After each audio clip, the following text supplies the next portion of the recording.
I took her in my arms and felt that she was very frail. She said, I do not.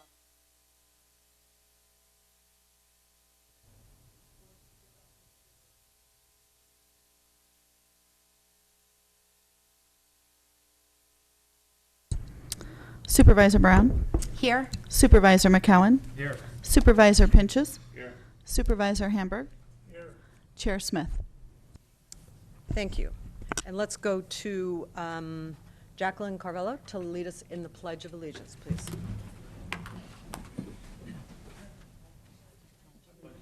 To the flag of the United States of America and to the republic for which it stands, one nation, under God, indivisible, with liberty and justice for all.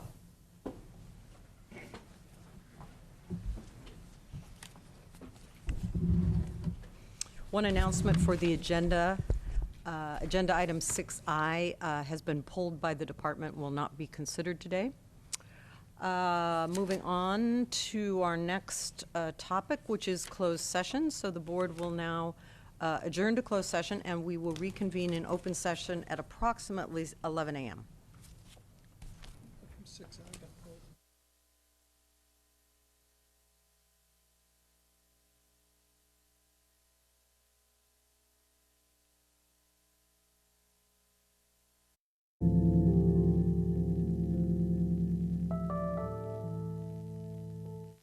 The board is returning from closed session at 11:35, and we will go first to County Council for a report.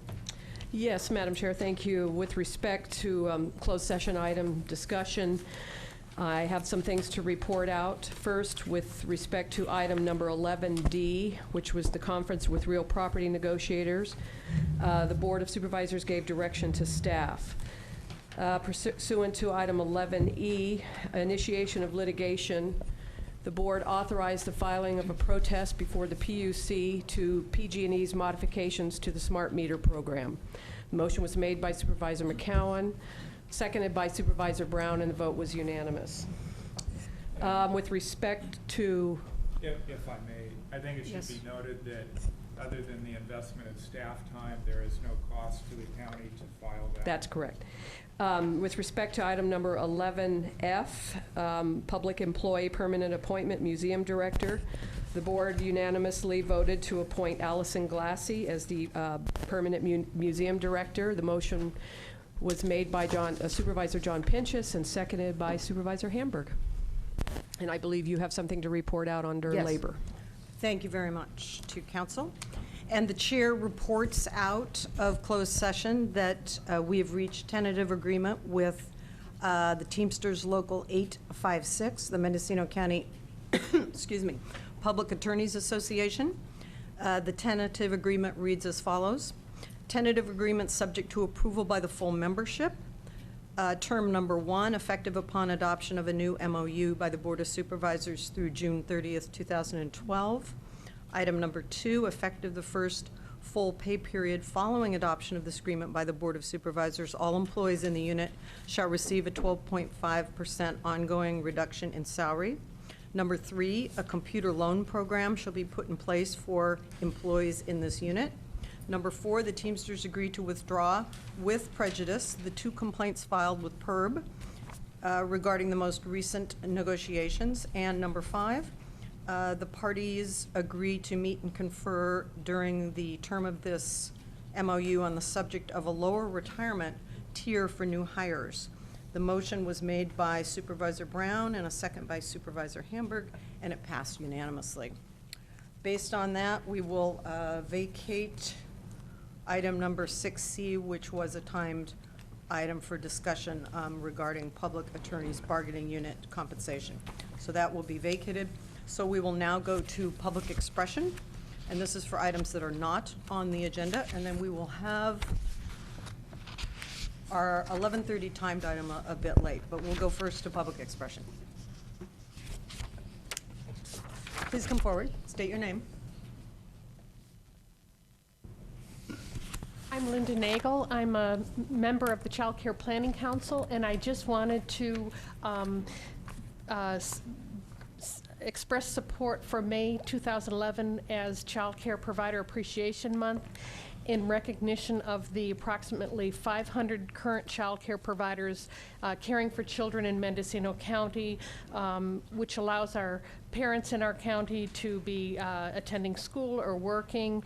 We know that the child care providers are often the unsung heroes in a critical partnership of raising well-adjusted, healthy, responsible children in our community, and we very much appreciate the work that they do for us.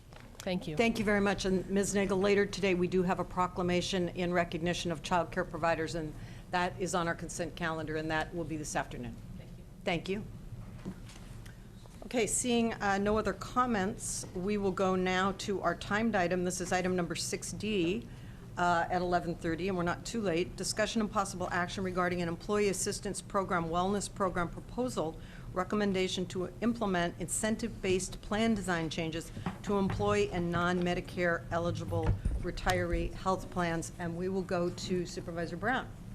Okay, yes, Madam Chair. Yes. I believe we haven't concluded with a portion.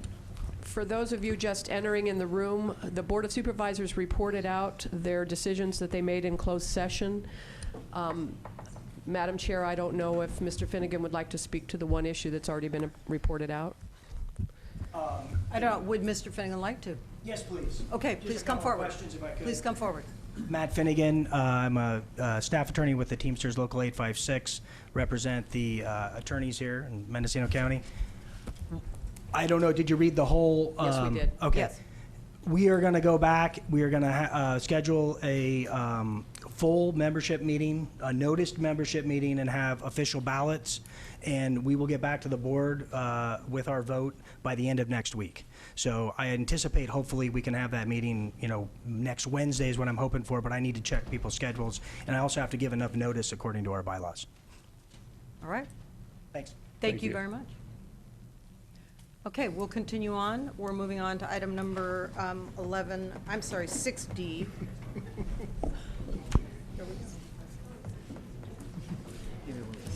Six, which? 6D. Please. It is of interest. They might want to stay.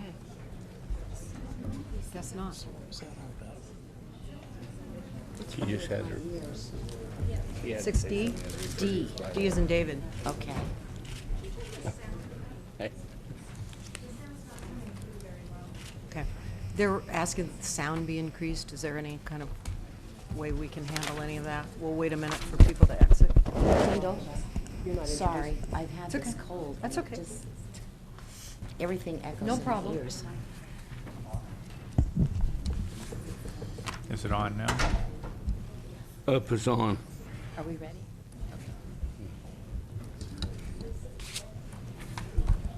Hey, how are you? Good.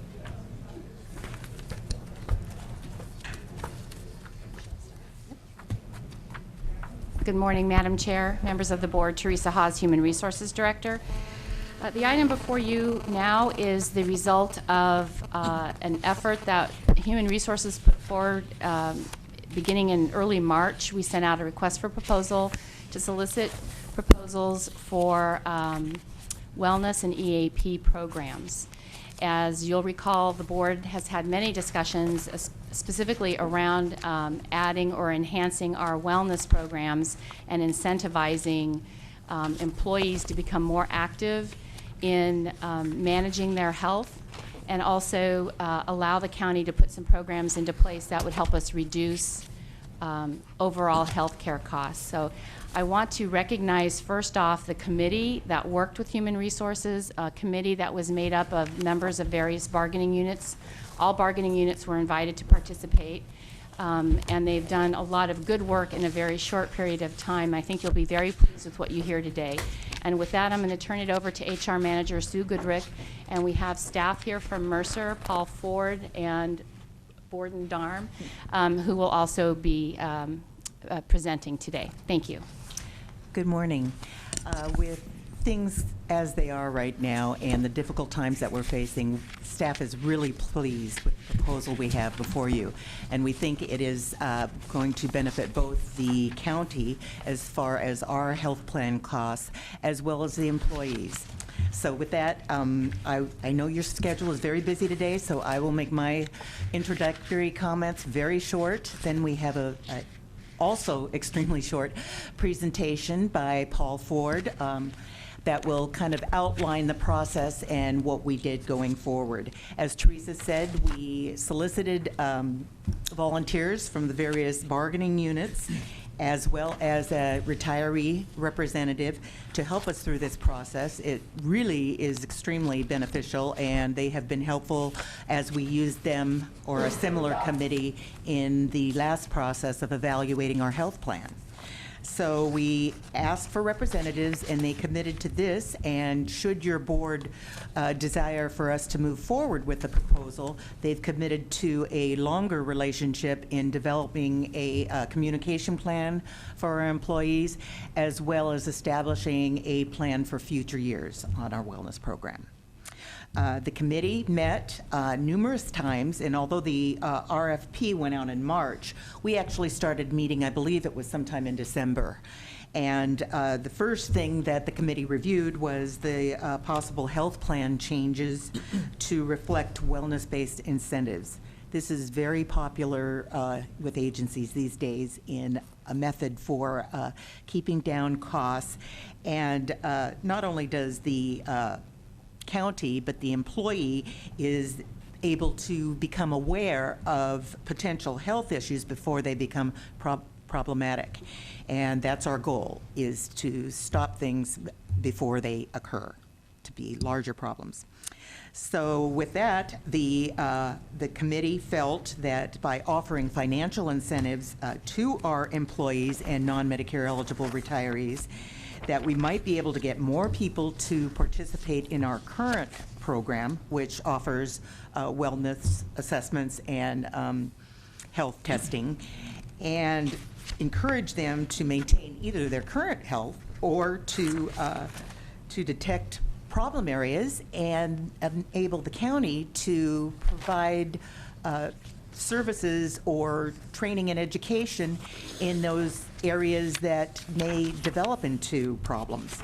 So with that, we then moved on to looking at our current EAP and wellness programs for efficiencies, potential savings, methods for obtaining greater participation, the capability of tracking and monitoring the incentives as we move forward, and the development of a system for data integration with our current health and dental and medical drug providers. The integration is desired to allow staff to assess the health of our employees as a group. It's not intended, and we will not have access to individual people's health data, so HIPAA will be retained. We will not be looking at individual people. It's more as a group, so that we can manage going forward what kind of programs we want to offer. That, and then one other thing I wanted to mention about the EAP and wellness service effort is we did send out the RFP, but we also, in an attempt to obtain interest of local folks, we did advertise in the local newspaper and requested, people to respond if they had an interest. So if your board is in agreement with this proposal after you hear Mr. Ford's presentation, we request that you approve the recommended action that is detailed in your staff report. And then we would be happy to respond to any questions. We have a number of our committee members who are here in support of the proposal and would be happy to answer any questions as well.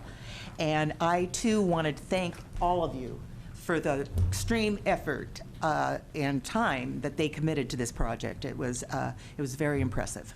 And some of them actually participated on the last committee. So, so the the health of this county is of very extreme interest to our representatives here, and you'll see that is evidenced in this proposal. And also, finally, in closing, I wanted to thank you as a board for having the vision and the understanding of the importance of a wellness program, as we've had our current program for 17 years, and that's a lot to be noted. Thank you. Any other comments from staff at this time? No? All right, good morning. I hope you all are doing well. Definitely appreciate the time out of your busy schedules to hear some of the comments that we have in regards to the wellness program. And the goal is to allow you all to walk away and make a good decision based on the information we provide as to how a wellness program can definitely help out the county, help out the finances of the county, and ultimately help out the members of the county become healthier. That's always in the best interest of us all. And your name, please. My name is Paul Ford. Thank you very much. Yes.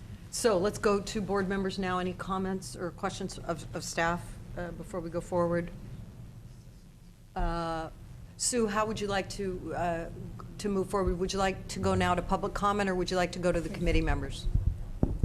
I would prefer we be allowed to do the PowerPoint Okay, first. the PowerPoint, sure. Thank Go you. ahead. That sounds fine. Sure. And I'll keep it as short and sweet as possible. Just really quickly, we're just going to go over a background. Won't spend too much time on that because Sue did an excellent job at framing it, and just go over the two different aspects. The wellness program, separately from the EAP program, the Employee Assistance Program, and then the recommendation. We'll close out with that.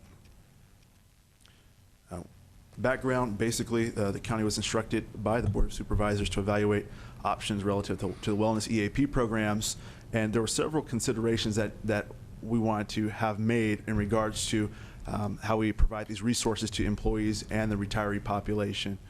One, we wanted to make some definite improvements to both programs. Those improvements involve the quality of resources, so enhancing those, the network access to providers, so of course supporting local providers, community-based providers, as well as expanding that to more national resources, and even those outside the greater area of Mendocino County, but then also having efficiencies in both programs.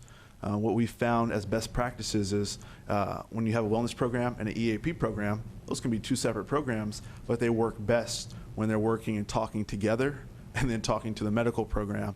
That way people are using the right resources to keep their own health in check. Also, it would be, again, just to highlight just the support of local providers and resources, understanding that, your local community is the vibrant part of your economy. We want to make sure that the programs that we put forward are ones that can continue to support those members of your economy that can continue to make this program a success. And then the last two considerations would be just achieving cost savings if possible. So maybe having all these enhancements, but better cost savings, and then maintaining the privacy and confidentiality of those members that do decide to participate. Don't want anyone to feel like there is their information is floating out there in cyberspace and it's going to be used against them. That's not the intention at all. There's many laws in place and code of ethics that we adhere to within Mercer and the vendors that we partner with as well. And we'll review that here in a second. From the committee meeting, one of the things that came out from that when we vetted through several different vendors through the RFP process was a very clear-cut choice as to who the vendor would be if you should so choose to partner with the county in regards to implementing a wellness program. That vendor is Healthy Roads, and Healthy Roads is a company that's been doing wellness for 25 years. You're not going to find that kind of experience with wellness just in the last 5 years gaining more, if you will, substance so that it can be a tool used to manage costs to healthcare programs. So with 25 years of experience, they're also one of the only accredited wellness programs that exist. They're accredited by a national board, and they have two different accreditations. They'd be providing account manager support to partner with the county and supplement any needs that they might have. But then they also do a really good job, and this spoke very poignantly in their presentation to us, that, hey, they understand that in your community, there's people that can provide resources, educational opportunities, and they integrate that too. And they even go as far as to look for some of those folks and see, hey, is that a good fit for the county? So that's definitely something that spoke well to their capabilities.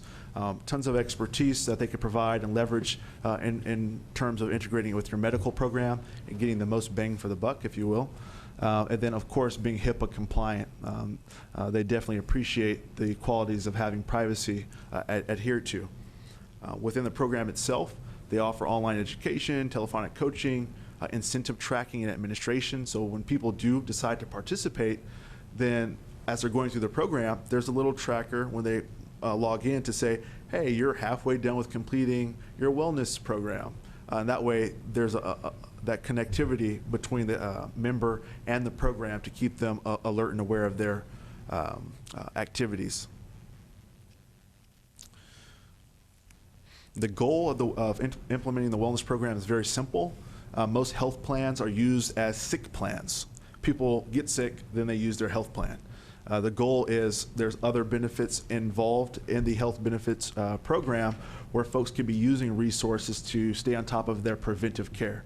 And as Sue alluded to, when people can take care of preventive care, then you can basically circumvent larger claims on the back end by taking care of things up front and lessening those large claims.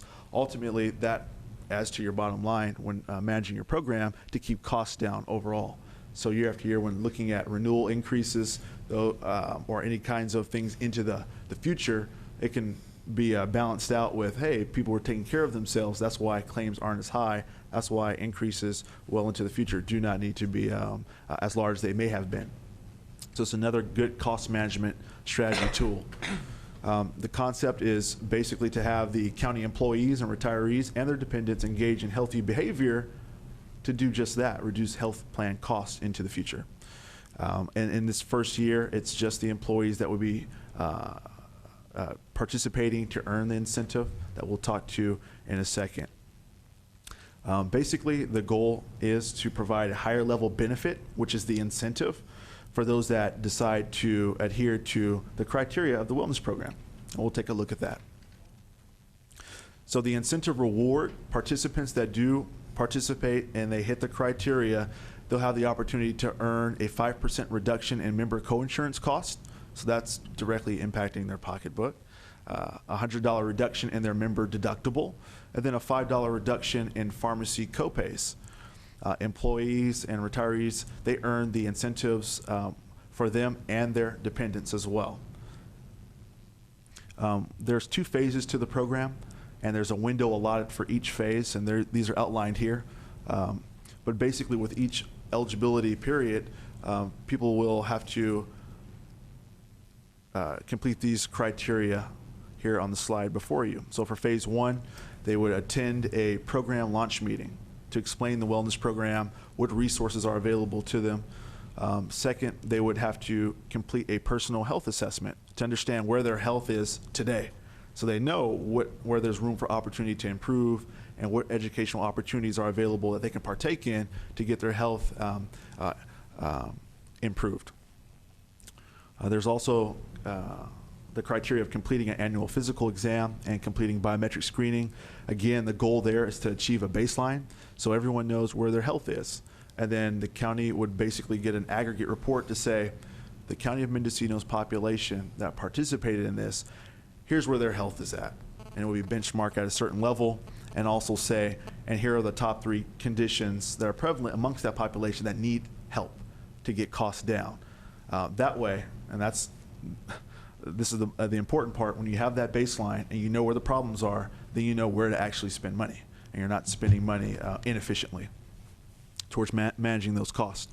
And then phase 2 of the program would be attending an open enrollment meeting, so that continued support and communication that would have to be done, and completing 5 county-approved health education activities or opportunities, which would be either live, site-based, or online, or telephonic for that matter, through Healthy Roads.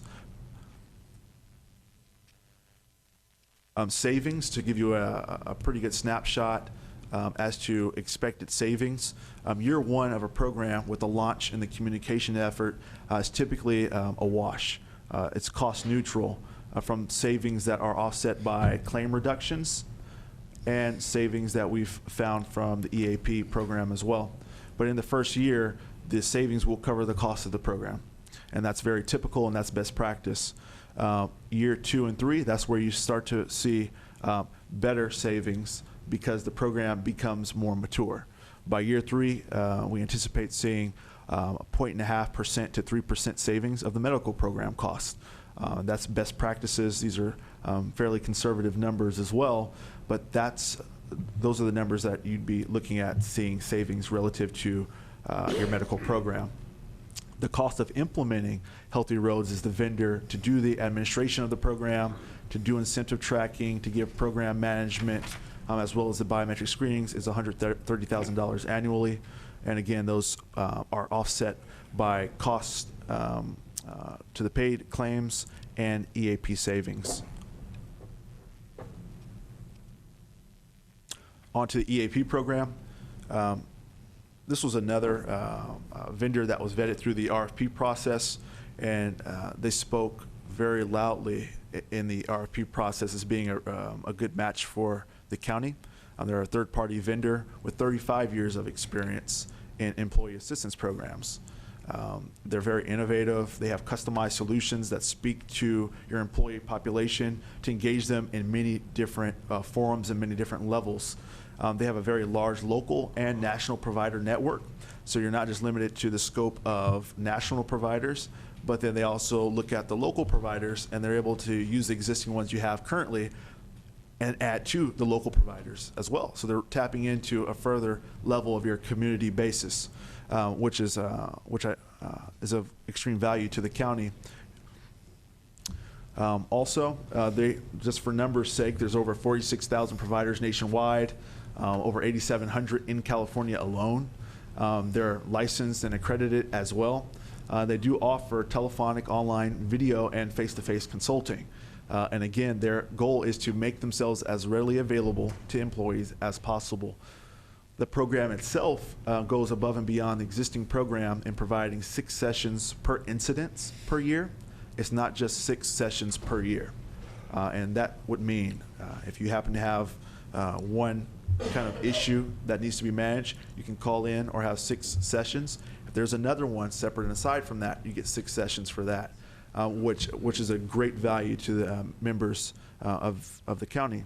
And it also is six sessions per incidence per employee and any household members. So that can be dependents, and that can also be, for the sake of roommates, because roommates, I guess, can cause stress as well. There's 10 sessions for public safety, employees and dependents, and household members as well. So that mirrors the existing program, and they do specialize in work-life support, critical incident support as well. And then they offer to the county 24 hours of on-site training. So they're willing to come on site to the different locations throughout the county and offer educational opportunities on how to deal with stress, or perhaps do training at the supervisor level on how to deal with employees with certain situations. So they're able to offer that support as well. The cost for this EAP program is $163,000 annually, and estimated savings is about $78,000. So again, another savings for the county with much improved, much enhanced services, and then they take care of the administration of the program as well. With that said, hopefully you found that a little bit helpful in framing the recommendation. The 2 recommendations are implementing the wellness program with Healthy Roads as the program administrator effective July 1st, 2011. And then secondly, implementing MHN as the EAP administrator for the county effective July 1st, 2011. Okay. Great. Now I would like to ask any of the committee members if you have any comments or want to make any remarks regarding the process.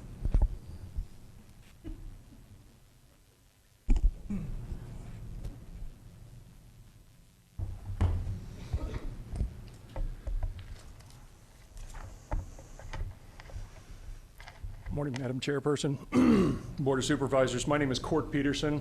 I'm an employee of Social Services. I've been with the county for 12 years and a county resident for 18. I had the opportunity to participate on this committee and wanted to take just a moment to share with you a brief story about a gentleman who came to the United States in 1890s. His name was Harry Feuerstein. And Mr. Feuerstein bought Malden Mills in 1906. In 1940s, Malden created a line of cotton, linen upholstery fabrics. They were moderately successful, $1.2 million in annual profits. And in 1947, after graduating, Henry's grandson, Aaron Feuerstein, appointed a factory supervisor for Malden Mills. In 1969, Aaron became the CEO and started the synthetic fabric line. And after 10 years of R&D, Malden created Polartec Fleece, which I'm sure you may all be familiar with. Okay, it revolutionized the fabric industry. It took athletic and aerobic industry by storm, and it generated a $3 billion annual industry for Patagonia, Eddie Bauer, LL Bean, a number of corporations. That's not what put Malden Mills on the map. What put them on the map was on December the 11th, 1995, there was a massive fire at Malden Mills. It injured 33 workers, and it destroyed 1/3 of the factory at Malden Mills. 3 days after that incident, Aaron Feuerstein came out and said, in addition to keeping everyone that's currently on the payroll at $1.5 million a week for the next 30 days, we're also going to pay health benefits for the next 90 days. Malden community responded and sent financial contributions to help rebuild the factory and to support the employees. Aaron Feuerstein hoped to be fully operational within 90 days. Employees of Malden Mills worked around the clock to repair and relocate equipment to undamaged workspaces, and within 8 days of the paid announcement, 80% of the Polartec division was back online. They were fully operational in 30 days. In an era of massive layoffs and factory closings, international outsourcing, Malden Mills demonstrated their dedication to their employees and the community that they would not only survive but thrive. And in doing so, the community and the employees also demonstrated their dedication to Malden once they felt cared for and once they felt their contributions and sacrifices they made were appreciated.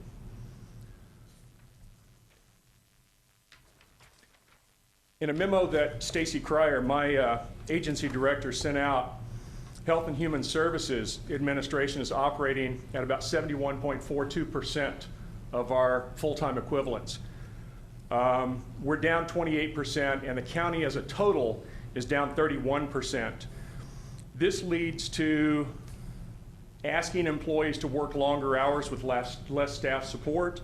It increases individual responsibility. It requires that employees frequently modify time off to take a 4-day weekend instead of maybe an entire week off due to the impact on colleagues, clients, and community services. This in turn impacts morale, and the morale we speak of goes home, mixes with families, schools, churches, local politics. A comprehensive wellness program like the one that you have in front of you today has the ability to offer support and solutions for employees to minimize job-related stress. 30 seconds. Employees who feel like they're better taken care of and that their contributions matter are much more likely to show up for work even when they may not feel 100%. They're much more willing to support the needed changes. They're much more willing to accept added responsibilities, resulting in a win-win situation for all. I encourage this board to give your full consideration to approving the proposal in its entirety. There was a great deal of work done by the committee in the last 4 months in reviewing the current wellness program offerings and vetting potential vendors to get the maximum return for the county's investment in its employees. This is the right thing to do and will likely result in some significant benefits to the county workforce over the next 3 to 5 years. Thank you. Thank you. Thank you.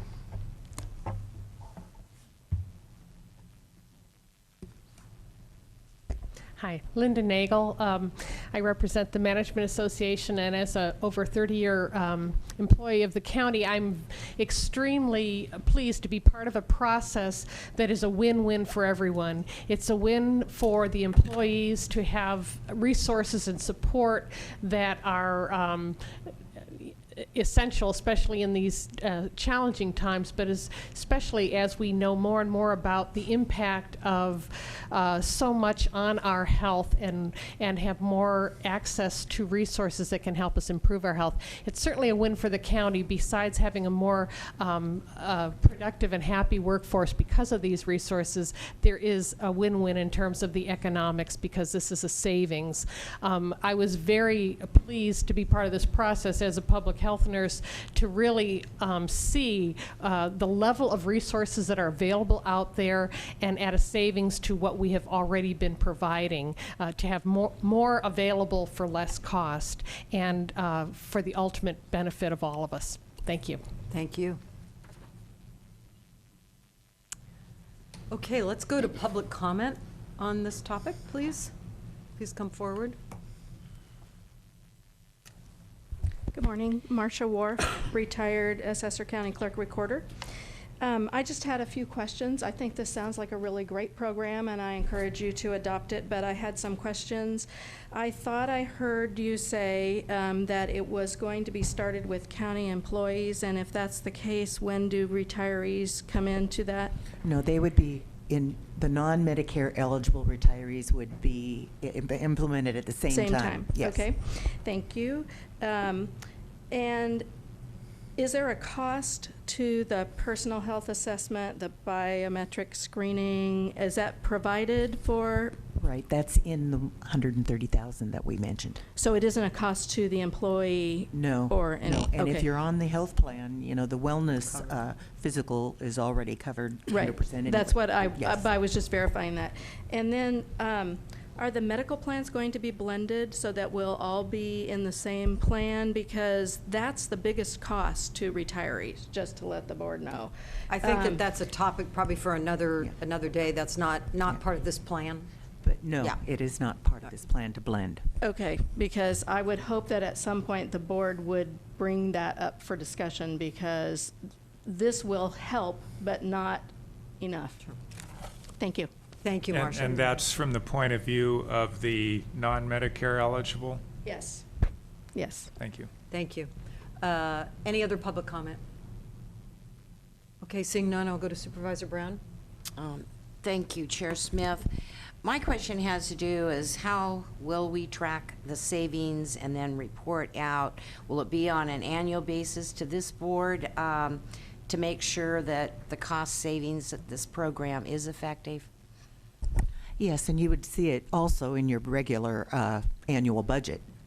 Okay. Your health plan budget. Supervisor McCowan. Thank you. And could you just recap the benefits to the non-Medicare eligible retiree if we go forward with this? It's exactly the same. They're getting the same, you know, so they will have, you know, basically if they adhere to those 4 items, they will have a reduction in their out-of-pocket costs, exactly the same as the actives. Okay, thank you. Okay. Any final comments? Well, just, Supervisor Hamburg. thank you, Madam Chair. Just one thing I wasn't clear about. How, there are some cost savings compared to what we're doing now in implementing this program? I mean, what are we spending now on our wellness program?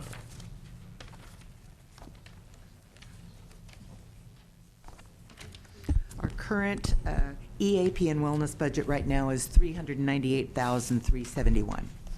Okay, so we'll go from 398, and then we have 130,000 that we're going to be paying to Healthy Roads.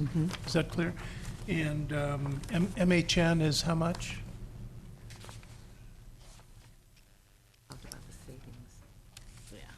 163. 163.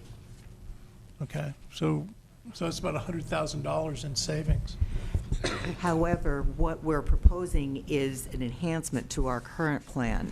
So it's Okay. not necessarily meaning that It's not the that same we're program. right. Yeah. Right. So there's administrative costs that will continue because the county will still be administering and analyzing the data that's provided and that kind of thing. So we're not intending to eliminate the HR budget for these things.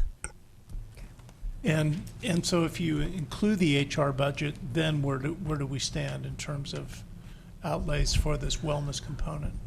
We have not done the final analysis on that because in the event that, that your board chose not to move forward with either the entire program or its, or a portion of it, then it was going to be a status quo budget, in which case, nothing changes.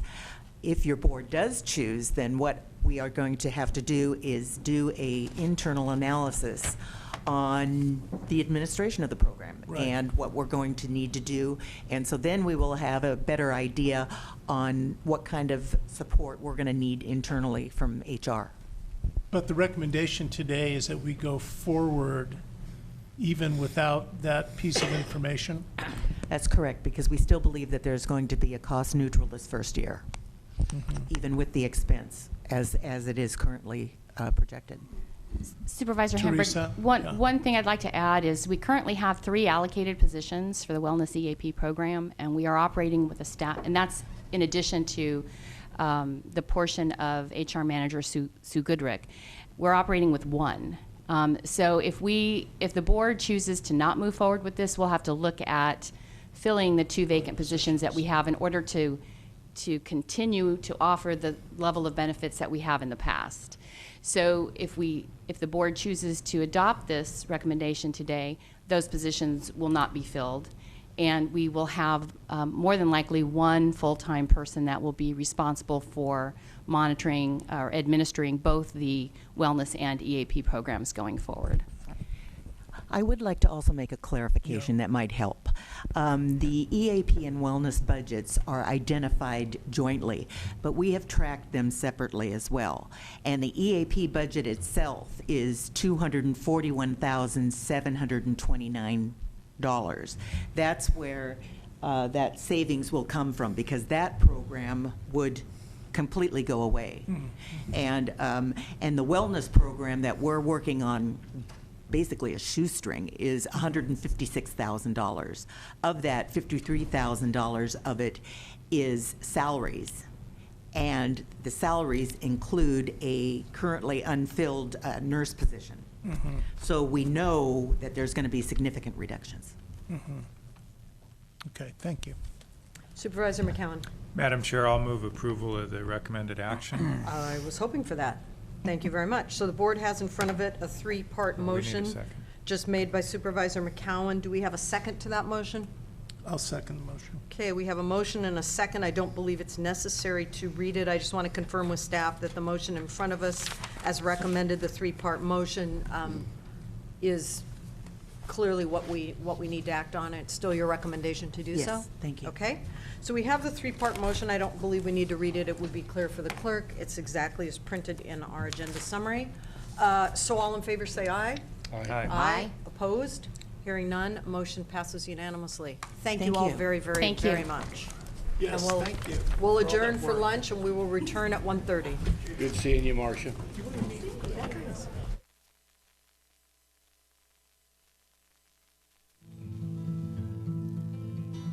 Siglos, lunas y puntos,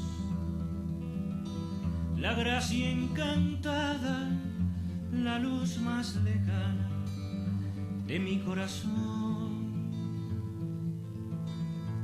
Lo reparto todo en un segundito, que nadie se quede debajo del cielo sin cuentos de amor. Escucho a lo lejos un canto bonito. Board of Supervisors is back in session for April 26th at 1:35 p.m., and we are moving to a timed item, item number 5C. This is discussion and possible action on the recommendation relative to the remaining 7% of the full county payment for Title III projects pursuant to the Resolution 08217 and Sections 102A, 1B, and 103 of the reauthorization of the Secure Rural Schools and Community Self-Determination Act of 2000. And as we get into the topic, it will get a lot simpler than that. And it is a reoccurring item. We have had this before, and we go to the Executive Office's sponsor. Ms. Angela, would that be Mr. Knopp? Okay, well, we'll go to Mr. Knopp, please. Thank you. Chair Smith, members of the board, Kyle Knopp, analyst with the Executive Office.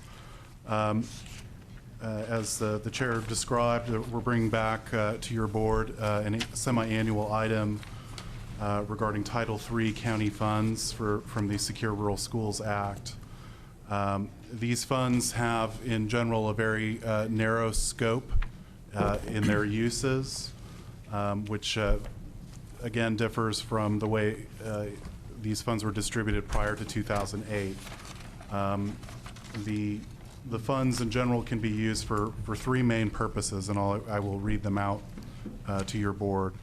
One, to carry out activities under the FireWise Communities program to provide homeowners in fire-sensitive ecosystems education and assistance with implementing techniques in siting, in home siting, home construction, and home landscaping that can increase the protection of people and property from wildfires.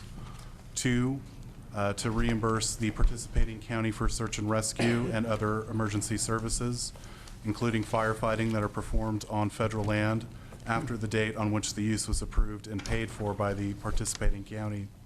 And three, develop community wildfire protection plans in coordination with the Secretary of Agriculture. The authority to initiate Title III projects terminates on September 30th, 2011, and funds not spent or obligated by September 30th, 2012 will be returned to the U.S. Treasury. In your packet, in the memo to you, there is a slight correction I would like to make on page 2.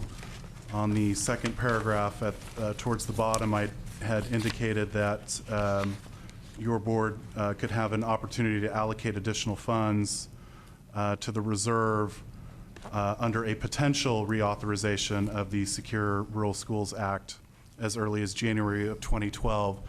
There will, the correction is that there will be a fourth and final round of funding coming in January of 2012 under the 2008 Act, and that amount will be under Title III approximately $30,000.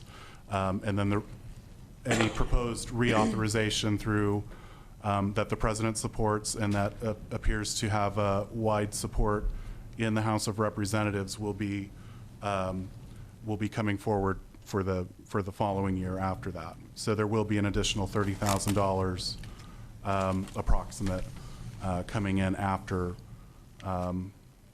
this round is dispersed. One of the things in looking at this was a new project for myself, and in looking at it, the Executive Office gathered up the available financing, and there were really two main pots of the money that existed inside of the county. One was the Search and Rescue Reserve at approximately $18,782. And there was also reserves within the Executive Office of about $19,842. When you add those two sources when you add those two sources together and you add the additional $36,527 that the county received in January of this year, the total available funding comes to about $75,000, $75,151. So that's the amount of money that the board has the discretion over for the Title III money to allocate as it pleases within the scope of the law, which I have already read for your board. The recommendations here are purely that. Recommendations are advisory, in no way binding, and your board has complete discretion over how these funds are allocated within the scope of the law. And there are two main uses of the fund as was made apparent during the 45-day public comment period, the Mendocino County Fire Safe Council and the Mendocino County Sheriff's Office. And so with that, I would close. Unless there's any questions, I would pass it on. Okay. Hello, I'm Julie Rogers, Executive Director of the Mendocino County Fire Safe Council. Glad to be back here. Thank you all for the opportunity. We're going to have 3 people briefly follow up on what I have to say, and then you can ask questions of any of us. So first of all, I'm hoping that you have our packet. And I want to start out by saying that we requested a slightly higher amount than what was posted as being available because we used an old figure which turned out to be incorrect. And we're sorry about that, but as you'll see, we'll be very happy to accept what the CEO's office has advised for us, which is the $51,900. So to start, we would like to emphasize that we're the only entity in this county that's positioned to perform 2 of the 3 functions that are allowed for this funding, and those 2 are creating or updating the Mendocino County Community Wildfire Protection Plan and carrying out activities under the Firewise Communities program. And since those are not necessarily understood by you or everybody here, I'm going to explain them just a tiny bit. So the first is the Mendocino County Community Fire Protection Plan. I meant to bring it with me, but I forgot to. That plan is a community-based plan that the Fire Safe Council was the main creator of back in 2005. And CAL FIRE worked with us on it.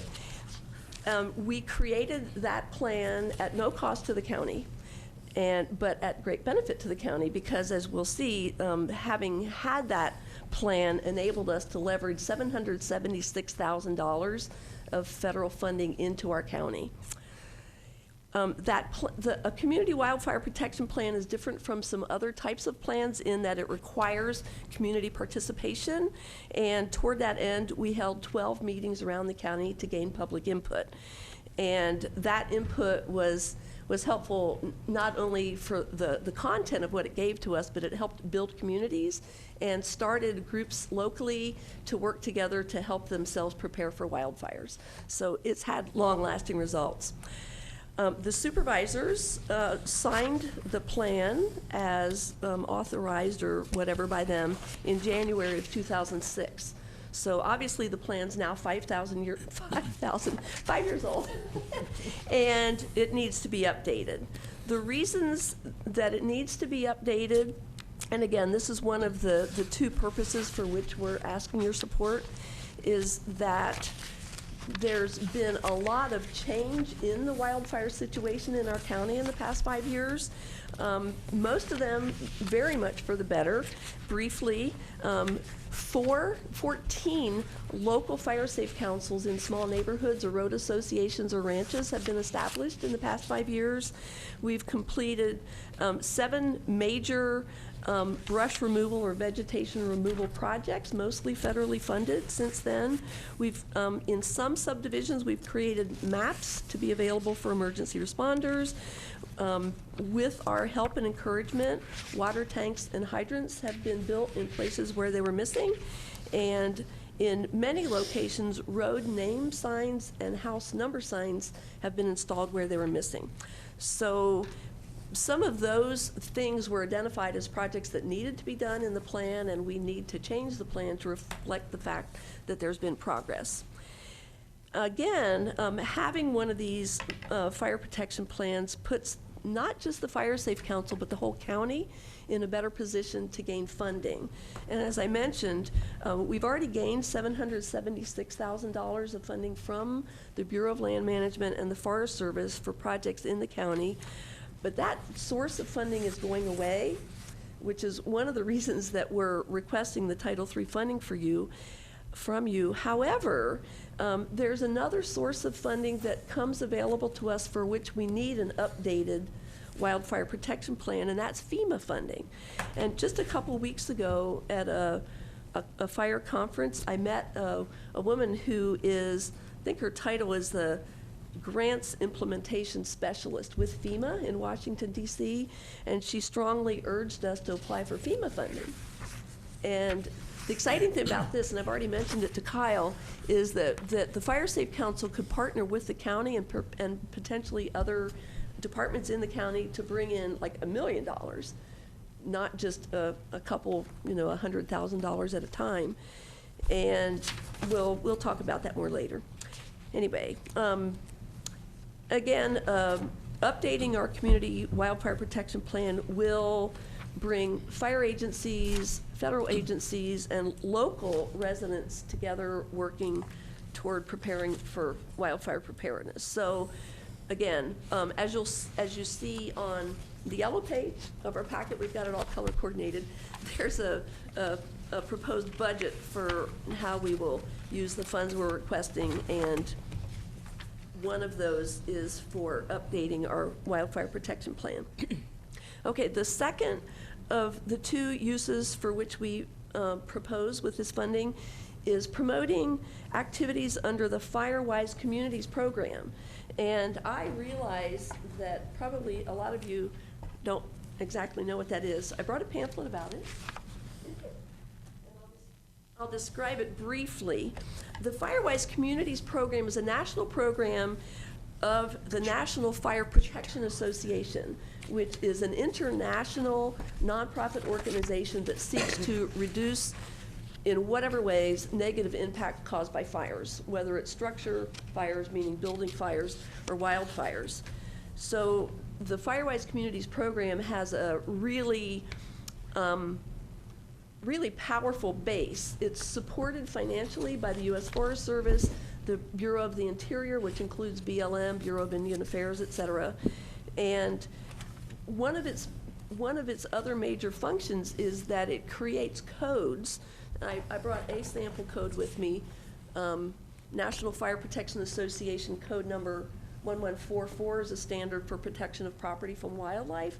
These are nationally recognized standards. So FireWise, again, is a really power punching. Ms. Rogers, just in the interest of time, I think we're going to have to cut to what, because you had two other presenters, I think, that you had with you. They're going to be briefer than I. Okay, we just need to be very mindful of the time because we have quite a lengthy agenda. So if you could just sort of hit the highlights of this or cover things that you think that maybe they are not.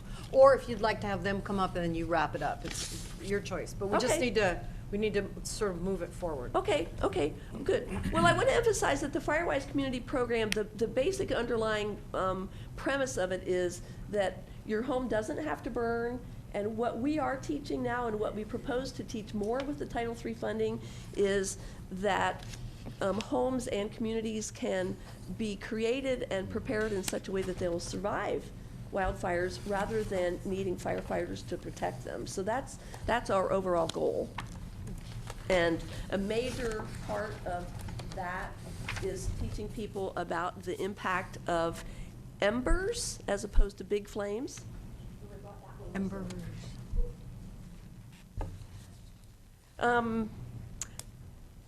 Again, on the budget, here we indicated that we're going to be kicking off both the Community Wildfire Protection Plan update and the FireWise Communities on July 9th, and that's one of the costs that we're proposing. A final point is, in the memo from the CEO's office, there's a mention of the possibility of using this funding for the marijuana eradication efforts in the National Forest. And I inquired of some of my counterparts in other counties about this, and one of them, the head of the Lassen County Fire Safe Council, lives in Washington, D.C. part-time. He wrote back to me as I inquired to him about whether marijuana eradication is an allowable function under Title III. He said, in my discussions with legislative staff in Washington, I learned that one of the biggest challenges in getting Title III reauthorized is the perceived misuse of Title III funds. So I want to emphasize that very strongly. He said it would be much safer for counties to use the funds for CWPPs or Firewise programs, something that is clearly authorized as opposed to trying to stretch the limits to use it for marijuana eradication, which is a law enforcement function, not technically an emergency services function, in our opinion. So one final reason that we think that it would behoove you to support our work is that, as I mentioned before, we've brought $700,000+ into the county, which we've used to hire local workers. We plan to continue doing that. This past year, we spent over $13,000 clearing along county roads, and we have plans to do that again with the funding that we're getting this year. So that's a direct benefit to a county entity. And as you know, our publications, including Living with Wildfire, which I'm sure you've seen, but I'll give you copies just in case, was significant in helping our county lose almost no homes and definitely no lives during our lightning complex fires back in 2008. So preparedness is important. The common knowledge is that every $1 that is spent for preparedness saves at least $10 or maybe $100 in firefighting and recovery costs. Our work is needed all the more this year because CAL FIRE staffing is going to be reduced this year from 4 firefighters per engine to 3 per engine. And as it says on the cover of our publication, it has happened here and it could happen again, meaning big wildfires. So I think our work is very important and deserves your support. And next will be Paul Mueller, who is our board president. Thank you. Thank you.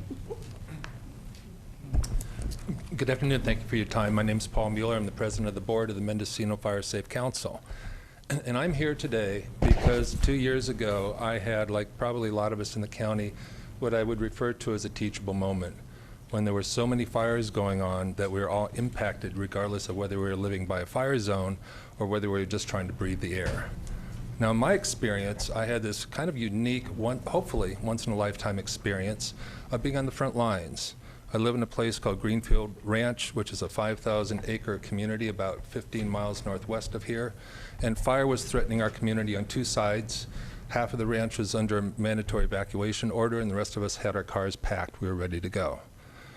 For the first couple of days before the firefighters arrived, I was part of a crew of about 50 to 100 people that was out there with backpack sprayers, rakes, shovels, emergency, anything we could find to try to keep the leading edge of the fire off of our community before the firefighters showed up.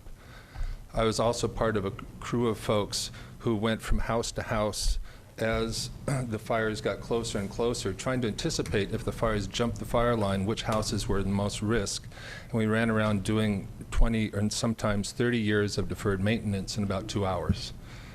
You probably know that. But I also had this chance to be on the road as our roads were blocked off and the whole armada, the whole range of firefighting equipment came onto the ranch. There were dozens, literally, of fire trucks. There were fleets of bulldozers who carved over 3 miles of fire lines.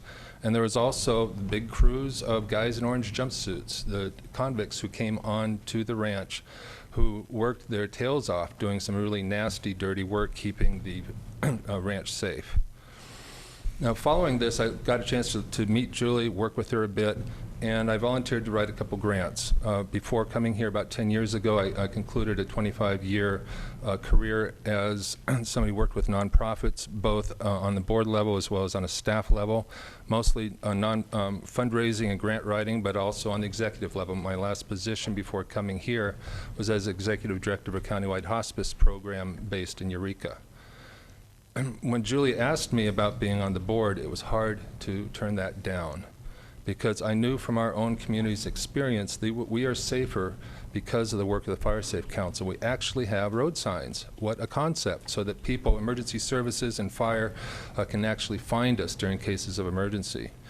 We have brush clearing along our roads, so our roads are safer to get on and off the ranch. So I strongly support this application. Obviously, I'm the president of the board. What am I going to say? I don't support this. But also, I want to be clear that I wish that we were immune from the problem that you probably see with a lot of organizations that say this fund is getting cut, or these state funds or these federal funds are not coming in, therefore our budget's being cut, and we're going to have to curtail or eliminate the services that we provide in the community. We're not immune from that because the primary funding source, the $800,000 of grants that we've come in, that funding source seems to be going away, and the third of our budget that we've been realizing from that activity is likely also going to be going away. So we see this as an opportunity to go after FEMA. And as a professional grant writer, I know that these are not small applications. They take a lot of work, and it's not low-level work. And we need a little bit of support staff underneath Julie, because when you're a one-person executive director, you're both the visionary and the janitor. And she needs to get out and do this kind of work more and less answering the telephone. So thank you for your time and for your consideration.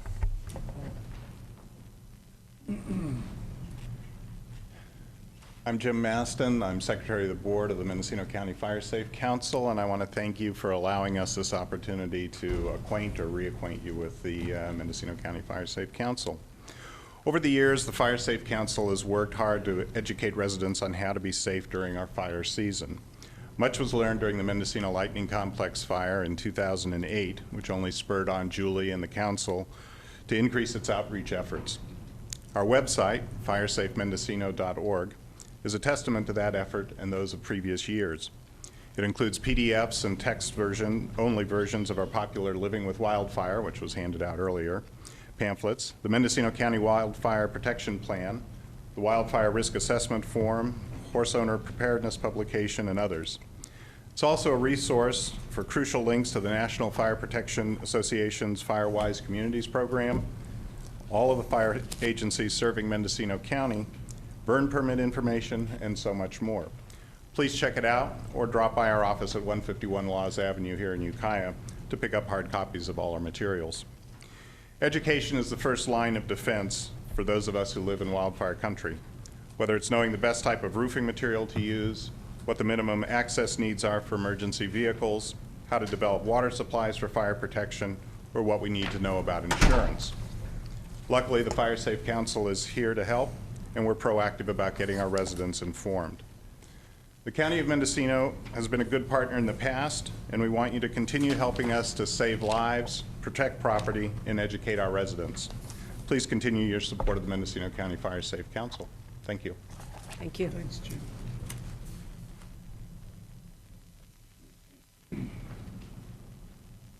So for those of you here who don't already know me, I'm Jeffrey Hedin. I'm the president of the Piercy Fire Protection District Board of Commissioners. And I'm here to try to describe to you guys what the Mendocino County Fire Safe Council has meant to our fire district. By now, from previous reports, I think you're all well aware that the Mendocino County's Emergency Services Organization on a county level grotesquely lags our current demographics. In Piercy, in our district, we have a 7-square-mile district that is formally the fire district, and we cover 97 square miles of the county as the primary response agency. Our annual budget is running about $36,000 to $40,000 a year. We get $12,000 a year, plus or minus, from Mendocino County funding. The rest of this funding we pick up through grants and through the generosity of the people in Piercy and people who come to the events that we put on to raise money. Now, 2/3 of our calls are to Highways 1 and 101 and to the state parks, to Usal Beach, to Sinkyone Wilderness, to Smith Grove, to Standish Hickey, and to what's the other one? Richardson Grove. Now, because of the Brown Act, we have to post the activities and all the discussions that come at the meetings of the Piercy Fire Protection District. So the people in our district know very well that most of the money that they are donating to us is being used to respond to people who are not part of the Piercy living community. One of the things that the Fire Safe Council does for us that is really a wonder is that it balances out that that financial imbalance where we are providing support for emergency situations on the highways and state parks. Last year, we directly got $6,000 from the Fire Safe Council to open and improve roads.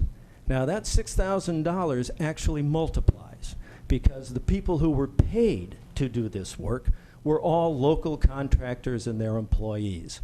Now, some of that went to overhead, but that overhead went to a local insurance broker. It went to local people who sell chainsaw parts, who sell gasoline, tires, and maintenance on vehicles. Furthermore, the people whose roads got helped were by and large part of the only really growing economic element we have in Piercy, which is retirement. We have people who are 65 to 90 years old who have moved up to Piercy to finish out their lives. And they have brought a lot of funds. And these people donate to a certain degree, especially when I go buttonhole them and tell them, we just got your road cleared, we need a donation. And they come through. It makes a big difference to us. And I want to point out, because I want to give Julie time here, that as far as I know, there are only 2 county agencies that create a positive cash flow. That's this office and the Veterans Service Office. And I think that this is money well invested to keep it going. And as a final factor, as someone who spends an outrageous amount of time searching for grant money, having Julie Rogers watching the grant cycle and informing me that there's a grant possibility coming up makes a huge difference in the amount of time that I get to spend trying to organize training for our people or searching for the best prices when I have to buy equipment. So as far as Piercy is concerned, this is one of the best things that ever happened to our district. Thank you, Jeff. You're welcome. Thank you. So, Mr. Knopp, if we don't have any board questions, I'll go back to you. Supervisor McCowan has one, and then I wanted you to continue on with your presentation, whatever that might be, and then we're going to move on to public comment. Supervisor McCowan. Well, I'm concerned that we have a discrepancy about the degree to which these funds can be used by the sheriff. It's pretty clear they can be used for traditional search and rescue. And I think it says other emergency operations such as firefighting. Well, marijuana suppression in the national forest could pretty well be termed an emergency operation, I think. So you seem to be indicating quite clearly in your memo on page 2 that that would be an eligible use if we were to expend funds this summer and we had funds available. The sheriff's office could make a claim based on that. And we're told that that may not be true. Yes, Supervisor McCowan, it was my understanding and in discussions with the forest supervisor for the Mendocino National Forest that at the marijuana symposium that the sheriff held several months ago, that these funds were a source of financing for the county to be reimbursed for operations conducted on federal land after the fact. So that was my understanding from the forest supervisor. I understand the concerns, and ultimately this is an issue that in conversing with the U.S. Forest Service again earlier this week, that we would defer to county council. The other option is to ask for a written opinion from the Forest Service to advise us further on this issue. Certainly, depending on the timeline for the operation, there there is time to do that, to set aside money, and then to find out from the Forest Service what the exact opinion is. I don't know if the sheriff has another opinion or county council. Supervisor McCowan and I have also, Tom Allman, Sheriff, I've also spoken with the Forest Service regarding this. I'll never find myself in opposition to the Fire Safe Council. They do provide a huge benefit to our county.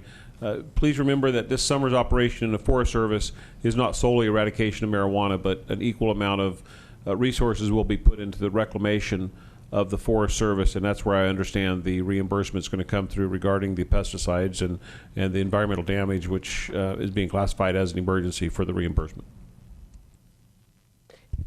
That's what I thought, and I think that's something that, you know, we can make the argument that the funds would be appropriate for that use. Supervisor, continue. You want to continue? You were. Well, go ahead. Okay. Well, okay, so. Yeah, continue. And I fully support the Fire Safe Council, and, you know, I don't know how many of the rest of us have written a check to them, but I have, so I totally recognize the work they do and support it. And I apologize for not making my concerns known to everyone in advance, but I am concerned that this is pretty close to one-time money. We're looking at another appropriation next year of maybe $30,000, and as far as we know, that's going to be it for this source of funds. So there does seem to be some disproportionality between the funds that we're making available to the Fire Safe Council and what we're holding in reserve for the sheriff. And, you know, I'd like to see us hold back some additional funds, and then if we don't need them to reimburse the sheriff, then they're available for the Fire Safe Council next year, which they're still going to need funds next year, I presume. So that's my concern, is I think we should look at maybe balancing out the allocation a little further. Supervisor Pinchas. I guess it's a question for county council. I read what this money can be used to, and it's a little bit vague, but for instance, our transportation dollars, we can't use it on private property. Is it appropriate use of these funds to be using it to clear brush on private roads and private properties? Well, the funds are designed to assist homeowners, so to that extent, I think it would be appropriate. Well, that's what I'd So, say is that, but yeah. generally, you can't use public dollars on private property. Yeah, but this is a specially designed project, and. So you're saying it's Yeah. appropriate for that? Yeah. Okay. Well, there's a public value if you can stop Exactly. the wildfire. Okay. And it's set forth in the code. Okay. Okay, if there are no additional questions at this time, I'll go to public comment. I only have one sheet so far. Please come forward, Mr. Bigfoot. Anyone else wishing to address the board, please fill out a form and bring it forward. You'll have 3 minutes. Thank you. Thank you, Louis Bigfoot. Well, Fire Safe Council, under the direction of Julie Harris, thank you, Julie. She helped us tremendously. All of the subdivision property around me, I live out past Brook Trails, all of the, I'm not even sure the number of landowners, but the organization that it brought to us as landowners was fantastic. And the money that was allocated, we didn't get any money for our gate. They got some money for the another part of another subdivision, the Willoughby subdivision, but was used exclusively to clean the brush to get up to the water tanks that support brook trails. This is extremely important because the water to brook trails, as in brook trails, is huge. Fire waiting to happen. So that's where the money went, clearing the brush to get to that holding tank, as well as educate all of my neighbors and organizers. We had several meetings the year before, and I've been following this since the conception, and I just have to say that we need a Fire Safe Council. One way or another, I'm not even here to talk about the money. Thank you very much. Any others for public comment? Okay, I guess we'll return to the board for more discussion. Supervisor Hamburg. Yeah, I'd just like to ask Kyle to address the issue that Supervisor McGowan just brought up. I mean, you know, basically what he's saying is balance out the funding because the funding well is going to dry up. Yeah, the The funding would have to be obligated by September of 2011, September 30th. But when you, I think it's a more equitable distribution in the sense that when you add in the extra $30,000 coming in January of 2012 within this upcoming fiscal year, that when you add that to the 18,782 already in designated reserves, it comes to just under $50,000. So when you and then you look at the proposed allocation to the Fire Safe Council of a little over $50,000, it's a fairly equitable split. It's not a perfect 50-50 split, but when you factor in that allocation, it's fairly close. But you're talking about a split over a 2-year period.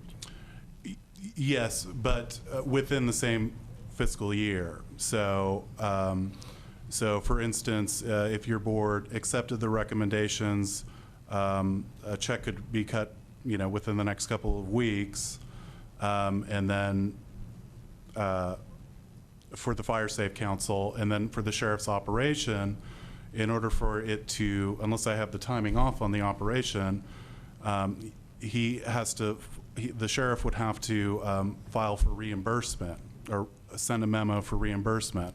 That likely wouldn't occur, I would venture a guess, until after July 1st. So that's the start of the new fiscal year.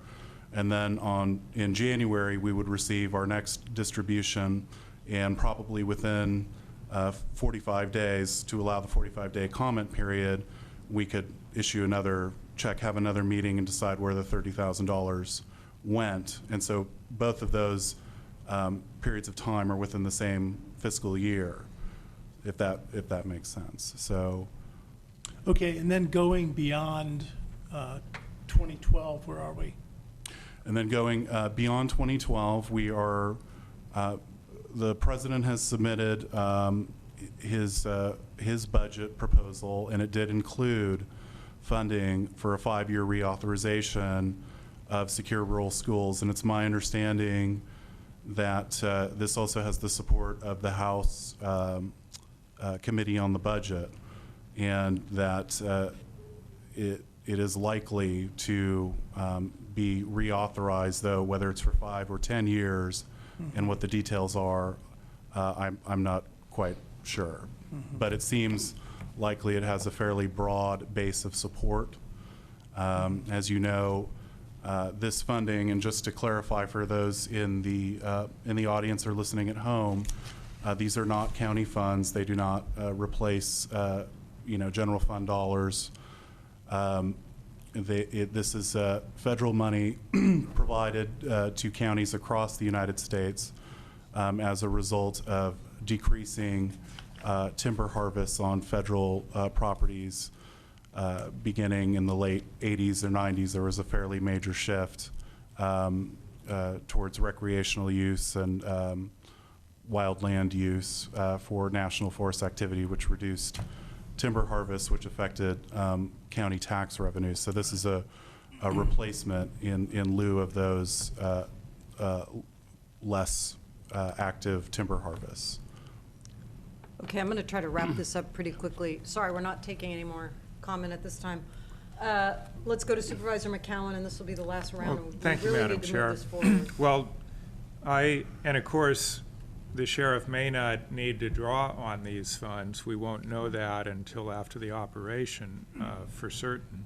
But I could support this as long as we're agreed that when that additional $30,000 comes in, that we would give first consideration to the sheriff if he makes a claim for it based on he actually expended the resources.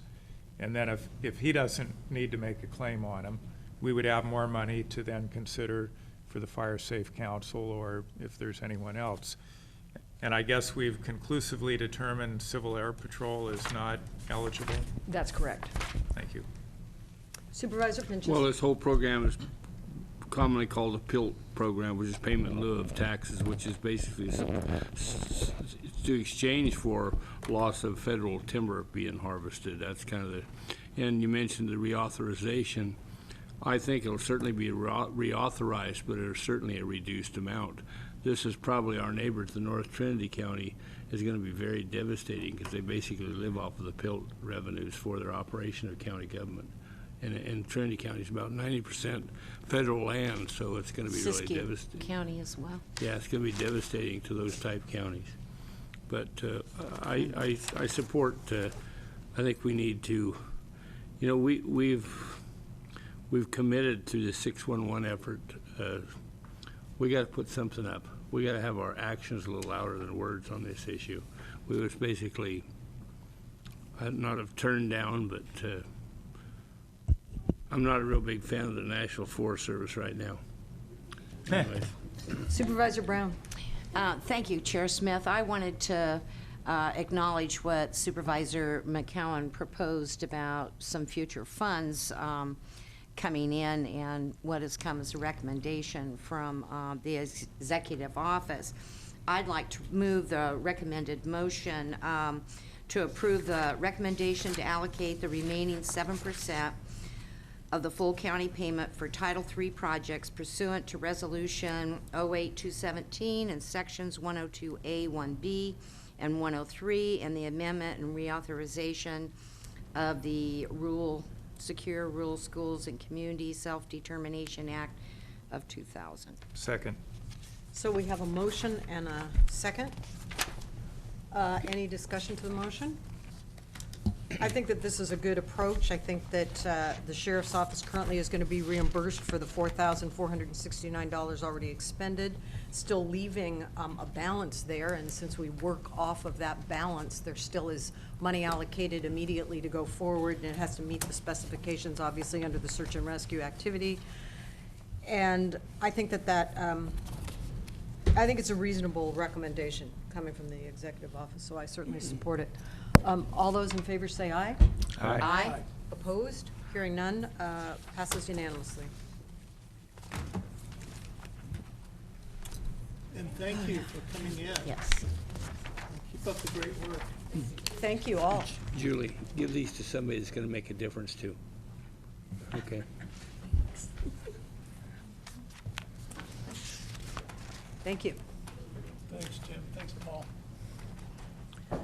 So we'll move on to the approval of the minutes. Chair Smith? Yes, to Supervisor Brown.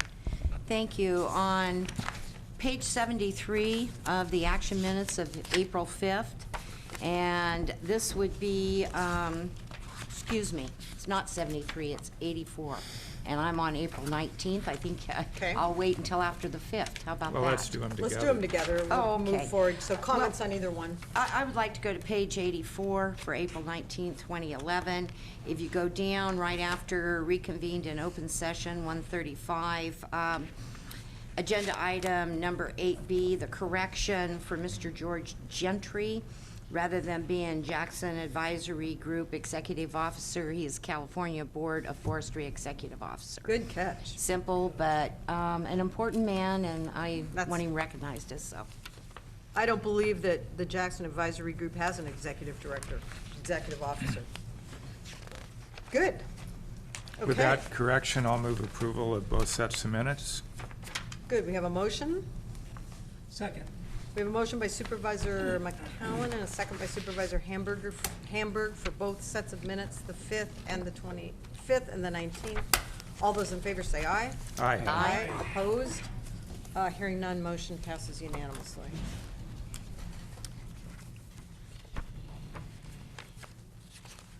Moving on to the consent calendar, we're going to try to get a global motion for this, so I'll go to supervisors to pull any items. Supervisor Brown. I'm not sure of the order, but we sure have a room full, and I can understand why after looking at the consent calendar. So how would the chair like to handle this? Well, what the chair is going to do, after I was going to ask all of you for your input, I am going to pull items number 2 through 5 for presentation. It's a prearranged presentation with the sheriff. So that's Okay. items 2 through 5, but I'd like to get it on the motion and move it forward and have it approved. Then we'll Okay. go to presentation. Then I move to approve the consent. Oh, okay, We're gonna hear from Supervisor McCowan has and then we'll something. move on. Okay. Thank you, Madam Chair. I would like to pull number 8 for discussion. Okay, number 8. Okay, so let's, And we might also, although no one's here for the presentation, we might consider pulling item 18 to read into the record. okay, if you choose to. Okay, we have number 18 as well. So let's pull item number, do you want to pull number 8 and we'll get a motion on balance of consent? I want to pull item 9. Oh, we're still pulling. Okay. Okay, we have numbers 8 and 9. Let's, the others are presentation related, so I'd like to get a motion on all items except for numbers 8 and 9. Thank you. You want to go ahead? 8 and 9, but there was one more that was pulled as well? Was there not? No, 18 will be just to read. Oh, just to read, The others okay. are presentation, Supervisor. Then I make the motion to approve the rest of the consent calendar minus 4.8 and 4.9. Yes. Second. So we have a motion by Supervisor Brown and a second by Supervisor McCowan. All those in favor say aye. Aye. Madam Chair, may I make a comment on Those number 7? opposed?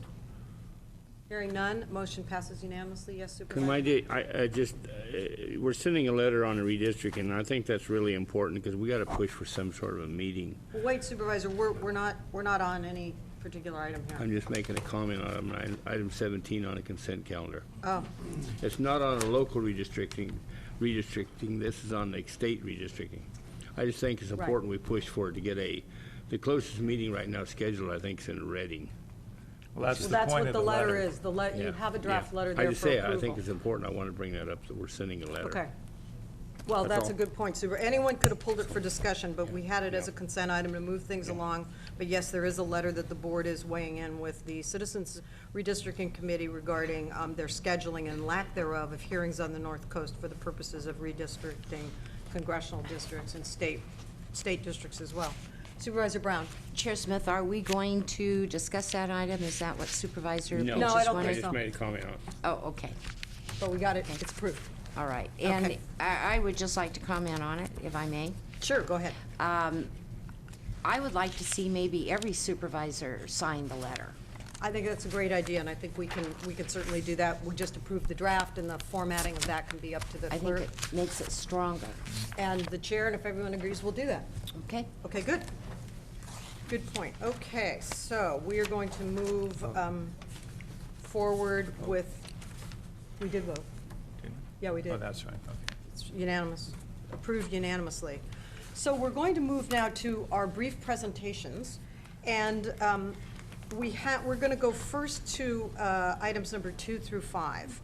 And we have 4 resolutions, adoption of resolutions honoring and commending Sheriff's Captain Gary Hudson, Sheriff's Deputy Lee Davis, Sheriff's Lieutenant James Rusty Noe, and Sheriff's Office Jean Hutchins upon her retirement. Madam Chair, can we have them come forward, please? Yes, Supervisor Bruno. So I'm going to bring these forward. These are 4 specific ones, and I'm going to have the sheriff do the honors. We have specific language, and he has specific comments for each. So I'm going to bring these to you, Mr. Sheriff, and you are going to move forward with. And we're going to all move the through presentations. quickly, not to diminish upon the contributions these employees have given to us, but in the interest of time, because it has lasted a while. Oh, thank you, I'm sorry. Were you going to say here? No, fine. Oh, Go ahead. okay. How about all 4 come up? And let me briefly say that what you see is just under 100 years of sheriff's office dedication here. And to say this is bittersweet is an understatement. But real briefly, what you see is a team of people who have dedicated a good portion of their life, if not the majority of their life, to the betterment of public safety in Mendocino County. I'm going to start with Under Sheriff Captain Gary Hudson, who actually started as a reserve for the Sheriff's Office January 1st, 1984. There's deputy sheriffs who are working for us that were born after the undersheriff came to work for the Sheriff's Office, and his dedication, not just as a resident deputy and as a coastal deputy, but as an internal affairs, as a background sergeant, as a captain, as a detective, as the undersheriff, as a confidant, has aided this county greatly in the management of the budget, in management of personnel issues, in management of staffing, in management and the overall public safety of Mendocino County. And Gary, we're rushing this, and I'm sorry, because you deserve much more than being rushed. And as all four of you know, that on May 15th, your service will be recognized with the Sheriff's Office Officer of the Year dinner and the retirement. But your service and dedication to this county is extremely appreciated. So thank you very, very, very, very, very much. You're welcome. Yeah.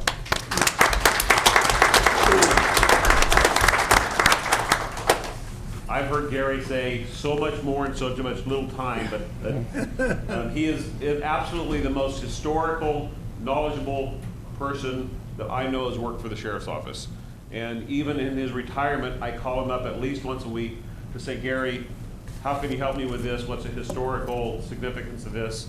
And you don't even look at files. You must have a computer in front of you, because you just say, this is what happened, Tom. You go. One time, 3 weeks ago, he said, go to my old office, go to the second drawer down, go to the third file back, and you'll find the answer to your question. And it was, you were right. I wanted to prove you wrong, but you were right. Next is Lieutenant Noe. And Lieutenant Noe, if there's a person in this county who illegally grows marijuana, they know Rusty Noe's name. There's no question about it, because Rusty has made his career of becoming the Western American expert in illegally grown marijuana. So much so that I believe you're going to enjoy your retirement in teaching throughout the nation, and your contributions to the betterment and the public safety in this county, Rusty, will be talked about not just for years and years in Mendocino County, but with the literally thousands of law enforcement officers that you taught throughout the nation, from Vermont to Idaho to Colorado. You've been everywhere. You've done everything. You've got the T-shirt, because I've seen you wear them all. And we just heard a presentation of people bringing money into this county for programs. Rusty, I don't know of any other law enforcement officer in this county who has brought more money to the Sheriff's Office that's spent locally and helped the local economy as you. And your wisdom and your direction and your teaching ability will always be with us. Congratulations, and thank you very much.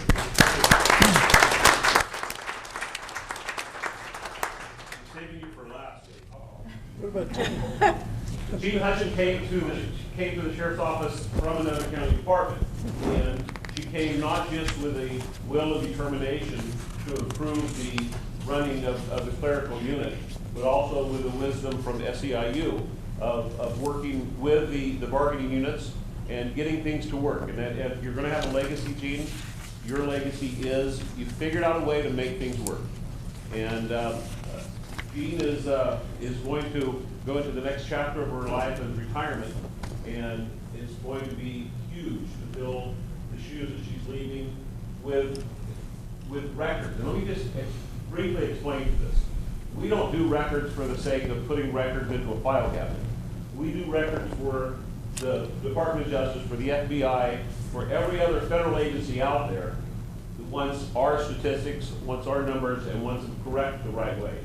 And Gene, I cannot think of anybody in the history of the Sheriff's Office who has submitted records accurately the first time, consistently, month after month after month.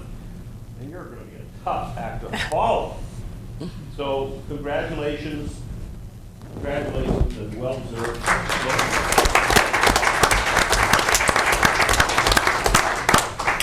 I said leave for last for a reason.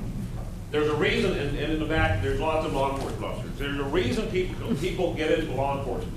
And if you believe that, it's just to help people, then I casually say, go join the Red Cross or something like this. Because we do so many things. But we can't forget the very basic part of law enforcement, is treating humans as humans and putting the personal touch on everything we do. Lee has served us for many years in the courts, and as you can imagine, in the courts are people who don't always like law enforcement. Lee doesn't let that bother him. He never let it bother him. Lee always treated everybody the exact same way, and you treated them with compassion, you treated them with caring, and you treated them as an equal. And if there's one comment I hear about you, it's Lee is gone, but he's left a good legacy because he always treated people well. So I know your wife's here, I know your daughter's here, and they have something very, very proud. They have basically a hero in their midst because of your legacy of treating people as equal. And from the bottom of my heart, you lead the best example of anybody to say this is what the definition of a true law enforcement officer is. Congratulations.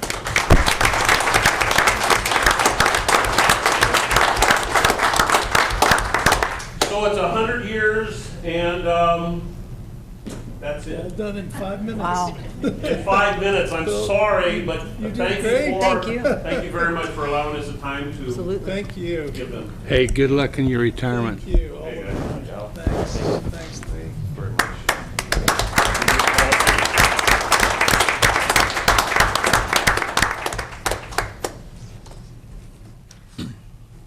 Okay, we have 2 items that were pulled for separate consideration. Let's go first to item number 8, and then we'll go to item number 9, see if we can finish these 2 before we move on. Oh, no, we had number 18. Right. Supervisor McCown wanted us to read this into the record, correct? Yes, I think that would be Okay. appropriate. It's not a presentation till the weekend, but we can certainly do that. Would you like to do the honor, Supervisor? Certainly. So, proclamation of the Mendocino County Board of Supervisors recognizing Workers' Memorial Day 2011. Whereas each year thousands of American workers are fatally injured on the job, tens of thousands more die from occupational disease, thousands more are permanently disabled, and millions more are injured or made ill.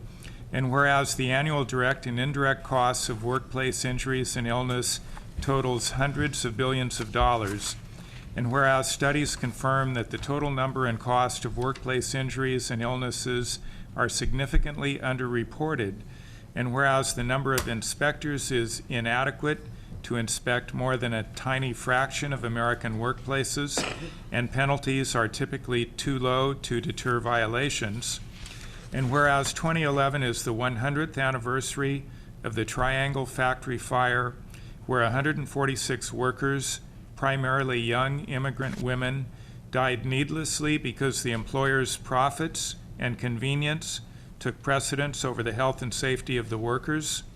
And whereas since 1970, when the Occupational Safety and Health Act was passed, workplace safety and health conditions have improved, but too many workers remain at serious risk of injury, illness, or death.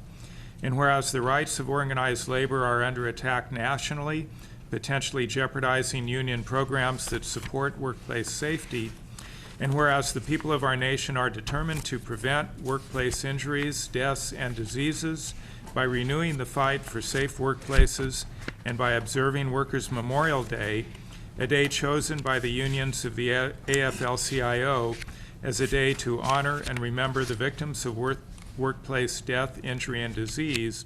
Now therefore be it resolved that the Board of Supervisors of the County of Mendocino hereby proclaims April 28, 2011 as Workers' Memorial Day in Mendocino County with a community observation at their Saturday afternoon clubhouse in Ukiah at 5:30 p.m. Be it further resolved that the Mendocino County Board of Supervisors supports and encourages efforts to improve worker health and safety in every American workplace. Thank you. Thank you. Good to have that in the record. Okay, let's move on to item number 8. Let's go to item number 8. And then Thank we'll you, go, Madam Chair. I think it's your item's number 9.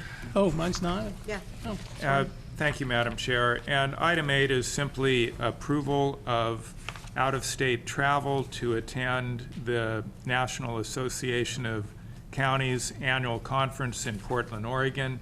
because it is a request for out-of-state travel, it requires board approval.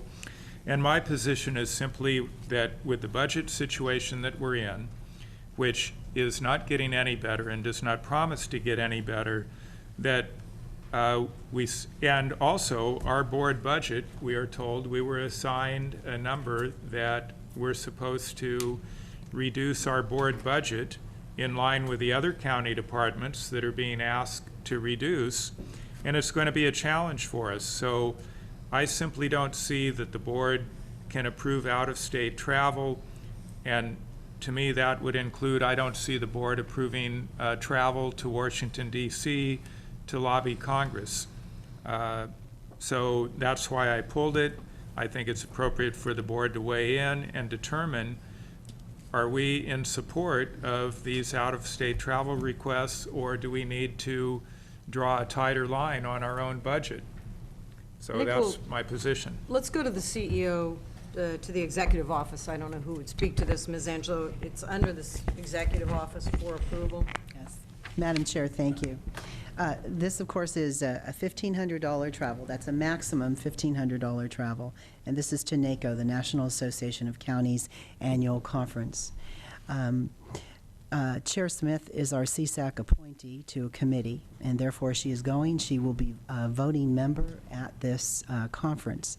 When the board determined to go ahead and join NACO again, this conference was discussed by the board. We knew that this would be a conference that we would have to send a delegate to.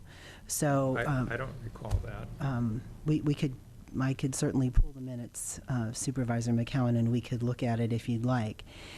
My point being that we don't have a federal lobbyist any longer. We no longer have a state lobbyist. All we have is our statewide associations at this point.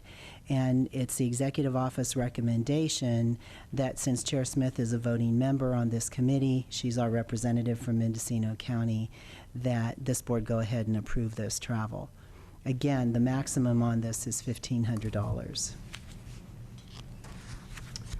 Supervisor Pinches. Well, I voted to basically get out of NACO in the first place, and so I have a hard time supporting this. I don't know really what the track record of NACO is, or the track record towards Mendocino County is, but it's pretty bleak. And, you know, and then another thing I don't even know what's on the agenda to be discussed at this. What I've found about is the national organizations, or even statewide organizations, they're all about themselves and how how they work, the interactions of the agency themselves, and nothing about lobbying for certain things. How many counties are there in this organization? It's in the thousands.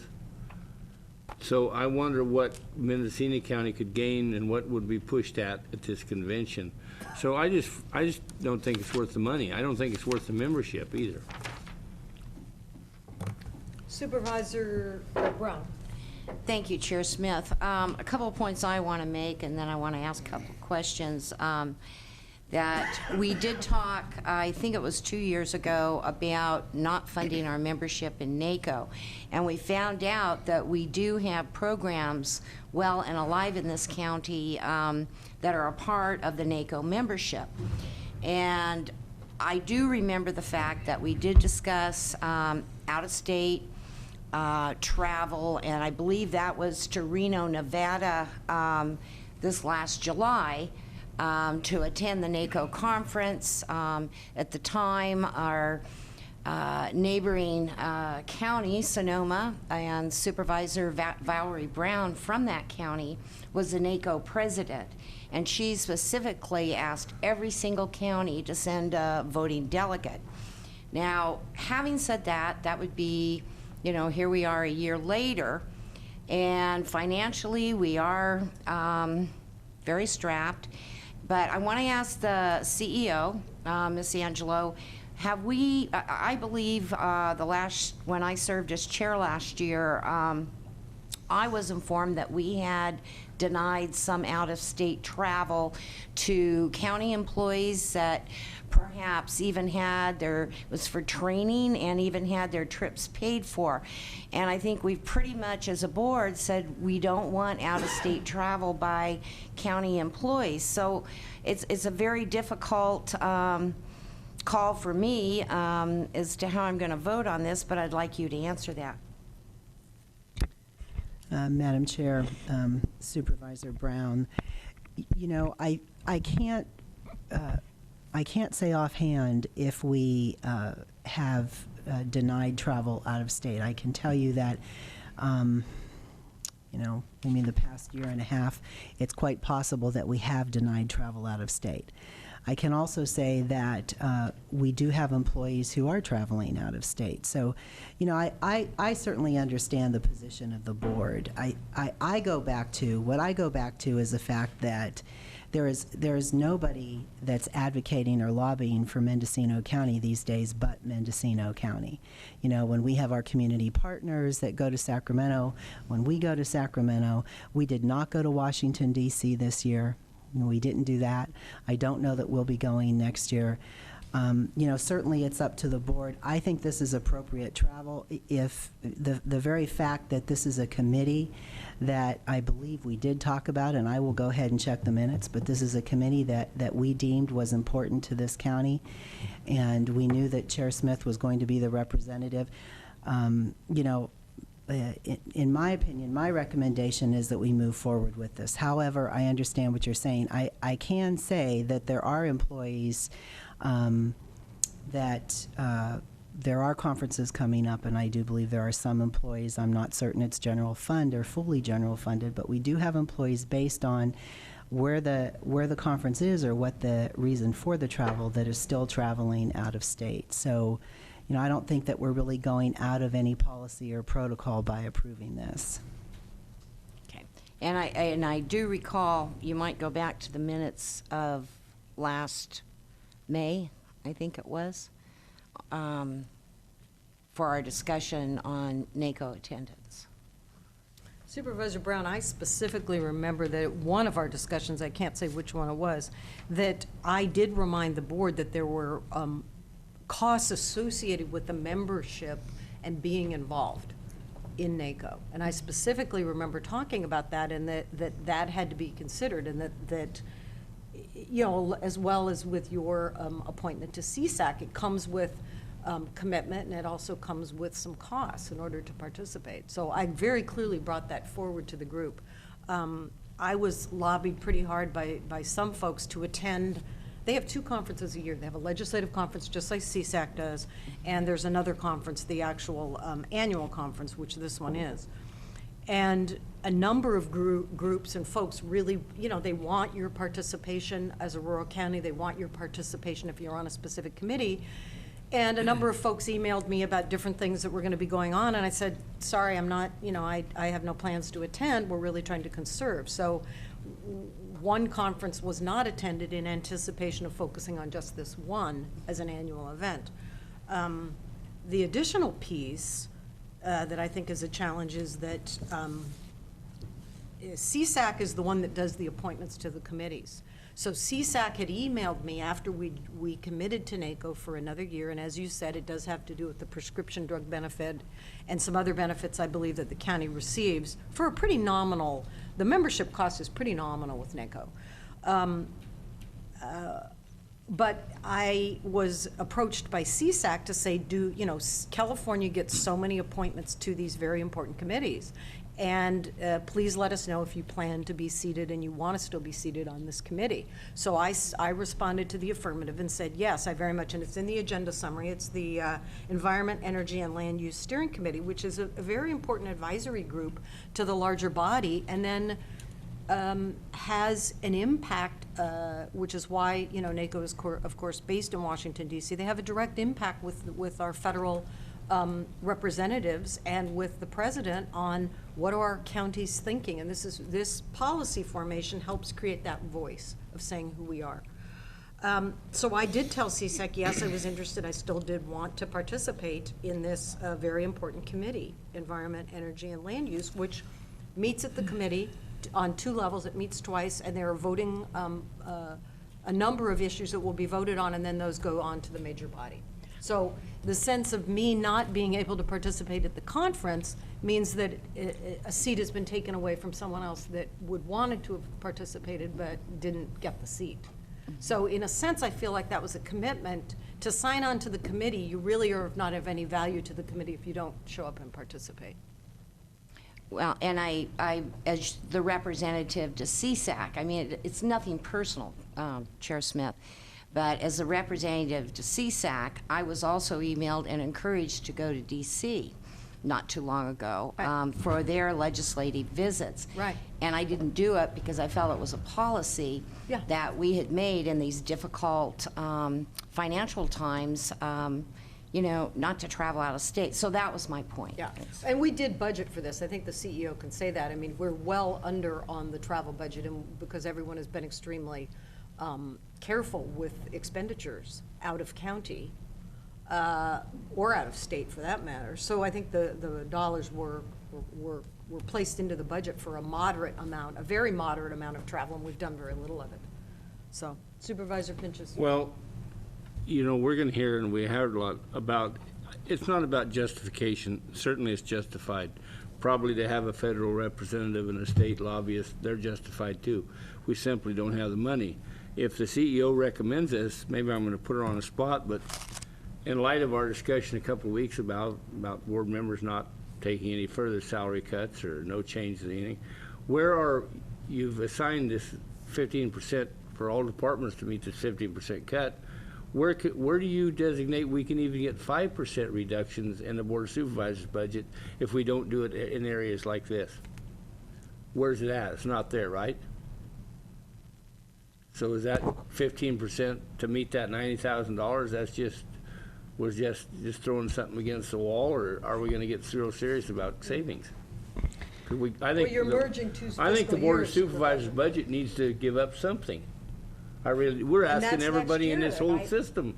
We're even asking private landowners to give up their rental agreements with the county. We're asking everybody to give up something, but yet we're not giving up nothing as a board. I don't know if the CEO knows off the top of her head, but the travel budget was dramatically reduced this I'm talking last about year, what the and sign. it will be again. What the sign net county cost. The CEO had a meeting, told all department heads to try to achieve the 15%, to include the Board of Supervisors budget. There's no way we can do that. But shouldn't we, if we can't give up 15%, shouldn't we at least try to achieve 2 or 3%? But if we don't do it out of these line items like the travel budget, we can't do it out of the 1,000 series, salaries and benefits, so where's it going to come from? Are we just not going to give up nothing? You know, Did you have a Madam response? Chair, I can say to Supervisor Pinches that obviously we are doing the budget exercise for the Board of Supervisors budget unit as we are for every other department. And yes, it will be challenging to get 15% out of the Board of Supervisors budget unit, as it will be to all of our budget units. It won't be challenging, it'll be impossible. If we don't do it in areas like this, we won't get 2% reduction if we don't do it in areas like travel. What I would like this board to look at, and it may be somewhat different than what this item is, but I think it actually marries up well, which is really what is our public policy here. I mean, we are pulling out of everything, and there are a lot of different areas that I really understand and I absolutely support. I'm the first person up there to say we need to cut something. But at the same time, what I look at is, you know, we're going to be an island all on our own because we are just dropping out of organizations left and right, and we're not participating. And, you know, for me, this travel is representative of what would this board actually like to do as a policy decision.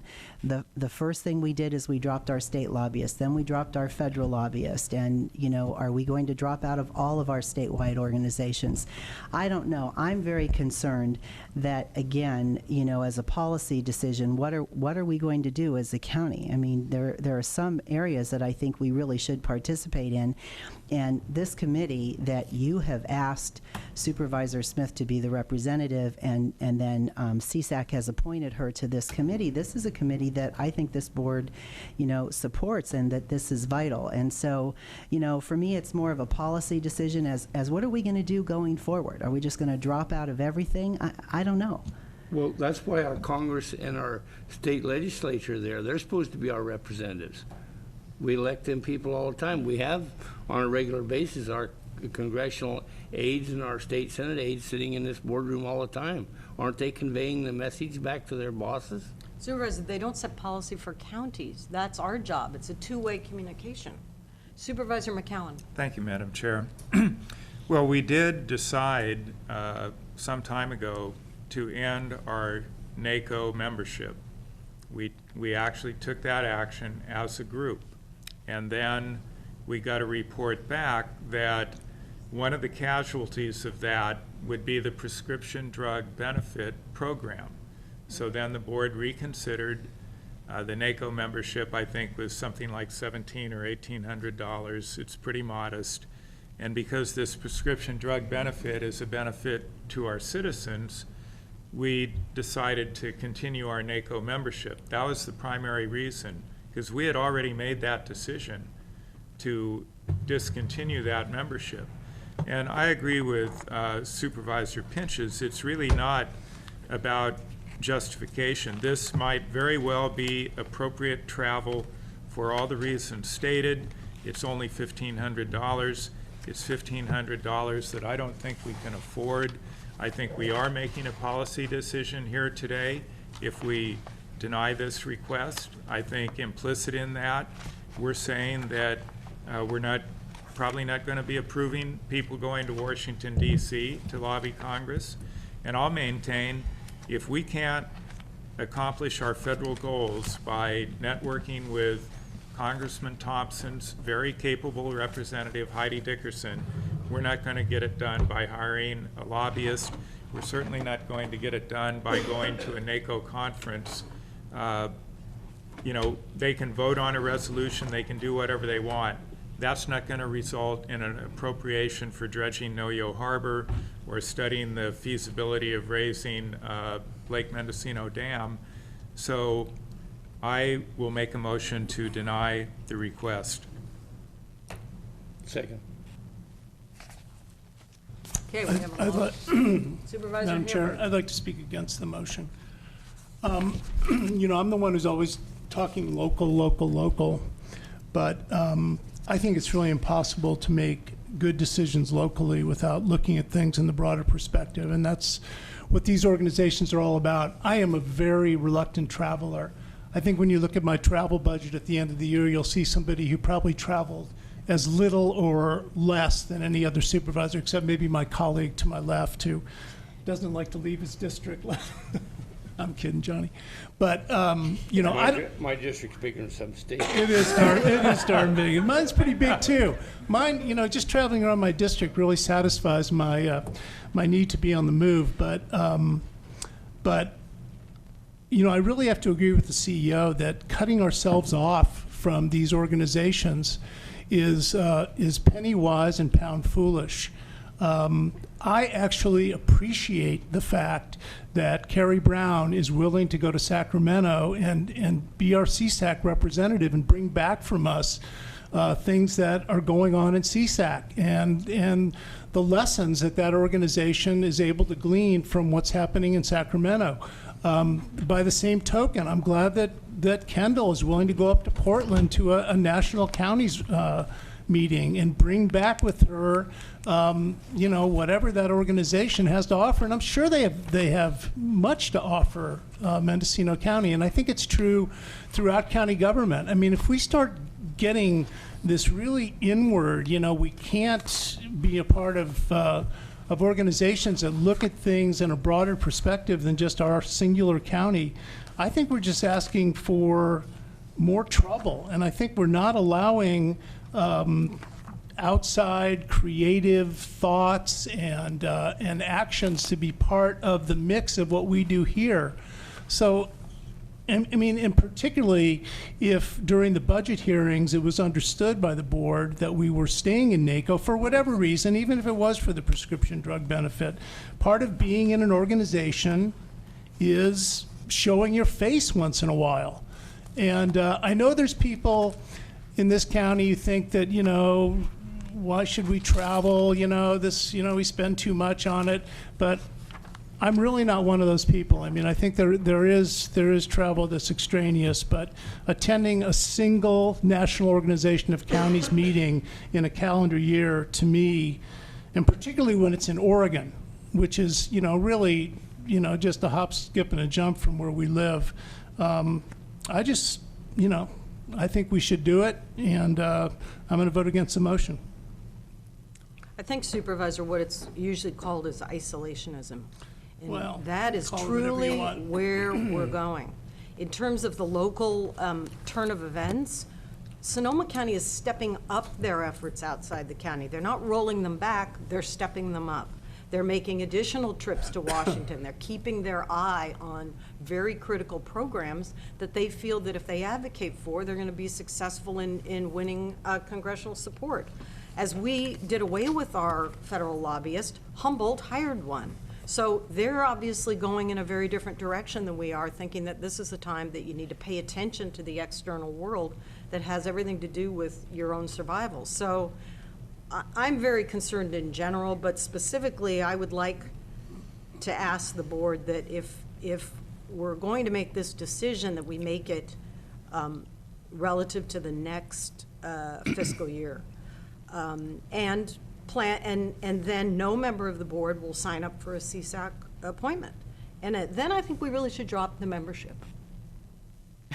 Council's saying no, because, you know, she actually has some sense about these things. Yeah. You know, I think that we really need to progress in a respectful fashion with respect to the process. It's like, then let's just cut it off then. If we're not really going to be participants, let's say it up front. Let's not in midstream just say, well, we're not going to participate. I mean, I think it's, you know, to have told CSAC that I was going to participate because we had discussed it.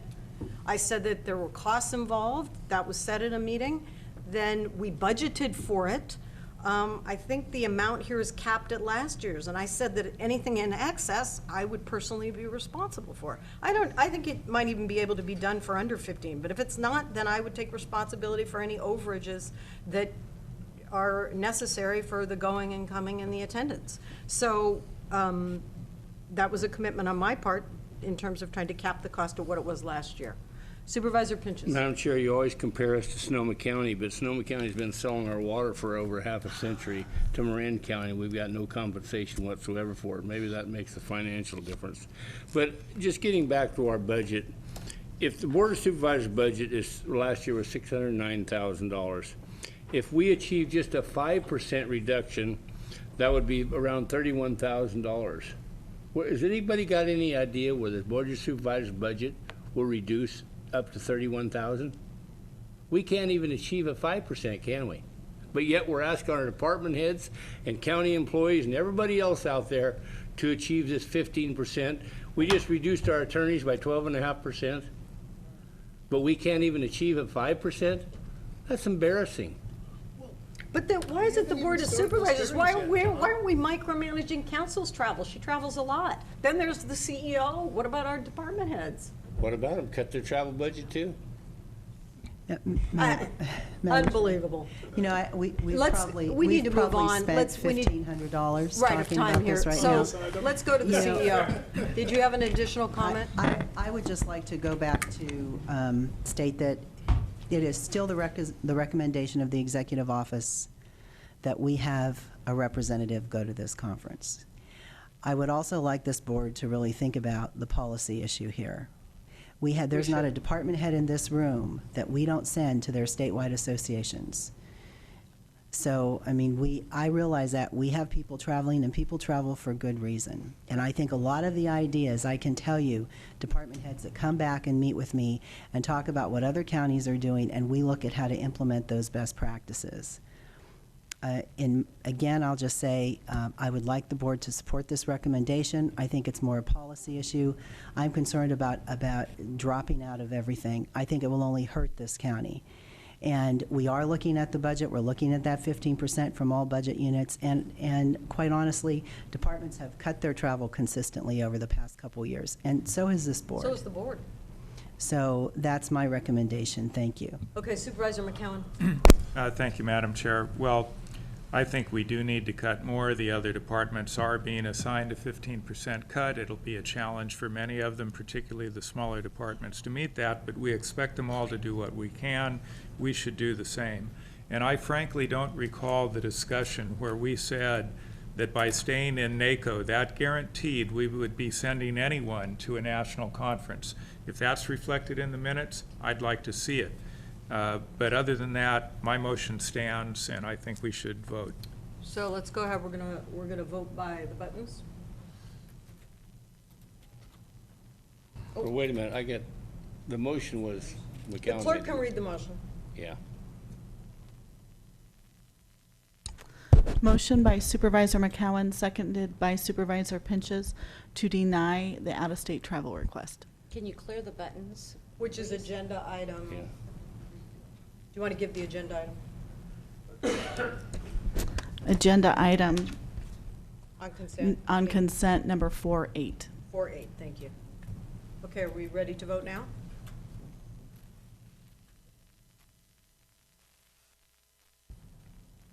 Motion passes 3-2 with Supervisor Smith and Hamburg dissenting. All right, thank you. Okay, moving on. We have finished the consent. Okay, I have one last item on the consent calendar, Yes. and thank you for coming in, Sherry. I appreciate your being here, and this is the item about the county investment. And in our agenda, in the memo that Sherry sent us on April 7th, she clarifies that all of our investments are made in accordance with the investment policy and are permitted investments according to current California law. And the treasurer also talks about the obvious need for the pool to remain liquid in light of our all of our budget uncertainties, and that all makes total sense to me.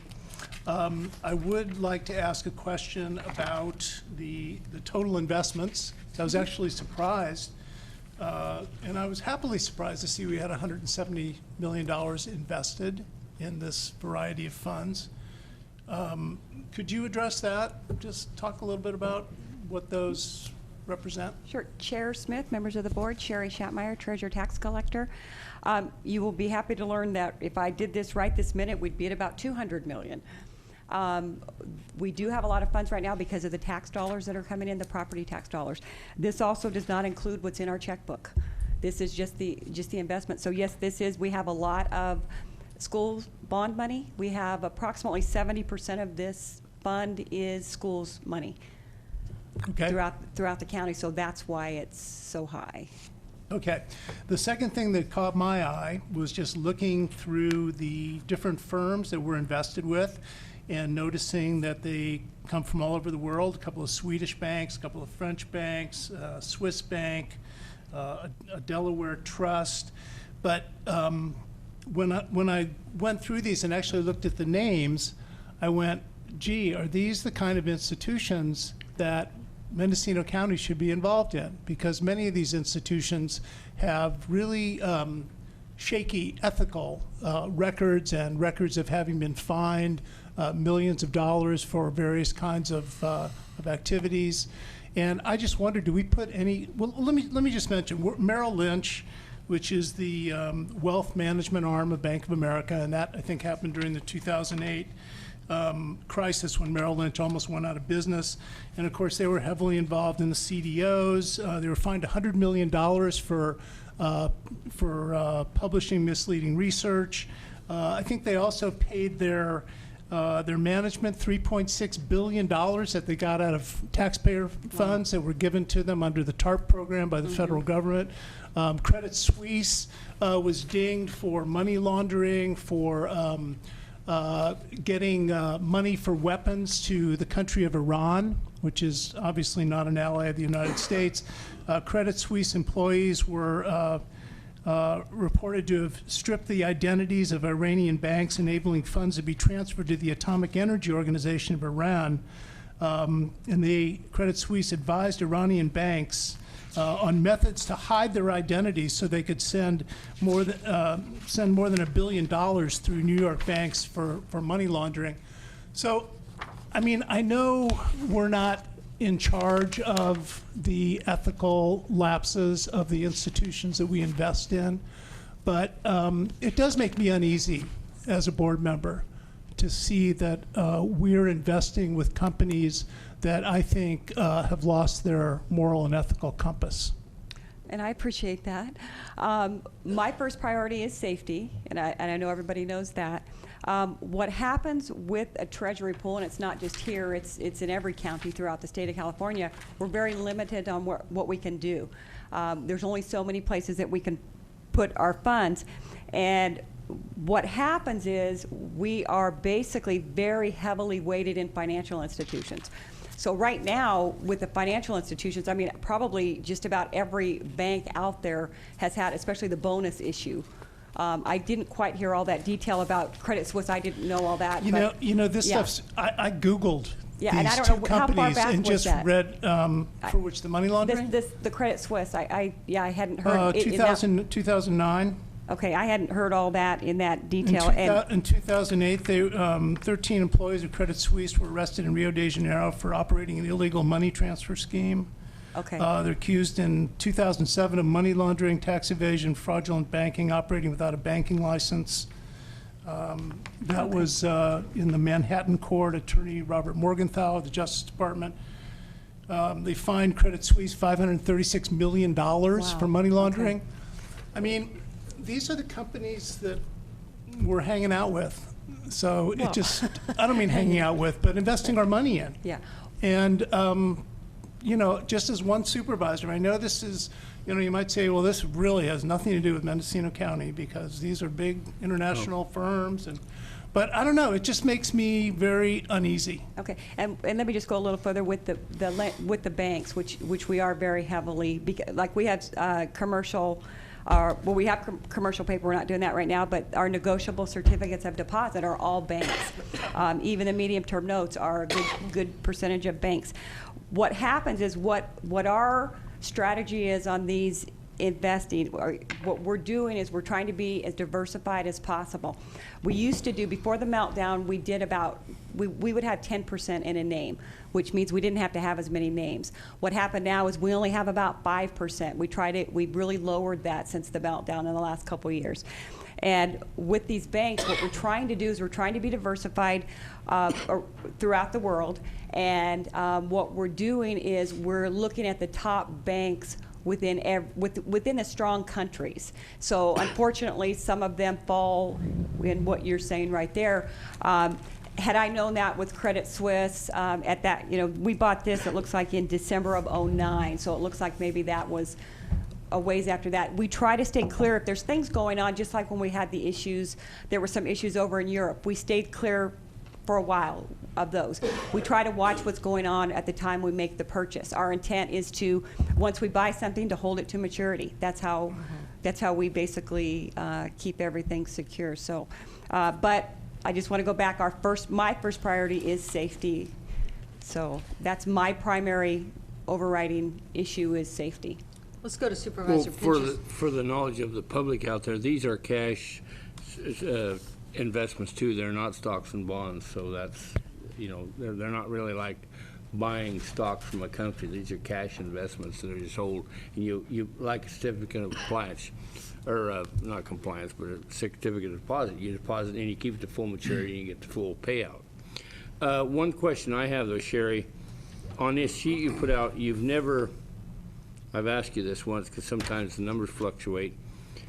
How come you never put a line item in here about what you keep on the same day in your checkings account?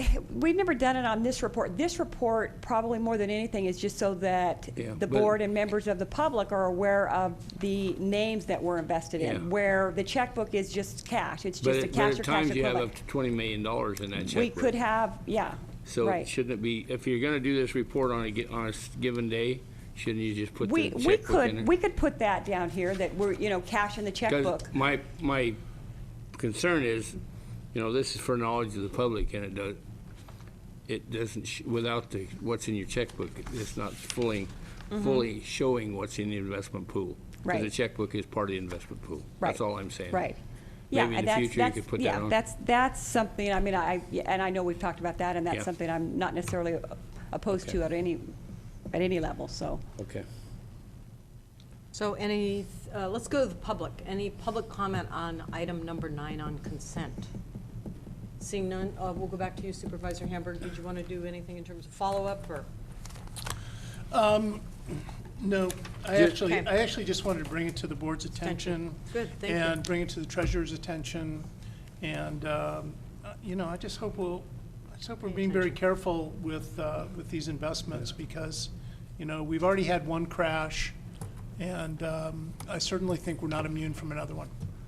Final comment, if I may. Yes. First of all, I think we learned a lot from, what year was it, the Orange County debacle that happened? There's been a lot of investment changes since then. 1994, Yeah. 95, I believe. But, for the public out there, it makes it sound like we have $175 million. As Sherry said, most of these we're just County Mendocino Investment Pool is really just a holding company for your special districts and school districts and everything. There's a small percentage that actually County of Mendocino are operational dollars in that. And with the teeter debt, it gets it right down to the near zero range. Or not that close, but. Okay, Supervisor McCowan.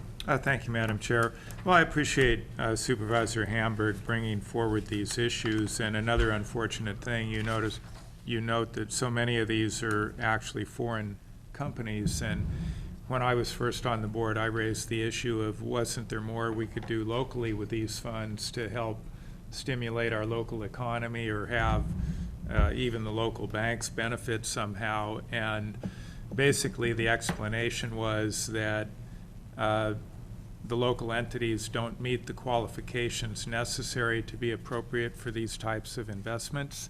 Is that a fair summation of it? You're talking about like Savings Bank of Mendocino, They won't give you the particularly?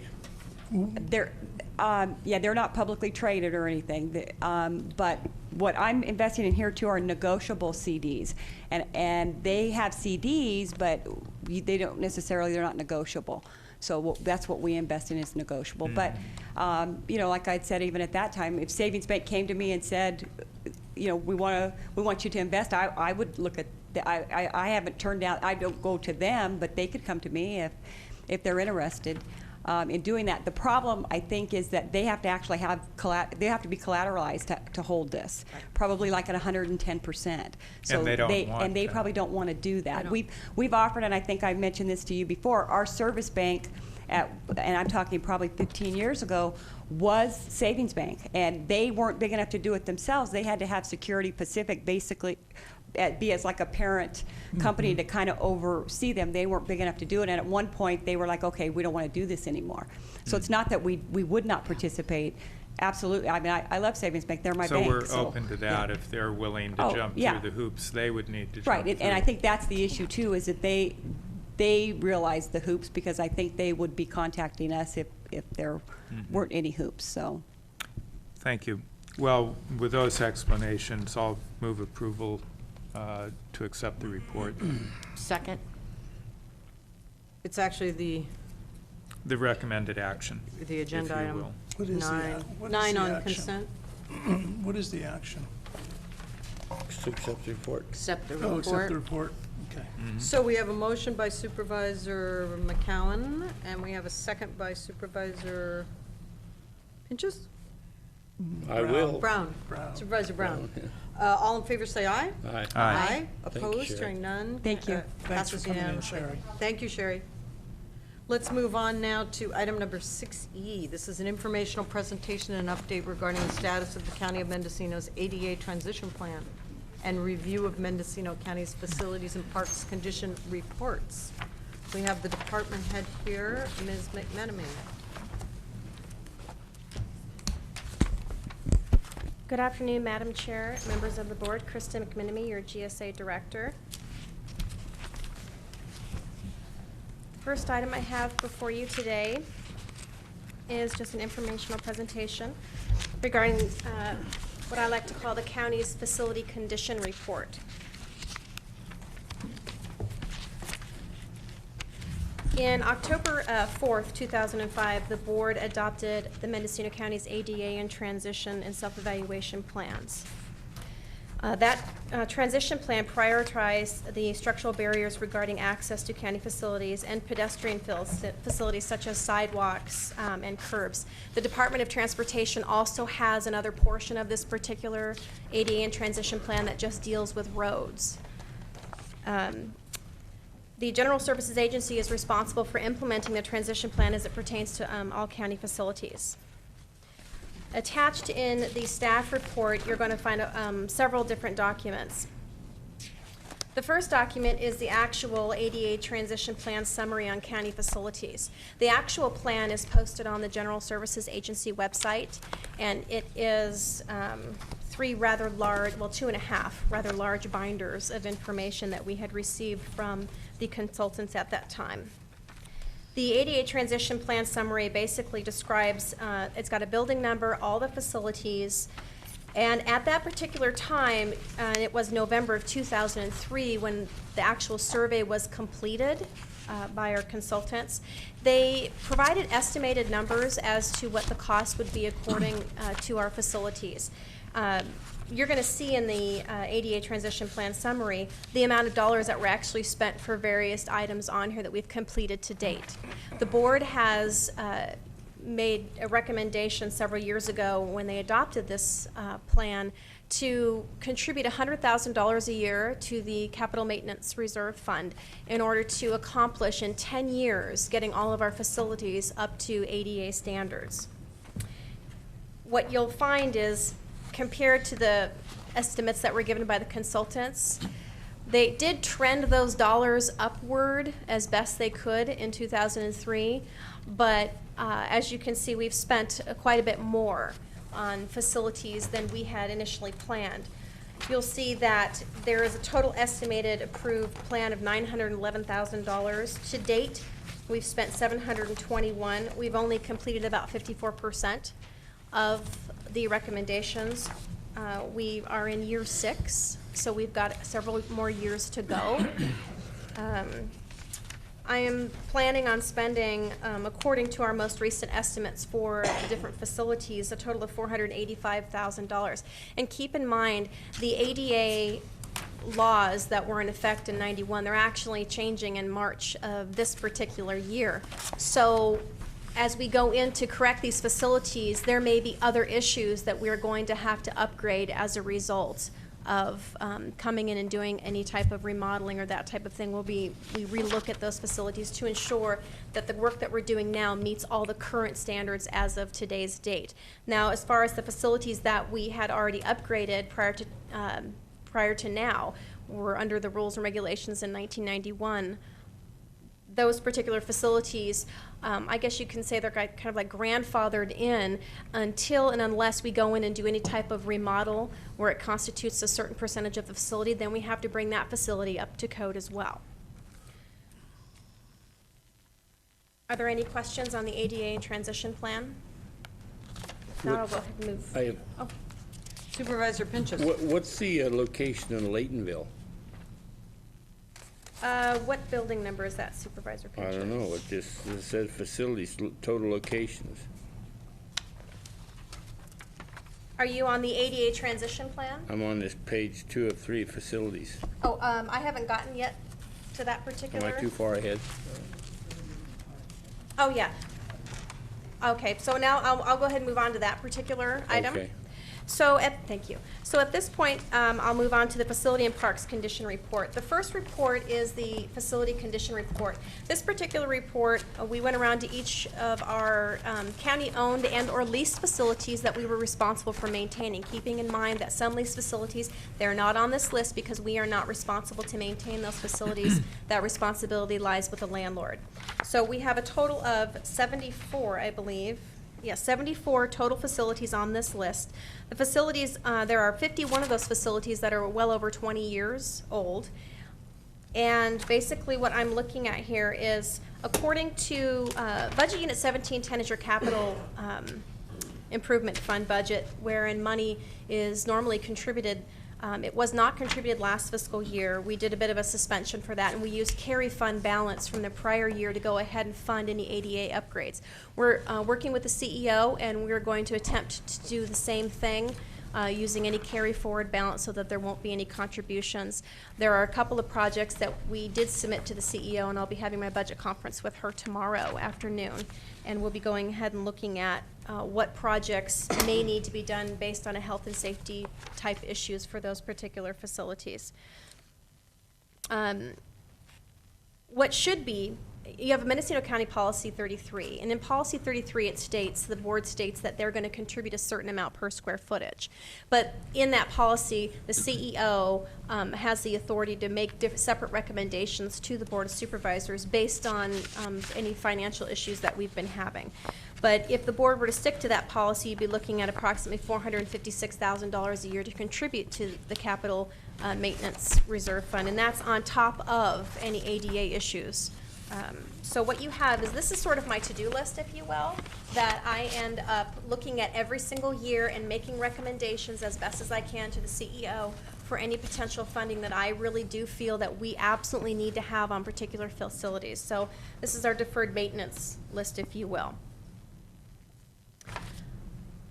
And we do have locations in Laytonville and Supervisor Pinches. That's Tin Gym. Tin Gym, yes, thank you. So the Which other, is not a county facility, but we have a lease. we have a lease with them, yes, and we do maintain that restroom that was put up in there. It's very minor. There's no other issues. It's ADA compliant, but it is one of our facilities. I thought the school maintained it. We have a lease with the school, and are we responsible for any? No. Okay, thank you. Yeah. I stand corrected. Thank you very much. The other item that I have is your parks report. It's a small report, but we do have several county parks, and the parks basically survive on any grant funds, with the latest grant funding being your Prop 12 and your Prop 40 funds. We're getting ready to close down our Prop 40 funds at this point and wrapping that up as that time has actually passed. So you have a needs report here, so that if General Services ends up finding some grants that we can apply for the parks, this is our list that we go off of in submitting those particular grants. Just a note to that, there's no parks, county parks in the 3rd District. Nor the 4th. Nor the 4th. So at this point, Madam Chair, members of the board, I'd be happy to answer any questions on I know this is a lot of information, but you're also welcome to give me a call if you have any other questions looking at this. Ms. McMenamin, I have a question on that, on the ADA upgrades and that whole process. I know it's lingered for some time, and you're talking about we're 54% through that process. Are you using any particular methodology or way to assess the updates in terms of, this was approved in '05, and as you mentioned, those regulations have certainly changed since '05, and you talked about a March date, this March. So have you done anything that, or do you do that on a case-by-case basis as it comes up? Yeah, we do that on a case-by-case basis. I'll give you an example. The Willits Library is a facility that needs some ADA improvements. And the Willits Library, what we'll end up doing is, if that is something that we're going to be putting on the particular list, which we end up reviewing that ADA list with the CEO, depending on what's going on with each facility and the needs. but that's a high public traffic area. So you would take the Willits Library and you would say, okay, we're going to go ahead and go out for bid. We need to be ADA compliant. We give the contractor exactly what that portion of the ADA plan, and each ADA plan, it's a really big document, and it's identified by building number. So that building will have a lot of documents associated with it, with all the measurements that they did and all their drawings and photos and pictures. And then we have to ask the contractor to come in and give us a quote based on those identifying factors, and then they have to let us know exactly how much it's going to cost for fixing, you know, that particular facility. Great, thank you. Sure. So any other questions from board members? Questions from the public on this agenda item? Okay, seeing none. This requires no action. It's informational presentation only. So thank you. Welcome. So we'll move on to the next item, and that would be item number 6G. Okay. Thank you, Madam Chair. Again, it's still Kristen McMenemy, your GSA Director. Item 6G is an acceptance of a report regarding the facility consolidation findings for Phase 1. During your recent January 25th board meeting, you directed the GSA Director and CEO to review leased facilities, with keeping in mind that we'd like to eliminate as many leased facilities that we can, and looking at current county facilities to see if we can move staff and programs around to accommodate and eliminate lease payments to outside vendors. In front of you, there are several documents here, and I apologize for the amount of paper, but I did want to provide you with as much detail as I possibly could. So what you have before you is you have leased facilities that were considered in Phases 1 and Phase 2. You have that particular document. You also previously have seen the ADA and transition plan, the facility consolidation report, and there is also a facility use and occupancy data for Phase 1 and Phase 2, as well as the facility consolidation fiscal and considering factor summarizations. Basically, I call them moves 1 through 9, if you will. You have that information. And moves 1 through 9, just for members of the public and for the record, I will be going over them individually, but rather quickly. There is facility consolidation. Number 1 is mental health to public health, UKIA. Number 2 is UKIA planning and building, UKIA environmental health, and potentially in the future DOT land use, some of those individuals, moving into the mental health, which is the crisis center section. Number 3 is UKIA HR, moving into the old UKIA environmental health space in the admin center. Number 4 is UKIA adult probation, moving into the mental health business services and double-wide modular space on the admin center campus. Number 5 is the Willits Health and Human Services Agency Family Center. We call it the log cabin in Willits, moving into the actual WISC public health facility, which is also occupied with some mental health staff as well. Facility consolidation number 6 is the Willits Sheriffs and Probation. They are in the Willits Justice Center, vacating that particular facility and moving them into the log cabin. Number 7 is UKIA GSA IT. We have some IT folks that after our consolidation with social services IT, they remain in that facility. As of today, they're actually already moved out, and that move has already occurred, and they are in the courthouse annex with the other IT staff. Number 8 is UKIA Health and Human Services Agency Social Services. We call it the Orchard Street Building. That's a leased facility. Moving them back into the UKIA Yokayo Center. And the same with number 9, the last move, is the SIU building, we call it. It's a leased facility, and moving those individuals back into the Yokayo Center. So in order to come up with the facility consolidation recommendations, I reviewed a total of 53 leased. Those are all leased facilities that the county has. Of those, I identified 13 facilities and 19 storage units that were identified as being viable options for consolidation into county-owned facilities or county-owned properties. The remaining 21 leased properties consist of, there are 13 mountaintop repeater sites. Those are not included on this list, as there's really no other option for those. And there's also 8 outlying areas where we do $1 a year for certain facilities in either Covelo or Laytonville, very remote areas in the county that I also did not consider as a viable option to find a county facility, as there isn't any in those areas. I also looked at the ADA transition plan to come up this report, and the facility consolidation, or facility condition report. So the documents and the information pertaining to the various leases, what we ended up doing is I wanted to segregate this into 2 phases.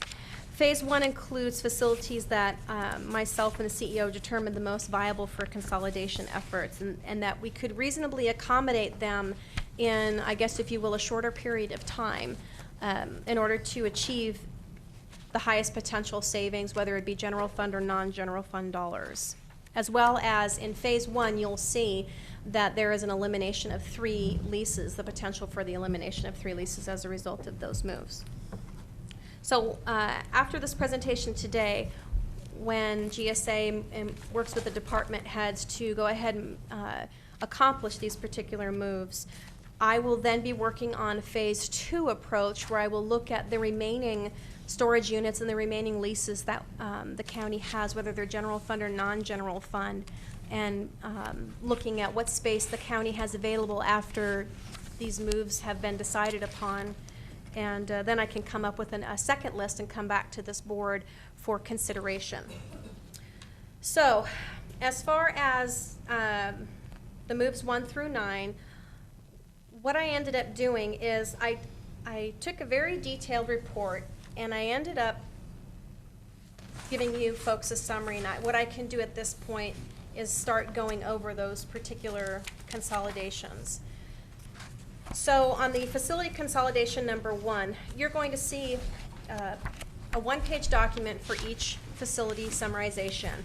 And what I did is I looked at the estimated annual savings for the current location. So if a department was moving out, what is the savings as a result of that?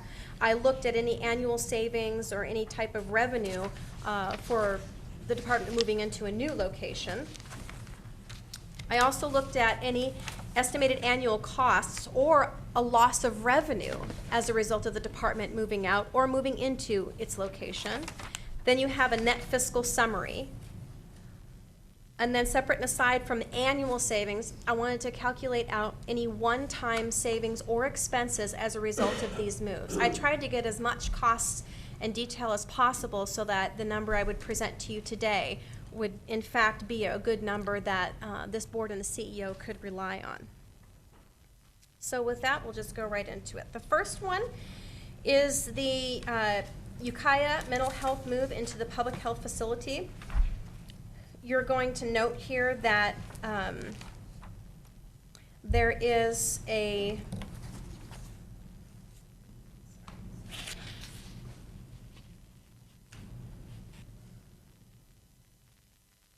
net fiscal summary, which is your annual savings or costs. To the general fund, you're going to have a $57,517 savings as a result of this move. And that really does stem from the fact that when mental health moves out of its current facility, it pays an A87 debt. And these numbers were obtained from the auditor's office.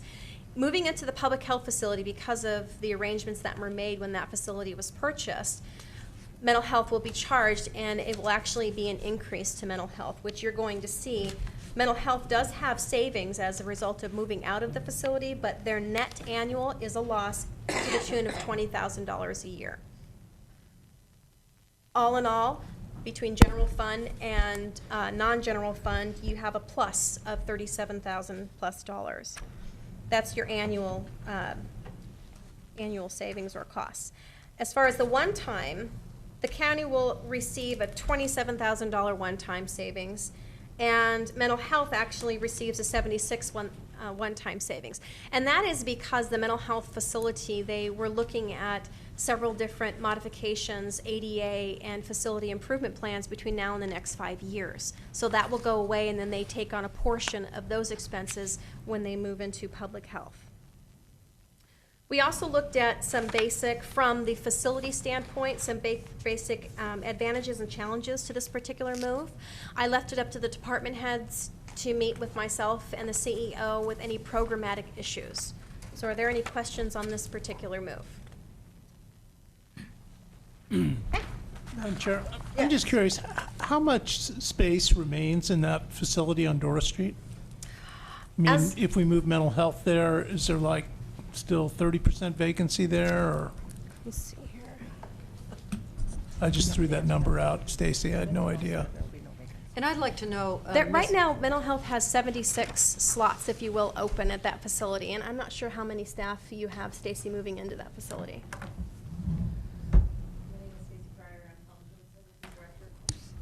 Is it on now?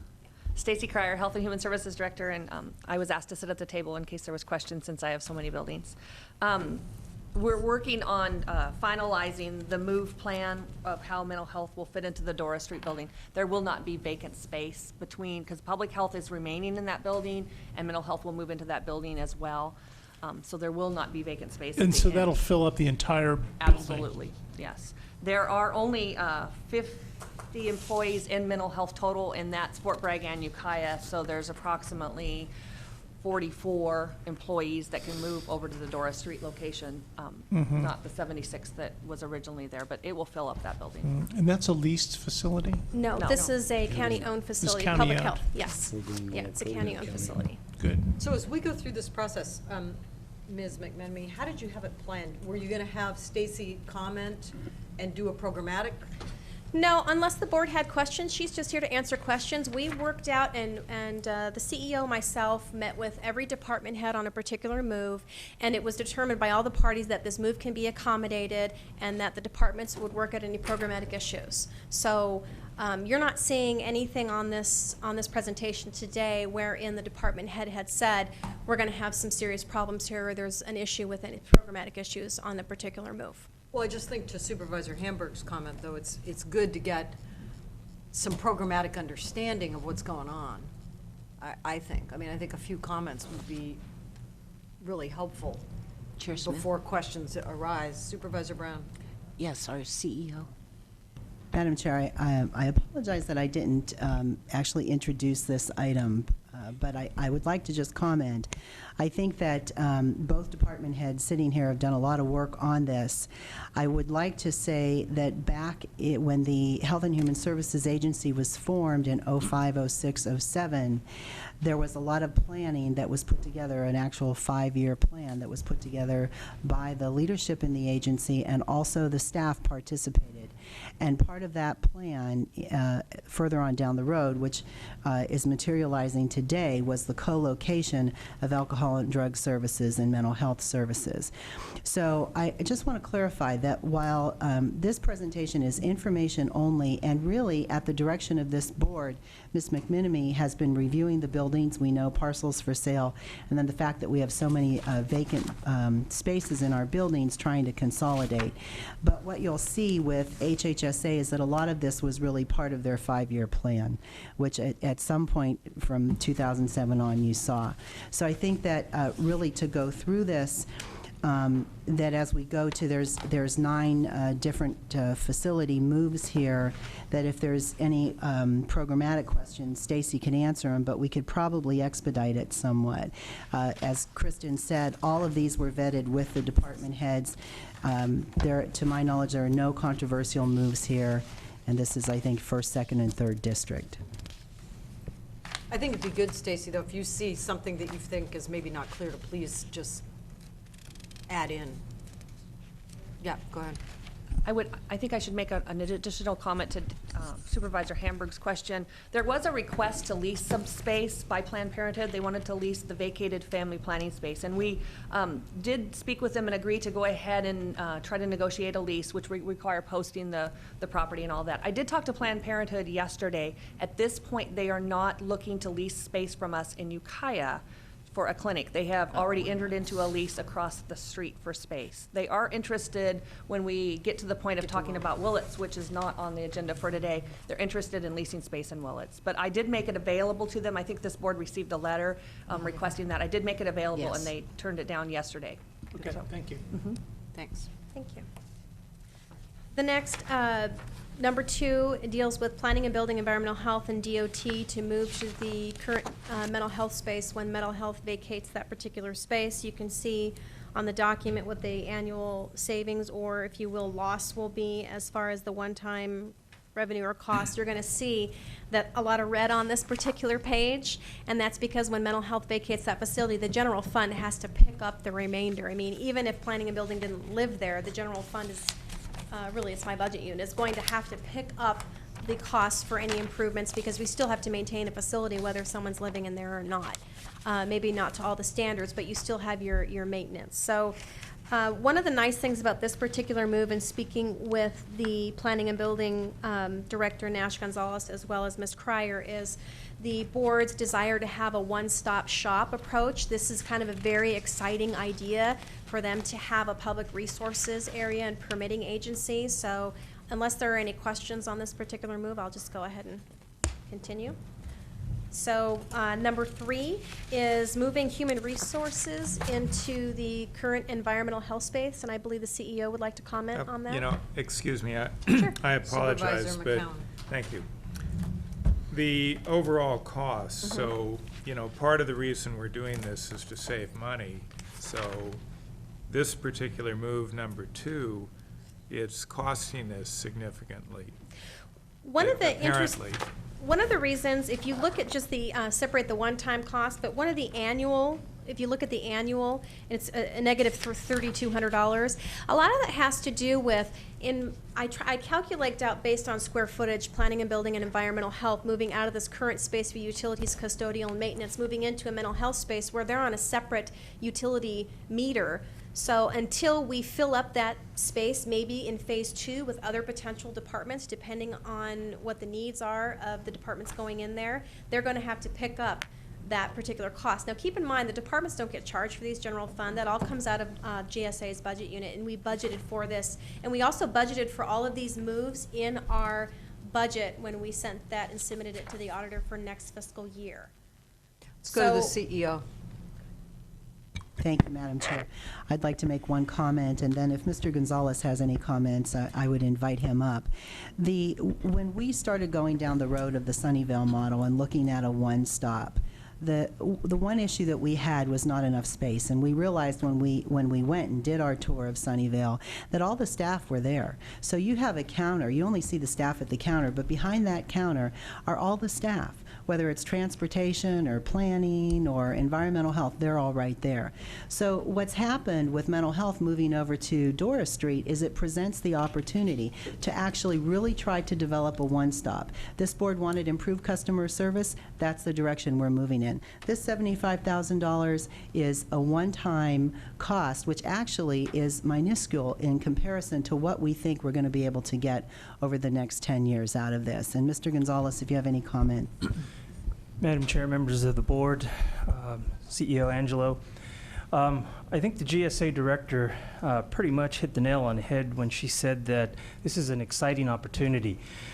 What you have here is a building that will accommodate environmental health, all of planning and building, the water agency, and would also provide space for DOT staff to participate in and I'm going to refer to it as the Mendo model, where we would provide a one-stop shop under one roof.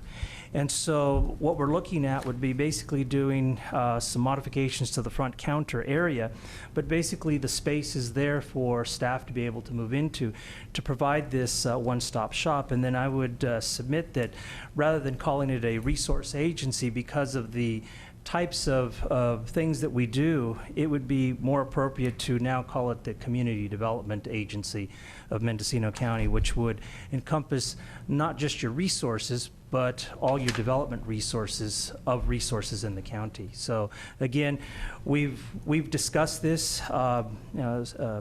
Howard, Stacy, Kristen, myself, and the CEO have been involved in doing this planning, this examination of how we can achieve this better customer service. And I think a lot of it would be much served if we had all of the agencies combined under one roof rather than having people running around all over the city of Ukiah. Thank you. That was good information, more clarification on that. Supervisor McCowan. Thank you, Madam Chair. Well, I agree with all that. So the 80,000 is to remodel the new space. No, that's not, no, there's only $10,000. The $80,000, that is taken from the facility condition report. That particular number was a savings to mental health when they moved out. And what that number is comprised of, any ADA issues that I've got to do between now and the next 5 years, and any facility improvements that I need to do between now and the next 5 years. But it's showing as a, as a cost. It is going to be a cost. It's a one-time cost. Whether I do that this year, whether I do that 5 years from now, whether I do a phased-in approach. So that's not really part of the facilities consolidation, if it has to be done anyway. It has to, right, it has to be done anyway, but I wanted to account for it because where I account for it's a savings for mental health, it's still out there, and so the general fund has to pick that up regardless of this move. So you could take it off and say that's fine, but I felt like I wanted to show where I show a savings, I've got to show a cost. If there's a savings for HHSA, that means there's a cost to the general fund sometimes. Thank you. So thank you, sorry for that. Okay, let's move on to 3. Number 3 is moving human resources to the current environmental health space, and I believe the CEO would like to comment on that. Or Thank you. Just a quick comment. We were planning on human resources moving over into this facility, and this just presented the opportunity, particularly since we will not have a human resources director for a few months. It will accommodate human resources reporting to the executive office until further decisions are made. So we see this as a really good move. Thank you. And that particular move does provide a savings across the board. On move number 4, we have adult probation. I'm excited about this move because this is an actual leased facility that we can finally eliminate off of our books.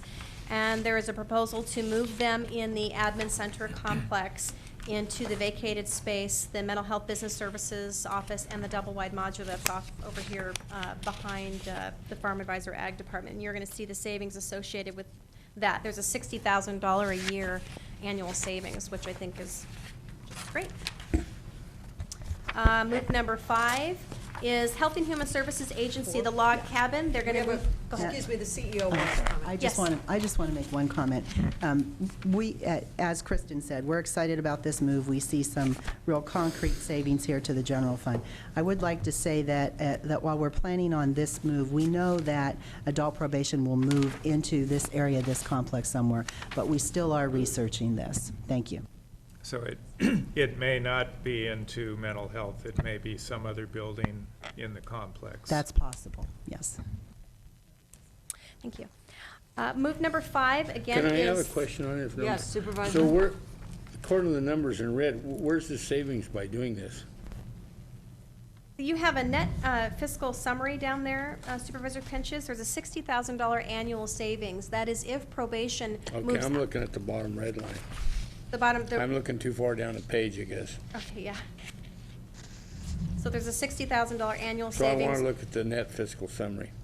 Yeah, the net fiscal summary. Okay. That's what you want to look at. So on the number 5 is HHSA Willett's Family Center moving out of the log cabin. And this is another exciting move for HHSA. They're looking forward to this particular move and establishing themselves in the public health WISC facility. So if there aren't any questions on this particular move, you're going to see a $10,000 annual cost, if you will. Basically, that's a loss of revenue, but that revenue is going to be picked up somewhat by them moving. The log cabin is on, again, it's on its own meter.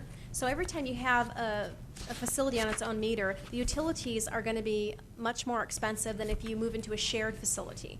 So this is going to have to be a general fund pickup of the $10,000, and that is calculated in with all the rest of the You want moves. to talk about the high heating bill at that building, at the log cabin? I'm sorry, excuse me? You want to talk about the high heating bill in the log cabin? And maybe that will go down, I'm not quite sure, because it is being used as a family resource center, so you may see a decrease once you have the next move, which is sheriff and probation moving in that facility. A lot of this, I just took the hard facts of what it is now. Changing the use of facility is going to change the costs, so, you know, you might see a downward trend in that particular facility. But if it's a very inefficient building to heat and cool, that's not going to change just because you change the occupant. It kind of depends, because if you want my opinion, it's that facility that heats on a lot, and I don't necessarily think that it needs to be on a lot, and I don't necessarily think that the new occupants that you're going to have in that facility will require that. So I was very conservative in my numbers on purpose, so that if there's any additional savings, then that's sort of a plus, if you will. And we have tough new occupants, so it'll. We do have tough new occupants. So speaking of the new occupants, on the next number 6, that's sheriff and probation moving into the Whisk Log Cabin. We did give sheriff and probation a tour of that particular facility. There is some remodeling that needs to be done. I did send an email off to the sheriff, but I'm going to be meeting with the sheriff with regards to some of the remodeling that's being requested for this particular move. There's about $10,000 of internal things, but there's also an additional $80,000 of external things that I'm going to try and get with the sheriff to be creative about what type of a funding source we can use for that particular remodel. So, Ms. McMenemy, on this, I'm assuming that the Whisk Log Cabin, it's on the same property Yes, as the it's Whisk, right? right there, yeah. So we own that as well? Yes, we do. It's all on that one parcel? Yes. It's been a while since I've been there, so I. So on move number 7, that move has already been completed. There is a small savings, but nevertheless, there is a savings there as a result. We can go ahead and move on to number 8. This is the Social Services Orchard move into the Social Services Yokayo Center.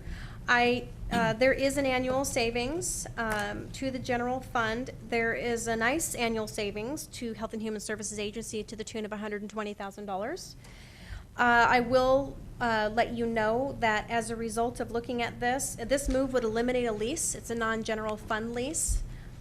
But again, the savings is substantial for HHSA. There is a potential for partner dissatisfaction. This particular facility has several other entities in it, and it's sort of, I guess, if you will, they call themselves a one-stop shop.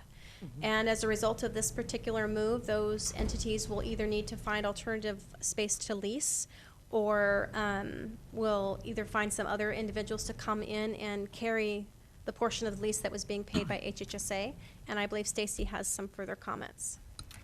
Thank you. This was developed back, I believe, in the 90s when the whole Welfare to Work program got initiated, and it was built as a best practice that many counties were following to put similar type agencies that dealt with work issues in one location. And I think it's been a good model. However, over the last several years, as you've known, as we've decreased the number of employees and began to lose revenues within our agency, capacity, of course, is becoming more and more of an issue. So this building and this one-stop shop is something we began to look at about a year and a half ago. With moving our staff back into the Yokayo building, there's efficiencies that aren't captured on a document put together by GSA. And those are things like the management oversight that's required over at the one-stop shop. Perhaps we can utilize one of the managers that's at Yokayo, so maybe we need less managers. Reception services and coverage that's required at the one-stop shop from our staff would not be necessary over at the Yokayo complex because we already have front coverage. So there's efficiencies that can be gained in our operation that aren't captured here, that were something that we have been looking at within our agency for some time now. Recently, before Sandy Brown left, who was the EPAS deputy director for several years, she worked with her managers, and they actually recommended to make this move. There was some questions about that, and another analysis was done. And I think that you may have received a letter from one of the partners referring to this analysis that was done. I have there's some additional questions on that analysis on we need to look at it some more, the particular analysis that was done, because it hasn't captured all the efficiencies that I've just described. I think it will be, will be some synergy that would be lost to the clients because they're able to receive all of the service in that area. So I think that's something that we would be giving up by moving to another location. The partners would have to either find somebody else to lease the space that we're vacating, or they would have to find an alternate space for themselves because they wouldn't be able to pick up the decrease in the rent that we would not be able to cover. And also there's a lot of services provided or services or products provided by the agency that the partners are able to take advantage of that they would not be able to take advantage of anymore. I believe, though, for our agency, the savings that we would accomplish and the capacity issues that would be addressed, it's the right move for us to make as an agency. I do agree that there will be some synergy loss to the clients, but fiscally and capacity-wise, it's what we need to do. Okay, Supervisor McCowan. Thank you, Madam Chair. Well, I think there are some questions here that require a little more examination, and just as Supervisors Hamburg and Smith brought forward the issue with regard to the coastal facilities, that we're not necessarily against the move. We want to make sure it's done right so things don't fall through the cracks in the process. And that's only talking about our own department personnel. We're not talking about outside agencies and how it's going to affect them. It's my understanding that there are a total of 17 different partners or programs in this building, and we've just got done talking eloquently about how excited we are by the opportunity to bring together planning and building and environmental health, and so we have a one-stop for planning and building or development, community development, and then we're going to go the opposite direction here, and for a $22,000 general fund savings. So, you know, I really hope this board will take a little harder look at all the options that might be available, and is it possible do we have enough space available that we could at least make the offer to the other partners that if they want to move with us to preserve the one stop, that we do that. Sure. First of all, you're right, it's only a $20,000 savings to the general fund, but it's more of a savings to the agency, and we need to consider the savings to the agency as well. And the agency is in a position where it needs the savings. We've been looking at building space for some time, and we do need to consolidate, and we need to save so that we can put those dollars into programs versus leases, first of all. And I agree with you, this lease, or this particular move is slated for later. It's October, and I agree with you, it would be nice to offer an alternate space for all of the partners. So we are looking at that right now. We're looking at the Yokeo space, and is there something we can do differently to offer one part of that to all of the partners? And we're working on that right now. I don't have an answer to you right now. I think it would be challenging, but I'm not sure it won't work. And my assistant director and I have been talking about that, so I'll have a better answer for you later on that. But I do want to I just want the board to remember that the agency needs savings as well, not just the general fund. So I don't want us to forget that, because our programs are going to suffer if if the we work don't. that we do is no longer as effective, because CalWorks Job Services is part of what would be getting moved, right? And then those probably virtually all the people who utilize the CalWorks Job Services also use the Mendocino Private Industry Council and the Employment Development Department, which are co-located in that building. So, you know, one person drives to one building, parks their car, they can have appointments with all those different agencies. You know, now we're going to be changing that. I agree that some of the synergy will be lost, especially for the clients. And again, I am looking to see if there is a county-owned space that all of the partners can fit into. I can't commit to you today that I have one. We're looking at it, and we will look very critically at that. Can we have the commitment, since this move is not planned for October, that this would come back to the board before a final decision is made? On number 8. Yeah. Well, This move could come back to the board. I just want to support the department head here that, you know, it's a savings of $120,000 to HHSA, which is, you know, at least one staff person. I think, though, that they're working long and hard to see if there is a facility or enough space where they can still co-locate. So we could get an update on this back to the board as soon as we know more. Supervisor Pinchot. well, I think the best thing for that building and that facility is for the county side to move out. Because if you ever go down there, there's not near enough parking for the people who works there, not alone clients. It's terrible. I park in the vacant lot in front of it. Yeah, out in the mud. A lot of people do. But I'm just saying, I think in the long term, it's gonna really help the people that stay there, because, you know, you gotta have access, that's the first thing you have. And if the parking is terrible there. Well, it won't help them too much if they can't afford the rent, because what makes it work is They can find another all renter. these small little agencies, including the Economic Development and Finance Corporation, are able to rent space there very reasonably, and then they have access to the meeting rooms, the copiers, the reception services.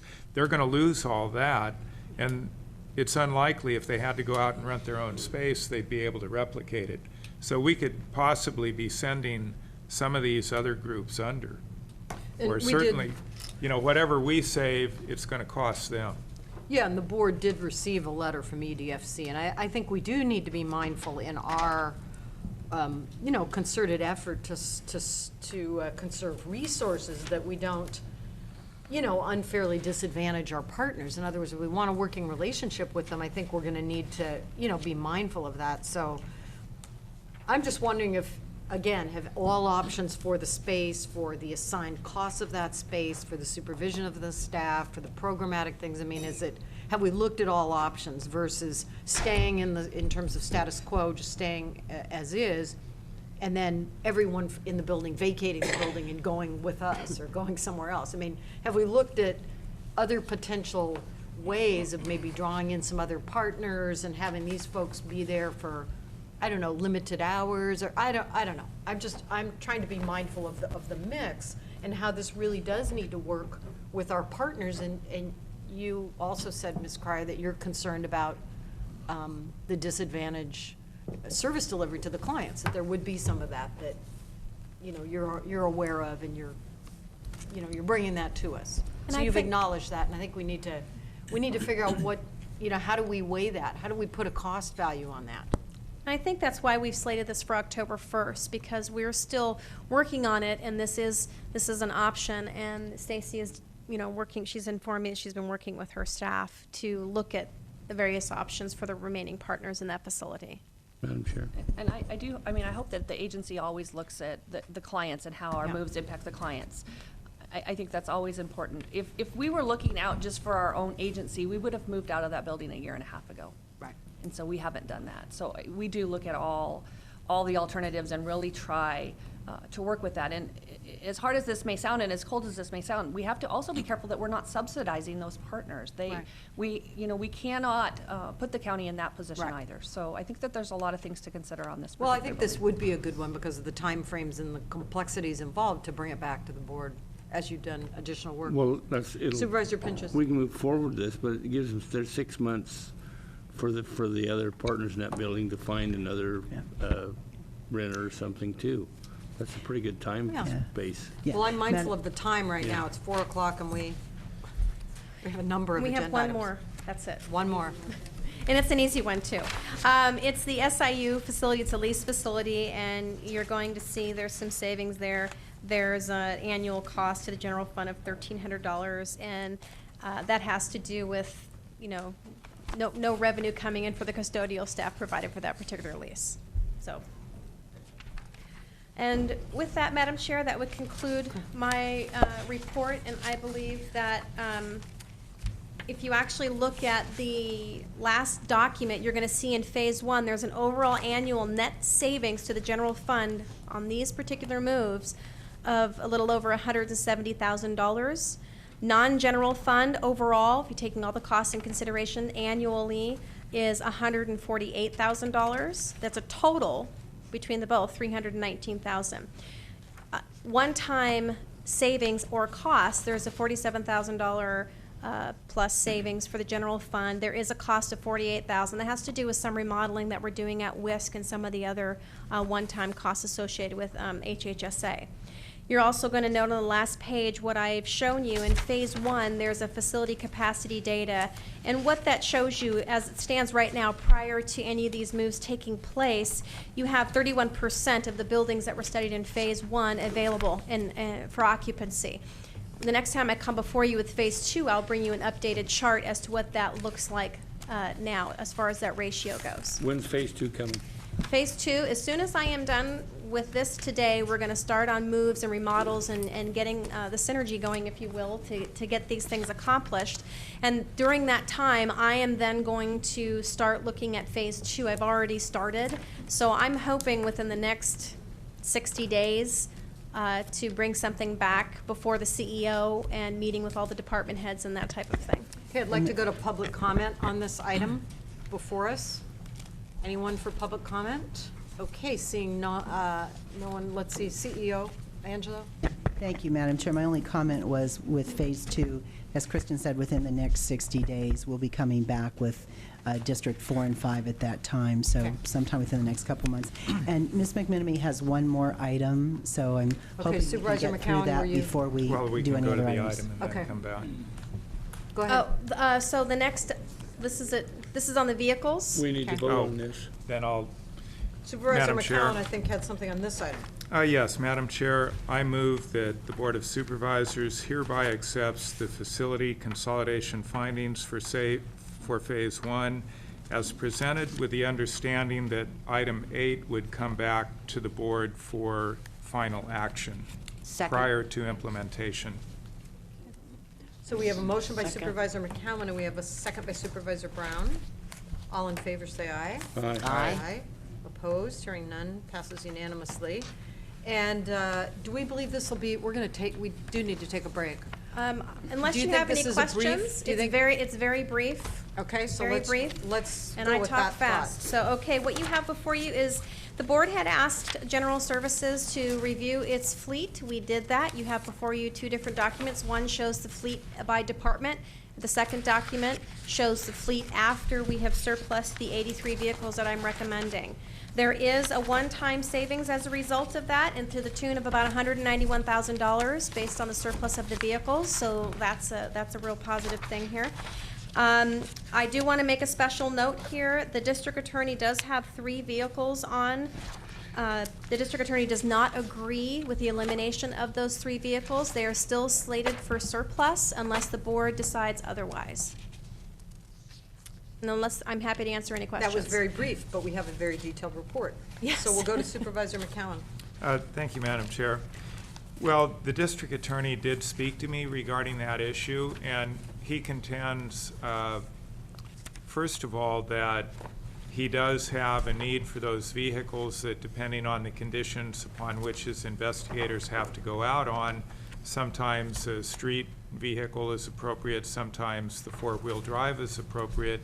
But beyond that, he contends that the vehicles were purchased with asset forfeiture funds, and that if the vehicles are sold, whatever proceeds are realized won't go into the general fund, but will go back into his asset forfeiture account. And that is accurate. Meredith Ford and Lloyd Weir from the auditor's office, they are looking and getting back to me which vehicles are purchased. Meredith has indicated initially that the vehicles that were slated from the district attorney were not purchased with asset forfeiture funds. There might be a couple from the sheriff's department, and so those will end up going back into asset forfeiture. So yes, thank you very much for that clarification. Okay. So if they were Yes, Supervisor. if they were asset forfeiture, if he needs them, let him keep them. What's the big deal? It's no savings to the general fund.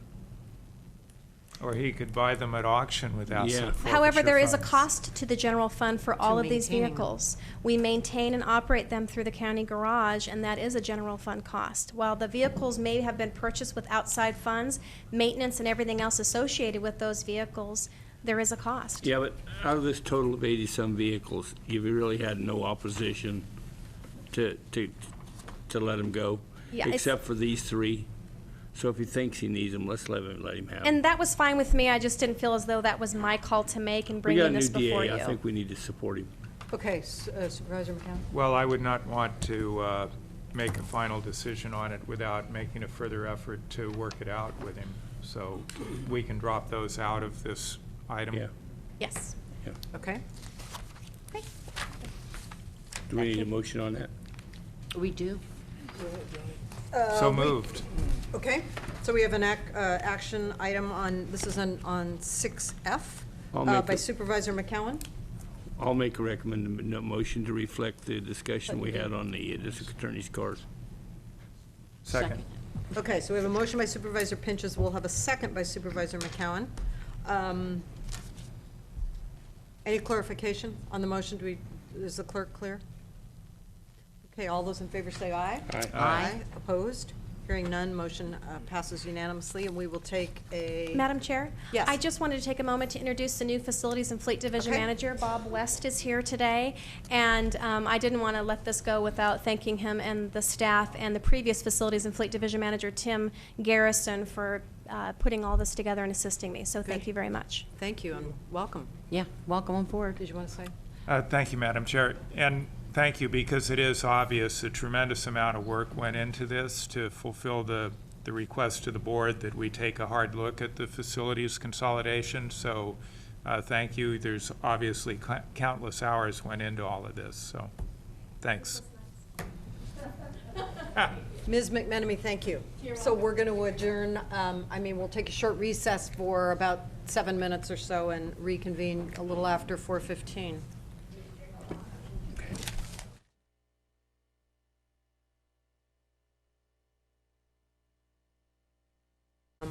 For an informational update from the sheriff, item number 6H on the sheriff's office deficit as requested by the Board of Supervisors, including a report on funding for the integrated public safety criminal justice software New World Systems.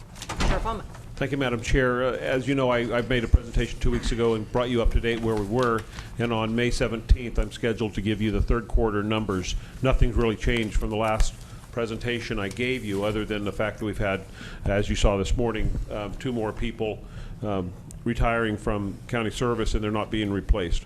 As far as the maintenance contract for the contracts for the computers, it's no different than the presentation that was presented to this board last fall regarding the new computer system that'll be online Thursday, December 1st. This is a maintenance contract, and this is a non-general fund item, and there was confusion going on regarding where the money's coming from. My commitment in the fall was this was not going to be general fund money, and my commitment stands. This is not going to be general fund money. This is an asset seizure expenditure obligated by the agencies that you see in front of you. So I hope this puts to rest the rumor that we weren't going to be able to afford the maintenance contract. It's clear that we are, and it's no different than in the fall. I think that was less than 3 minutes. If there's questions. Any questions from board members? Any questions from the public on this item? I just have one question, Sheriff. We have the list here of the delineation of the users, so we'll assume that is a commitment from all the entities listed. They've made the commitments as we have received them here. We've met with their attorneys. At this point, we see everything's a go. If there's any interruption in the commitments, the board will be the first to know. And we have an annual cost, and then it's renewed for a 5 years. So does that mean that all of these entities receive a 5-year contract? Well, it'll mean all these entities will commit to a 5-year payment, Okay. and in 2015 is when the other county departments and these will have to put it in their budget. But with this one-time payment for 5 years, this will be a non-budget item for the next 5 years. So it's cost per year, but then it has so you're saying this is an annual reoccurring cost? After 5 years. The $416,000 will be paid when the computer program is put online December 1st. And after that, we will not pay it for 5 years, and then it will be put into our budget. So we're getting a 20% reduction by doing the prepayment. Okay. And so we're fine in terms of you have the asset forfeiture, it's there, it's set aside, there's no question about that? Yes. Yes, ma'am. And that, excuse me, Madam Chair, that's to cover the 195? Or is it to cover the 48? I just want to make sure I'm clear. Well, the question was regarding, does the sheriff's office have the commitment for yes, so we have the 195. Yeah, the 195. At the beginning of this budget year, we had put it aside. Right. And since we won't get a third quarter report for 3 weeks, is there anything new on your budget that we should know about? There's no bad news. As I said, we've just had some people leave, so we're doing cost savings of the And there was an article in the paper that seemed to have a bearing on your budget, regarding the district attorney and some actions he's taking that will realize some money for your department, I believe. That's all good news. It's approximately $100,000 of unanticipated income that Right. obviously will go towards our deficit, I hope.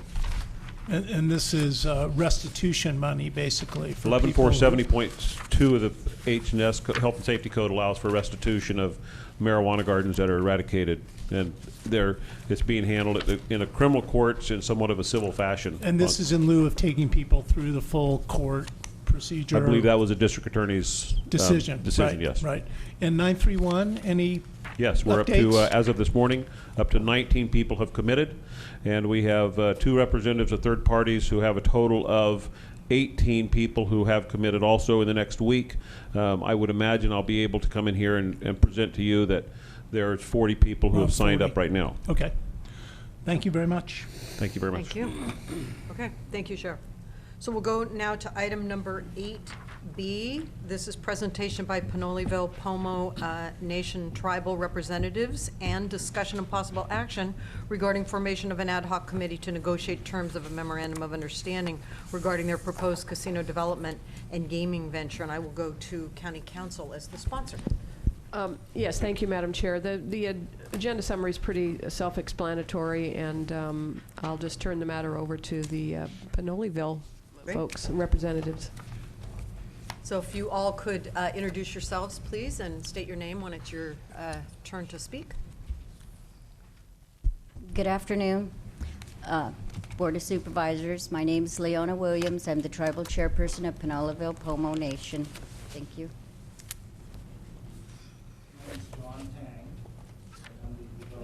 Push it.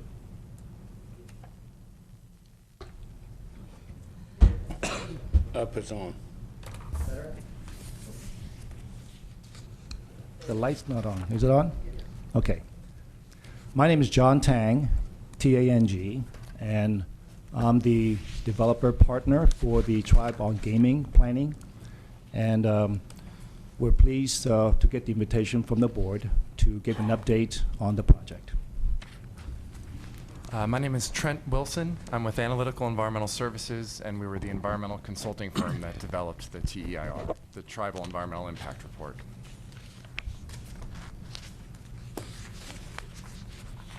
We came kind of open. The invitation was to give an update on the project. It's been in the works for 3 years at least, since the compact was negotiated with the state.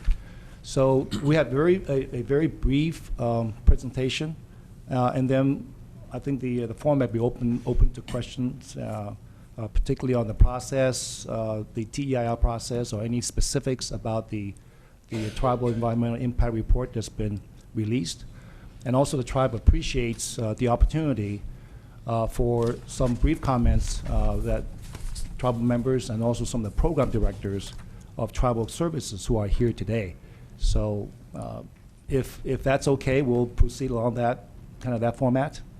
And I just wanted to point out to the board that I received copies of the TEIR, I think on Friday, and on Monday they were downloaded and they're on the Board of Supervisors website, the actual environmental impact report. Supervisor McCowan. And is this an updated tribal environmental impact report, or, because I think there was one issued previously? Yeah, and maybe I can give it just a little brief summary of the TEIR process. And that's outlined in the compact between the Pinoleville Nation and the state of California. The compact essentially is an agreement between the two governments to lay out the regulatory process, the scope of gaming, and also mitigating potential off-reservation impacts from the operation. And so the TEIR is a direct provision within that compact. And the compact provides for the tribe commissions an independent analysis of any potential off-reservation impacts based on a checklist that is included in the compact itself. So there are very specific line items that the tribe is to analyze and give an independent analysis based on those items. Then there's the first step is a notice of project, NOP. And that was released about a year and a half ago, and the tribe received comments from that first release. Then, based on those comments, the tribe released a draft TEIR July of last year. From that draft, we received additional comments, both from the public.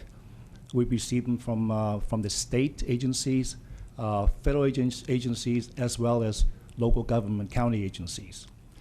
And the report that county council is referring to is the final.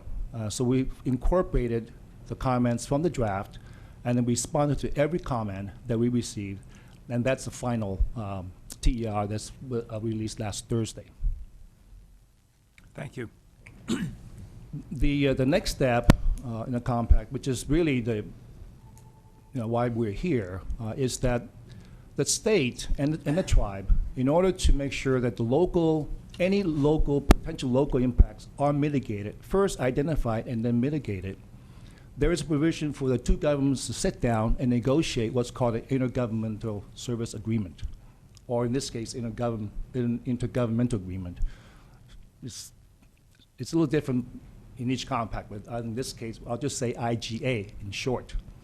And what that does is that based on the final TEIR, that's a document that the two sides sit down and agree on mitigation measures to address specific potential impacts. So are there going to be agreements on what the impacts are or mitigation measures? Well, not in the beginning, but hopefully there will be discussion, negotiations between the two parties, so that you arrive at a mutually agreeable agreement based on the document itself, and then any other items that the two sides agree to discuss and incorporate into the agreement. So do you have additional comments under a formal presentation, or how did you want to go forward? I'm just trying to keep track of the time. We have about 3 or 4 items after this we're still unfortunately going to need to take up. It's just unfortunate that the day has really kind of gotten away from us and we're really, really tight on time. I only have one sheet so far for those that want to speak under public comment. So if anyone does want to address the board under public comment, please fill out one of these forms. They're at the back of the room, and bring them forward to the clerk, and you'll be given a maximum of 3 minutes. But under your presentation, did you want to make any other points to the board? First, there's a couple of additional comments. One is that the TEIR is based on the site, the former Fowler Auto dealership on North State Street, and that parcel is within the original 99-acre reservation of the Pinole River Nation, and that's the site upon which the environmental report is done. All the impacts are based on that site. And so as far as the negotiating for potential off-reservation impacts would be studies based on traffic, water, public safety from that particular site. Number 2 is that the county and the tribe have actually met several times before the first draft was even drafted. And that's because the tribe wanted to get some preliminary input from the county, and based on those discussions, the tribe obtained a will serve letter from the Ukiah Valley Sanitation District for that site. The tribe also met with the Millview Water District to talk about water service. There's already existing 1-inch line to that site. So a lot of preliminary work on infrastructure has been done based on that site, and so we want to have that be on the record. And as far as any other questions, I know you're short on time. We're here for as long as you want us to, but obviously we don't want to take up all your time. Mr. Tang, could you describe to the board the status of the compact as it presently stands with the state? Okay. The compact, once it's executed by the governor, would need to be ratified by both houses, Assembly and the Senate. Our current compact was executed by Governor Schwarzenegger and the tribe back in '09. It was ratified by the legislature in January of 2010. Subsequently, the tribe submitted the compact to the Department of Interior, which is the last federal approval level. The department came back to the tribe and said that they wanted us to revise the compact in some very specific ways before they would approve it. And that's because there's one specific issue, and that has to do with how the contribution to the state in monies, how that fee needs to be into something other than the general fund.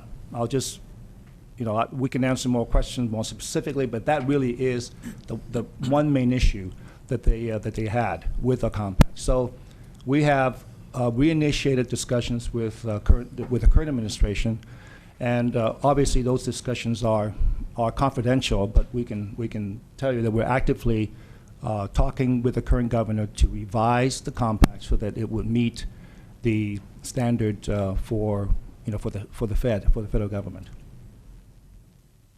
Good. Okay, we'll go to Supervisor Is that Pinches. consistent with what our agenda summary says? It said that the first compact was rejected by the BIA, as you're talking about.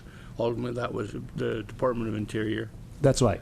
Yes. But it said it was actually rejected. It wasn't sent for revision. It was revised. It was the official term is disapproved, Which and is that rejected, they yeah. cannot approve it because of the potential taxation issue under federal law. So it wasn't for any environmental issues or anything. It was all have to do with basically how the cut of the money, right? Exactly. Yes.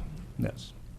It was not because of any flaws in the TEIR, or any flaws in terms of the regulatory or the scope of gaming. It was simply because under federal law, a recognized federal tribe cannot be taxed by the state. Yeah. And the way the compact was structured, it could be conceived as a tax because the money went into the general fund. So that's why the BIA didn't like it. Correct. Okay, let's go to public comment. Please limit your comments to 3 minutes. There'll be a timer. And if you feel that someone else has made the points you wanted to make, consider, just passing when your name is called if you feel your points have already been made. First of all, I have Lois Lockhart, and that will be followed by Angela James.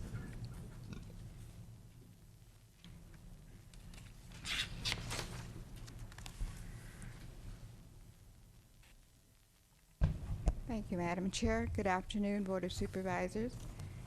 My name is Lois Lockhart. I was born and raised in Pinoleville, Rancheria.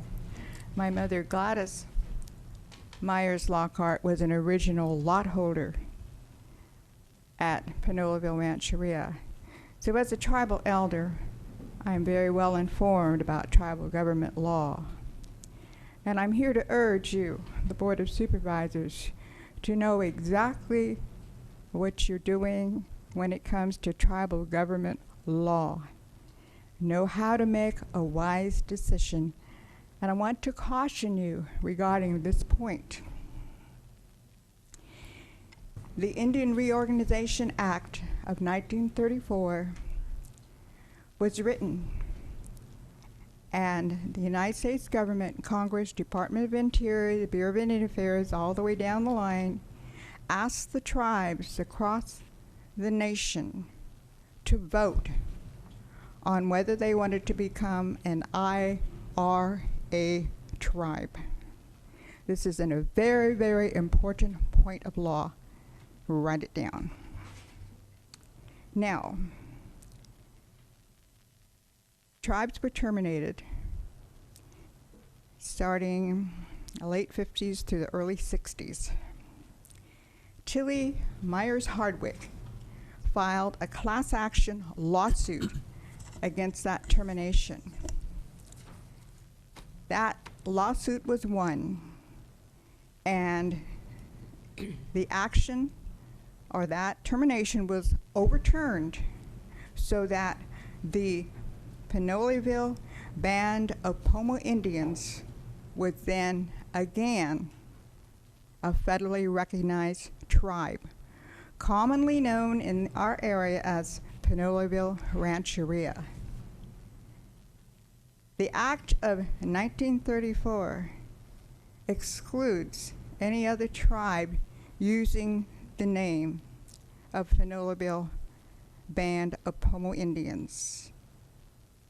Consequently, under this class action lawsuit, no new tribe can come in under any other authority to say they are a tribe representing this particular rancheria called the Pinoleville Band of Pomo Indians under the Indian Reorganization Act of 1934. Thank you. Thank you very much, Lois. Angela James.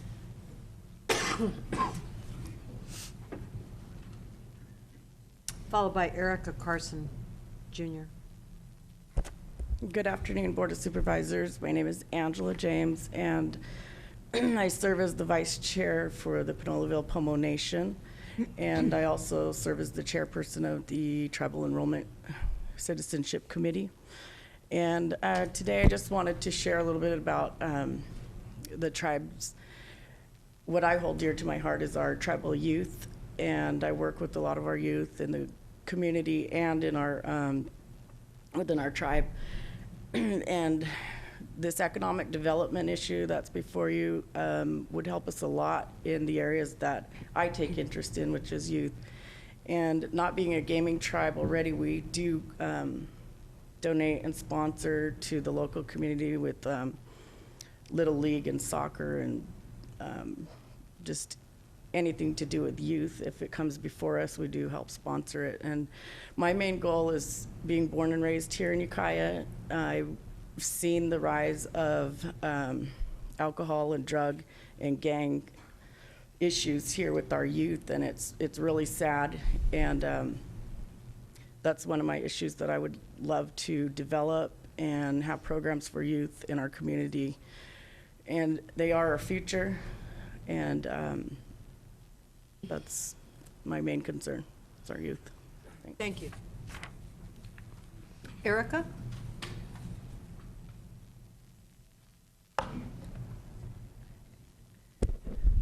Sinwama. I'm Erica Carson Jr., and I stand before you today humbled to be in your presence. I have been employed with Pinoleville Pomo Nation for 4 years and have been blessed to teach the Northern Pomo dialect, which has been said to be extinct or dying. And we are living proof that this is not true or correct. Our language and culture has been taught in the Pinoleville Native American Head Start program since 1999 when the doors opened. The Pinoleville Pomo Nation has supported our language program for their tribal citizens and school children and families by setting aside their own general funds to ensure that this language never dies, nor their culture. These are some of the tribe's top priorities: sustaining our culture and educating children. I'm most proud of the support from the Pinoleville Pomo Nation for giving me an opportunity to hold a preliminary American Indian languages credential. As of October 11, 2009, the governor approved Assembly Bill 544, Chapter 324.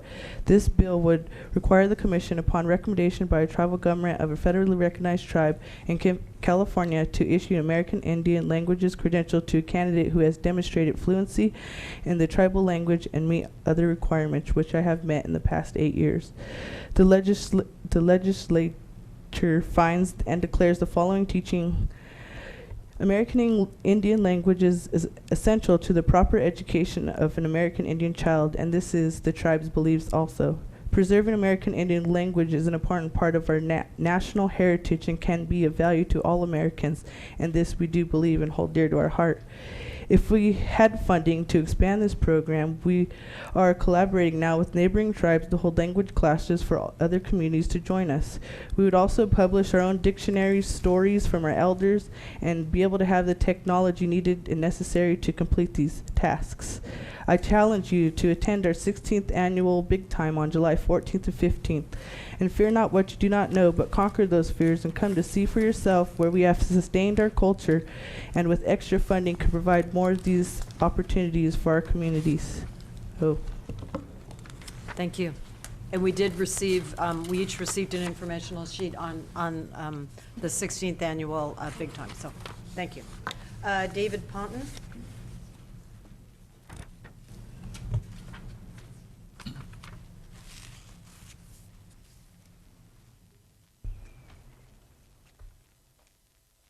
Good afternoon.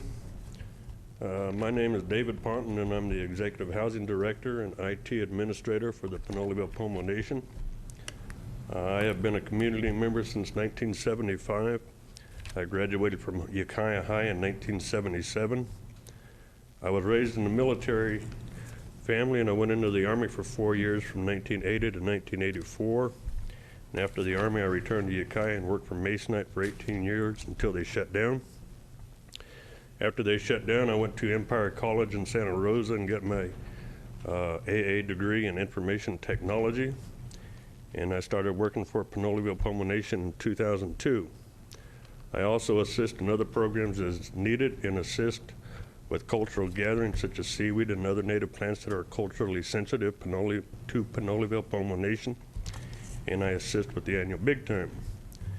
The Housing Department, which is a department within the tribal government, offers assistance to tribal citizens in the form of emergency rental assistance, college housing vouchers, home rehabilitation, and we have several low-income rental housing units. The programs are funded by grants from the U.S. Department of Housing and Urban Development. We receive Indian Housing Block Grants as well as competitive Indian Community Development Block Grants. I have been with the tribe for 8.5 years, and each year the grant amount gets smaller and smaller due to budget cuts. We recently put out a request for bid for the construction of 4 prototype houses with all green building technology, straw bale, rainwater catchment, solar. But the limited amount of funds that we have, we're going to have to reduce the number of houses. If we had extra revenue, we could go ahead and do all 4. As it stands, the Housing Department is without funding for 3 to 4 months of the year. We don't get the actual grant until like May or June, which greatly restricts the number of citizens we're able to assist. Any supplemental funding from a casino would be a blessing to better serve tribal citizens. A safe, secure home for their families gives Pinoleville-Pomo Nation tribal citizens the opportunity to continue their education and careers as successful members of this community and others. Although I'm not a tribal citizen, I consider myself lucky and proud to be a part of the Pinoleville-Pomo Nation. Thank you. Thank you. Linda Noel, followed by Vaughn Pena.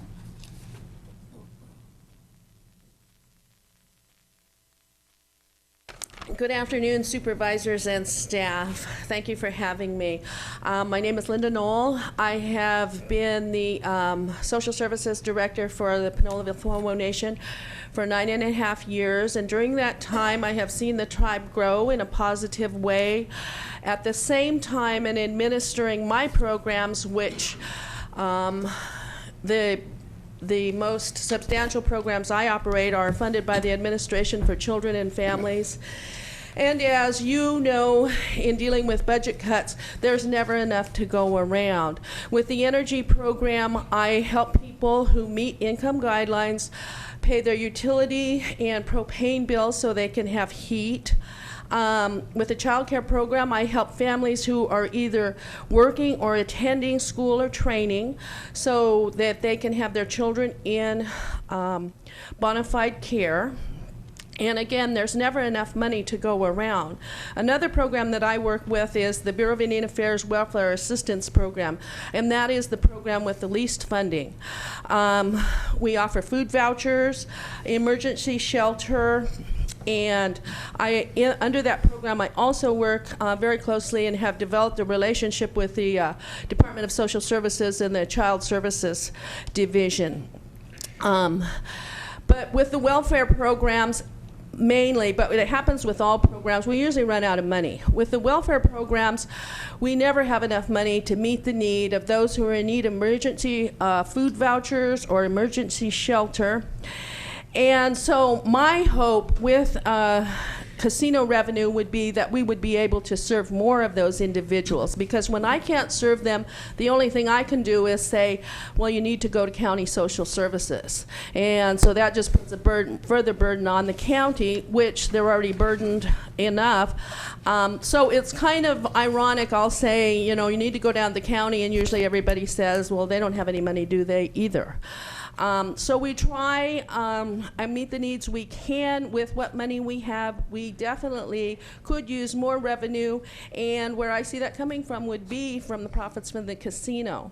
And that way we could serve more people and hopefully meet the needs. Also, I forgot to mention that I was former poet laureate of Ukiah, and one of the things that has happened that I've been afforded to do on my own while working for Pinoleville is to work with the youth in doing poetry workshops. I usually have a poetry party around Christmas, and I'll invite you all next year. But with some more revenue monies, I could do a lot with the youth and the poetry, which is what I want to do. Thank you. Thank you. Vaughn? Followed by David Edmonds. Good afternoon. Thank you for letting us speak. My name is Vaughn Pena. I'm the program director for the Pinoleville Vocational Rehabilitation Program. We started back in 1999, been around for 11 years. We're currently in our 12th year of operation. We currently serve about 90 clients a year on a budget of about $85,000. That comes out to about $900 per client. So I'm not going to go into the money thing. Everyone's already said about, you know, budget cuts and state cuts and things like that, but you know, with the gaming revenue, we could probably quadruple or 5 times the amount of successful clients and services for our clientele. We serve Native Americans with disabilities in Lake and Mendocino counties, and try to have them become independent through voc rehab. Thank you. Thank you.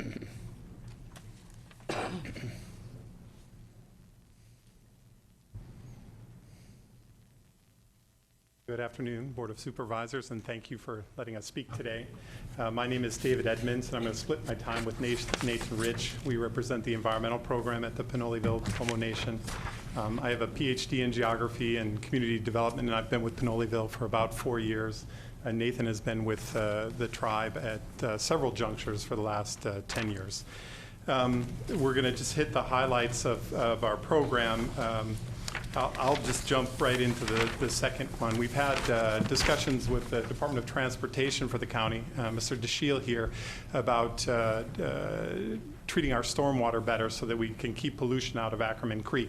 We've been able to raise some funds to put in some bioswales and do some other things to help the creek, but a longer term, more fundamental solution will require larger funds than we can raise. So this is one thing that we might turn to casino revenues for. Another project that we're interested in pushing relates to renewable energy. We've been, I think as some of you know, been working with the University of California, Berkeley on engineers and architects on a renewable energy feasibility study for both a distributed renewable energy system at the tribe and a electric vehicle charging station project. The USDA and the Department of Transportation are interested, but the USDA in particular requires a pretty heavy matching fund, and this is again something that we might look to casino revenues for. And we'd also be interested in hearing your feedback, technical and managerial, on either of those projects. We'd like to partner with the county on both those renewable energy projects. Good afternoon. Nathan Rich. I'm a tribal citizen and Pinoleville Environmental Department's water quality specialist. I just want to touch on a couple of the restoration projects we're doing along Ackerman Creek, which is the northern border of the reservation. So we have we've secured some funding from the Natural Resource Conservation Service, U.S. Fish and Wildlife, the Bureau of Reclamation, and the Integrated Regional Water Management Plan. We've removed a lot of junk cars that hold up a levee that's been there for a long time. So remove some waste and invasive species along the creek, and as well as stabilizing the riparian corridor with native species. let's see, we've also done quite a bit of work with the Mendocino Redwood Company to, we're reestablishing oak woodlands and protecting a rare semaphore grass. And we're also working with Mendocino Redwood Company to secure some failing culverts upstream of Ackerman Creek. And these are all projects that have been going on for the last couple of years. But that's my time up here. The thing's blinking at me. It's okay. So, Finish up. That's all right. All right. You know, I noted that we got our funds from about 4 different funding areas, and then we have a really exceptional grant writer here who's helped us piecemeal our projects together, being that we couldn't secure funds from any one place to do any of these things. So I guess some assistance in that area, especially with the coming budget cuts that everyone's well aware of, would really help us out with finishing these projects up and allowing us to protect the creek along our stretch of Pinoleville Indian Reservation. So thank you for that. All right. Thank you. I was aware of your project on Ackerman Creek, the restoration project, one of the ones you mentioned, coming from the North Coast Integrated Regional Water Management Planning Group, and I sit on that committee as well as Supervisor McCowan. So, yeah. Thank you very much. Come out and help us pull out some Arundo. Thank you. Thank you. Lenora Steele.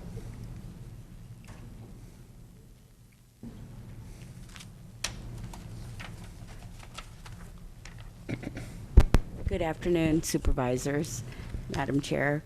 My name's Lenora Steele, and I am the Self-Governance Coordinator for the tribe, which used to be called the Administrator.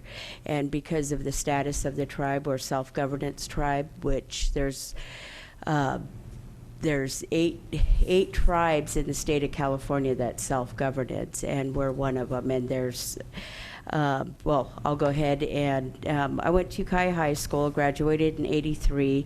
I have a bachelor's degree from Dominican University in strategic management, and I oversee all the programs. So the different department directors that are getting up and talking about their programs, they're all my team members. And so a little bit about Pinoleville. Again, we were terminated in '66, and the tribe was reinstated in '83. It was part of the Tilly Hardwick recognition for 17 tribes that were terminated, and in June of '05, the tribe was reorganized. We reorganized, and the Constitution was approved by an eligible class of voters, and Pinoleville is governed by elected officials, 7 of them. And after the reorganization in '06, the tribe filed to become a Title IV compact with the federal government. And in order to do that, there's requirements that you must meet. And one of the requirements is successfully completing a planning phase, including legal and budgetary research and internal tribal government planning, and you must demonstrate that you're able to do this. And another is request participation in self-governance by resolution, and you must demonstrate financial stability, and you must demonstrate 3 years of audits with no material findings, which we demonstrated 10 years, and that was in '06 when we were able to meet these. So we became self-governance, and what that means is that we're able to use our funding, and that fits the tribe and the needs of the tribe. And again, you hear some of the departments talking about lapse in funding, and we do have lapse in funding like 3 months out of the year. So if we had revenue that would come in from gaming, it would fill that lapse up and help funding some of the staff. Thank you for your time. Thank you. Veronica Timberlake, followed by Deborah Smith.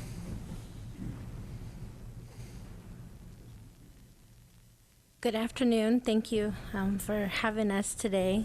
My name is Veronica Timberlake. I am a tribal citizen of the Pinoleville Pomo Nation. I also participate on various committees within my tribe. Over 7 years ago, I'm an ex-gang member, ex-drug addict, and if it wasn't for my tribe who nursed me back to health and has given me the stability to be the woman I am today. Today, I'm a case manager. I work with Native American families who transition them off of welfare back into the workforce and development. With economic stability and development for our tribe, we would be able to reach more Native Americans in our greater community that have these types of problems. Today, with the support of my tribe, I've been able to develop a prevention program for young girls 8 years old and up that promotes self-esteem through teaching about abstinence, about suicide prevention, depression. It's just a really neat program. And we would like to open it up to more young girls who go through all kinds of different kinds of struggles and pressure that this world offers today. I think that it's really exciting what we're trying to do, and everything we want to do is just promote and really invest in our youth today, in our community. So I thank you for your time. Thank you. Deborah.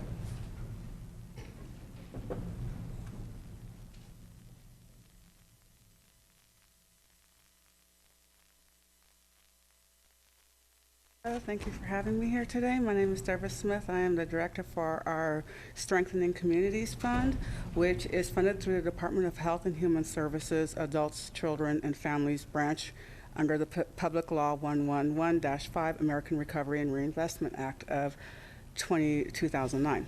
This is a social service grant. The purpose of this grant is to build collaborations among the nonprofits and grassroots organizations in the communities of Mendocino County to increase the capacity and the ability of the nonprofits, grassroots organizations, and the local government agencies to provide community services and to provide adults and families with effective resources that will allow them to both re-enter and advance within the workforce. We work in bringing a lot of the local nonprofits together. And one of those, we have helped facilitate our food policy council that comes out of NCO, who is our partner. And they take their programs to bring healthy organic foods into the high schools, a lot of local community gardens. We also just finished with the income tax preparation program, where we were able to train about 30 people and get them all certified to do low-income tax preparation, which keeps the money here in the community. And through further funding through a casino, we can help continue building collaborations, continue to get help these nonprofits to build their capacities so that they can extend their services to the community that needs them. And thank you very much for having me. Thank you. Jennifer McGowan.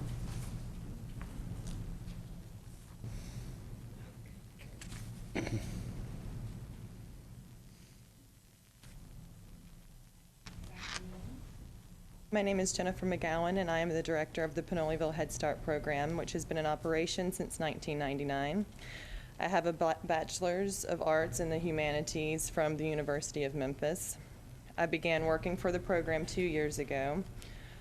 My background is in education. I previously worked as a teacher for middle school and high school children with developmental or behavioral differences.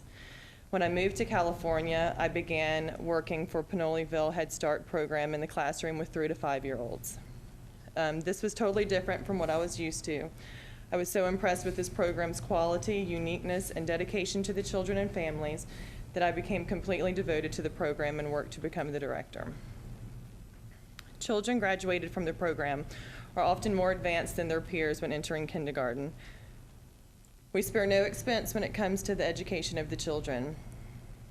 Academically, we strive to make the children fully prepared for the school years ahead of them. We use a curriculum called High Reach and also a program called Creative Curriculum to monitor the children's progress. Both programs are recommended by the Office of Head Start as highly effective. Monthly, we also monitor our classroom environment and teacher-child relationships through the Office of Head Start endorsed program called CLASS. What is particularly unique to this Head Start is the cultural curriculum. Children in our program learn Pomo history, tradition, and language. This curriculum was created and implemented by Erica Carson, our Family Community Partnerships Coordinator. She is actually one of the first and few to hold a teacher credential in Native American language. We also support our families through our community outreach program. We realize that in order for our children to be successful, the families must be successful. So each year we have every family to create at least one goal, whether it be to obtain employment or to find housing or spend more time with their children. Then we help them to reach the goals through trainings, support, and partnering with several community resource agencies. We also ensure that each family is healthy through extensive monitoring of student health records, referrals to health clinics, assistance with obtaining health insurance, and trainings on health-related issues. We also provide transportation not only to and from school to those in need, but also to health appointments or counseling sessions when needed. The program is always growing and finding ways to improve. In the past 2 years, we have grown and extended our hours in school year.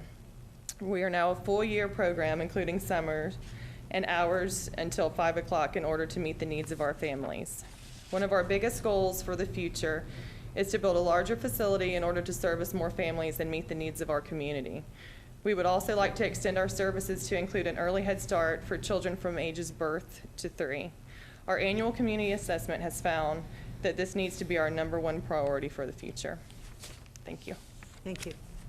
Adrian Brumley.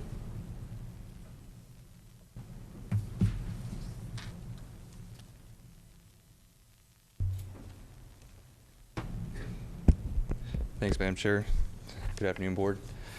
I'm Adrian Brumley Sr. I am the Emergency Response Director and also the Tribal Preservation Manager for the tribe.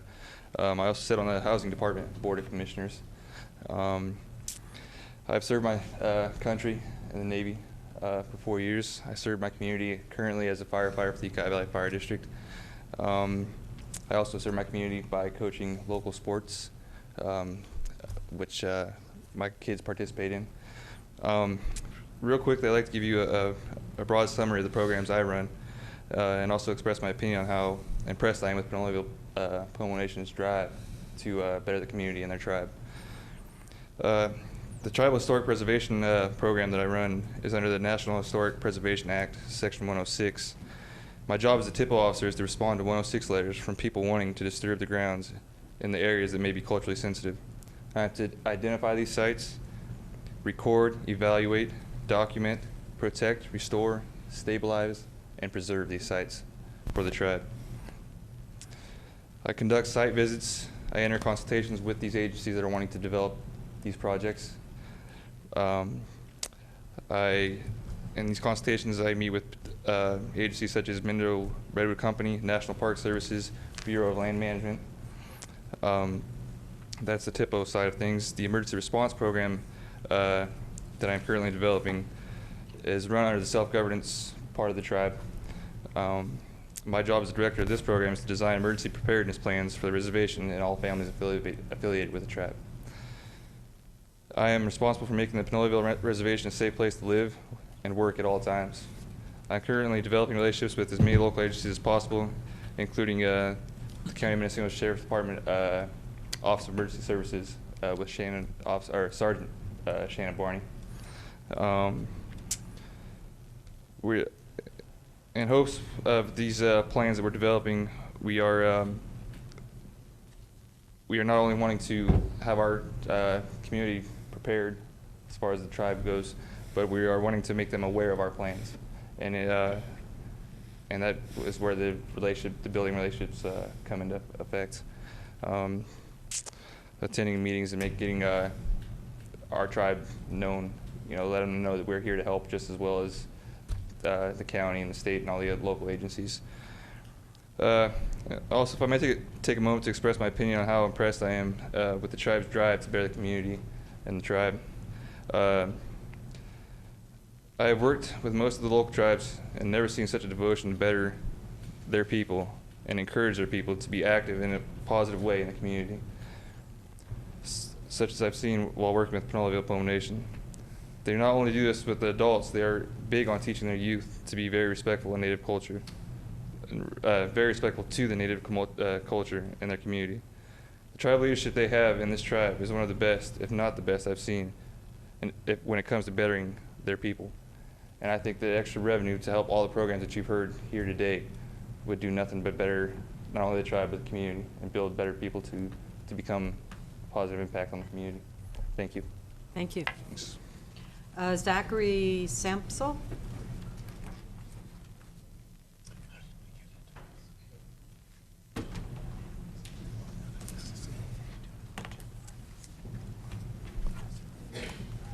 Hello, thanks for your time, appreciate it. My name is Zachary Samsel. I've worked with the Pinoleville Pomo Nation for about the past 3 years as a full-time grant writer, and obviously grants are a big part of our funding and how we provide new services to the public. And obviously with the casino, it would help to provide more funding for us to be able to then provide matching funds, make it more appealing to get some of these grants. And as you know, it's an uphill battle sometimes in the application process. So I just, implore you to think about that when looking at this issue and as we look toward the future and improving the environment and the quality of lives in Mendocino County. Thanks. Thank you. Michael Shepard?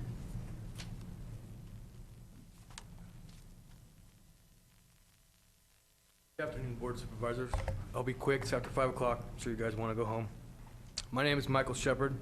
I am Program Manager and Substance Abuse Counselor with the Pinoleville Pomo Nation Wellness Recovery Program. I am a Registered Addiction Specialist with the State of California. I also hold an Associates of Arts degree in Alcohol and Other Drug Studies and an Associates of Science degree in Psychology. The Pinoleville Pomo Nation Wellness Recovery Program started as just a pilot program that I created in connection with Pinoleville Vocational Rehabilitation Program. And out of the huge need in this county for substance abuse treatment, it has grown into a fully functional outpatient treatment program. The program has facilitated the successful recovery and growth of 14 clients, and we are currently providing services to about 20 clients on a consistent basis. Please keep in mind this program is only about a year old.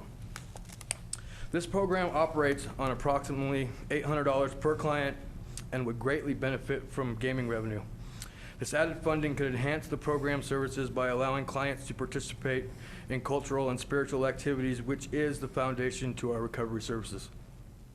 We will be able to purchase educational materials for clients, provide transportation, and purchase materials needed for our culturally based activities. As of right now, this program is funded by Access to American Indian Recovery, which was a grant that was exhausted last month. And in 3 years, California American Indian Recovery Services grant will be exhausted as well, leaving us with no funding whatsoever. This added funding will also allow us to finance a sober living house that we are currently working on opening and could possibly give us the opportunity to expand to residential treatment. Thank you for your time. Thank you. And the last slip I have here does not have a name on it. Is there an address or phone? Did anyone turn in a form without a name? All right.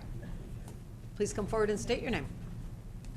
Good afternoon, Board of Supervisors. My name is Robert James. Thank you. I'm a ceremonial coordinator for the tribe, and I believe in bringing our heritage back to our people. And part of that is learning how to pray and just teach my culture. Thank you. Thank you very much. So that concludes all of the sheets I have for public comment. And we'll return the discussion to the board. Did you have any additional comments that you'd like to make at this time? No, thank you for the opportunity. Supervisor Hamburg. Yeah, Madam Chair, with respect to the motion yes. that's recommended, I think it's probably makes a lot of sense. But what are the negotiations that now must proceed between the Board of Supervisors and the tribe? I mean, what is our role here? Well, really? actually, until there is another, a compact that's approved by the state, and again, the Department of Interior, there really is no need to be negotiating. I just put that on there in case, you know, this board was inclined to go ahead and form the ad hoc committee now, but in terms of scheduling meetings and negotiating, we really don't have anything to negotiate until such time as the state completes its discussions. Do we have a timeline on when it's expected that will come about? I'd like to comment on that. Under the compact, there is a 55-day period from the release of the final to complete an agreement. But County Council is corrected because the compact is not effective until we revise it under the current administration. There is no specific time constraints on coming to agreement. I just want to emphasize, though, that the project will continue to be developed. It's a matter of time that we will get a revised compact from this governor, Okay. and the analysis will not change. As far as there will be potential impacts from the operation. I'm and sorry, that I missed what you just said. There will be potential off-reservation impacts. That's I see. based on the TEIR. We have identified a number of potential impacts. And so they are not going to change. So to the extent that we are able to talk, even without time limitations, I think is definitely beneficial to both sides, because the issue will not go away. The environmental issues won't go away. Mitigation measures may take time to implement, or to agree to. And so these things will take time, and 55 days actually is probably not sufficient time to do a comprehensive one. So in our case, we had the luxury of having more time that would have been provided had the compact been effective. And to what extent is the tribe responsible for those off-site impacts? The way the TEIR is structured is the tribe and the county sit down together and agreed to a set of mitigation measures. And the agreement will contain who is responsible to do what. For example, within our TEIR, we included a mitigation monitoring program, which specifically outlines what responsibilities are on the tribe side to make sure that those mitigation measures are implemented. So to answer your question, a lot of those measures are the responsibility of the tribe. On the other hand, the county and the tribe can agree to a different set of monitoring as well. And as part of the TDIR process, are there comments from the relevant county agencies and special districts? We have incorporated their comments into the Their comments final. have been incorporated Correct. into the document? Yes, it's in the final TEIR. Uh-huh. Thank you.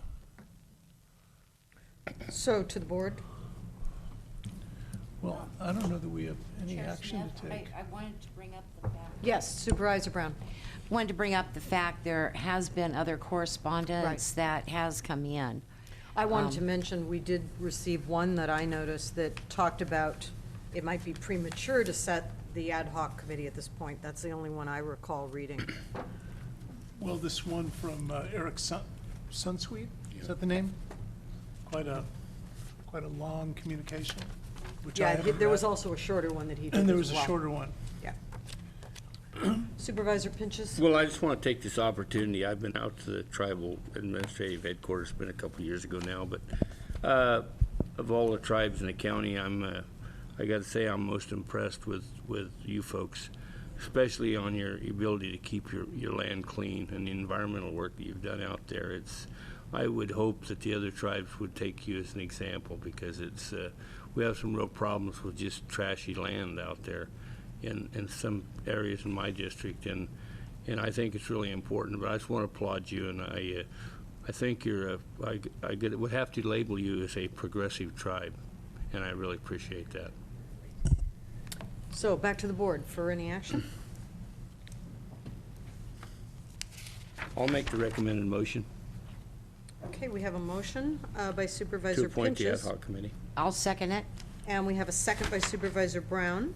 and that is in the published agenda. Is everybody familiar with the motion? Should we Would you read like the to motion? read, would you like to read the Yes, motion, I'll read the Supervisor motion. Pinches? It says, refer matter to ad hoc committee consisting of Supervisor Brown and Supervisor McCowan for the purpose of engaging in negotiations with the Pinoleville Pomo Nation regarding a proposed casino and gaming venture. Send copy of minute order approving this committee to County Council Supervisor Brown and Supervisor McCowan. Okay, any discussion on the motion? Yes. Yeah, Supervisor Hamburg. my only question, is this timely? I mean, is this where we should be going now, or, I mean, I thought I heard you say that this is kind of premature. Well, it's premature to the extent that you don't have a compact, and we need to have the parameters of the compact in order to have the discussions. But certainly to have a committee that can keep apprised of what's going on and the status, and they can report back to the board so that you don't have to have these folks coming back in each time to give you an update would be helpful. As Mr. Tang mentioned, though, they can still start the discussion. We can 'cause still have the discussions, The yeah. areas of concern and mitigation are already identified. Yeah. So we can start to, I mean. Yeah, I don't see it as being problematic if we have a committee formed now. The question is how much work the committee's going to be The doing only at this trouble with point. an ad hoc committee, it only has to last for a year, right? And it has to be reappointed. It has to be reappointed, Yeah. be reappointed, yes. Okay, so no more discussions to the motion. All those in favor say aye. Aye. Aye. Opposed? Hearing none, motion passes unanimously. Thank you all very much. Thank you. Thank you. Don't you think it's a little ironic that, I mean, this applies to all the tribes, but that they're gonna fund all these good, health-enhancing things, they're gonna do it all on campus? So if you'd like to, I would say it's pretty sad. Mr. Juicy, if you'd like to get ready for the next item, that's item number 8A. Feeding another addiction. That's right. Oh, yeah. That's in the future.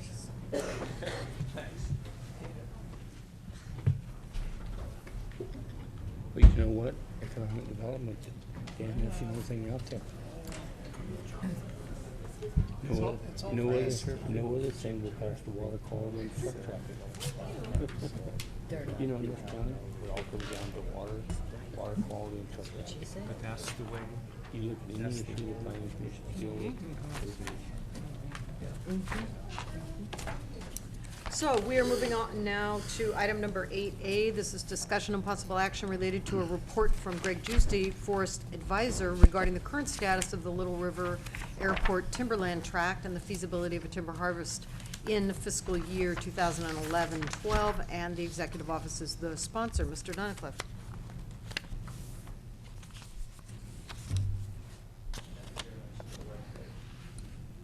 Madam Chair, members of the board, I'm actually going to turn this directly over to Mr. Giusti here for the presentation. Thank you, Steve. Greg Giusti, University of California Forest Advisor for Mendocino and Lake Counties. Before I get started, this is my first time to come before Supervisor Hamburg. I just want to congratulate you on your election, and I look forward to working with you, sir. Thanks, Greg.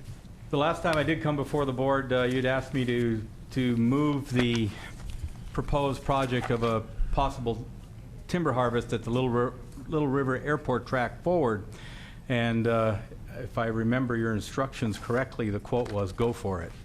And so that's what I've been doing for the last 3.5 months, is we've been working with Mr. Dunicliff, who has really been a huge support on this and extremely helpful as we try and piece together a project that's been laying dormant for so many years.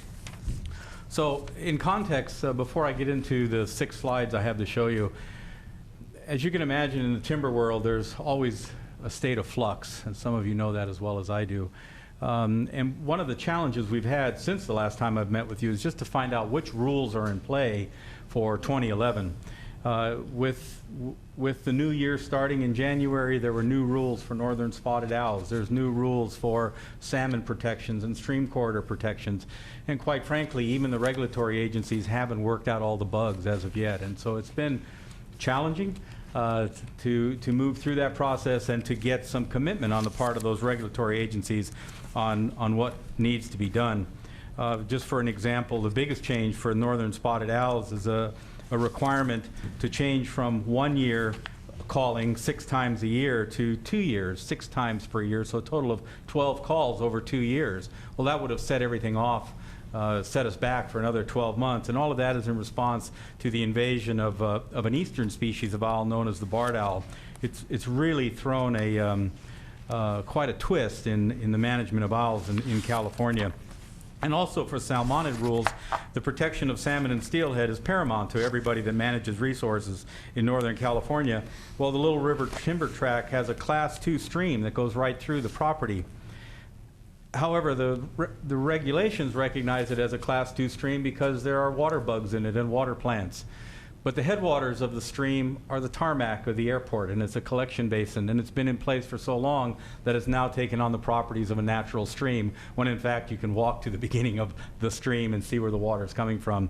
And so when you get some clarification and possible amendments to the existing timber management plan, is something that we've been having a lot of discussions about.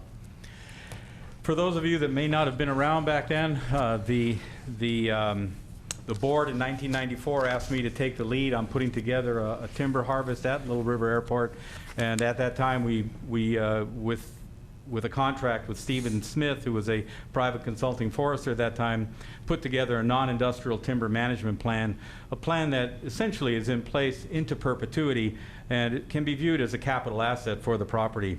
At the time, the plan called for a 10-year re-entry, so the plan was to re-enter the site in 2004 and do another harvest. Well, through fits and starts between 2004 and 2007, mostly because of market conditions, it's been postponed since that time. In a nutshell, the project that we're looking at, that I'm discussing today, we're talking about 50 acres total out of the entire 450-acre parcel out at the airport. The NTMP, the management plan, projects that at this entry there should be about 800 million board feet of timber available for harvest. 800,000, Greg, not 800 million. I'm sorry, 800,000. Really, excuse me, 800,000 board feet, which works out to about 16,000 board feet to the acre harvested, which is, by most forest lands in Mendocino County, 16,000 feet cut. Not standing, but cut is an extraordinarily high number of timber standing out there. And right now the mix is about a 60-40 mix favoring redwoods. All in all, it's a piece of property that has a higher price species and has a number of older, larger trees on it. Great. Supervisor McCowan has a question. I just had a question. What would the approximate stocking be per acre after the cut? It varies. In some areas, it's as high as... The plan area. The plan area. It varies. In some areas of the plan, the stocking is as high as 80,000 board feet to the acre. In other areas, it may be closer to 25. Most of the high inventory areas are adjacent to the watercourse, and then obviously the availability of water and the better soils. It is an incredibly highly stocked piece of property. Comparable to Jackson Demonstration State Forest. I wish you had 5,000 acres of it. Yeah. Supervisor Pinches. Greg, what's the issue with the white fir, which would be a deficit? Are we required to cut some of that white fir in the NTMP?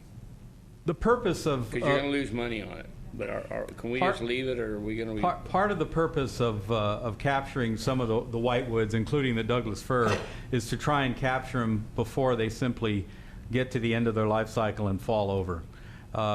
Certainly Doug fir is the most common white fir out there. There's a smattering of grand fir and a smattering of hemlock, really not enough to drag down the rest of the activity. And so it's an opportunity to capture it before it simply falls over and just lies on the ground. Last time when we were talking about this, actually the Doug fir, if you harvest it, you would lose money. But the way the market is, especially, that's another issue we want to talk about. Do we want to make this available for export?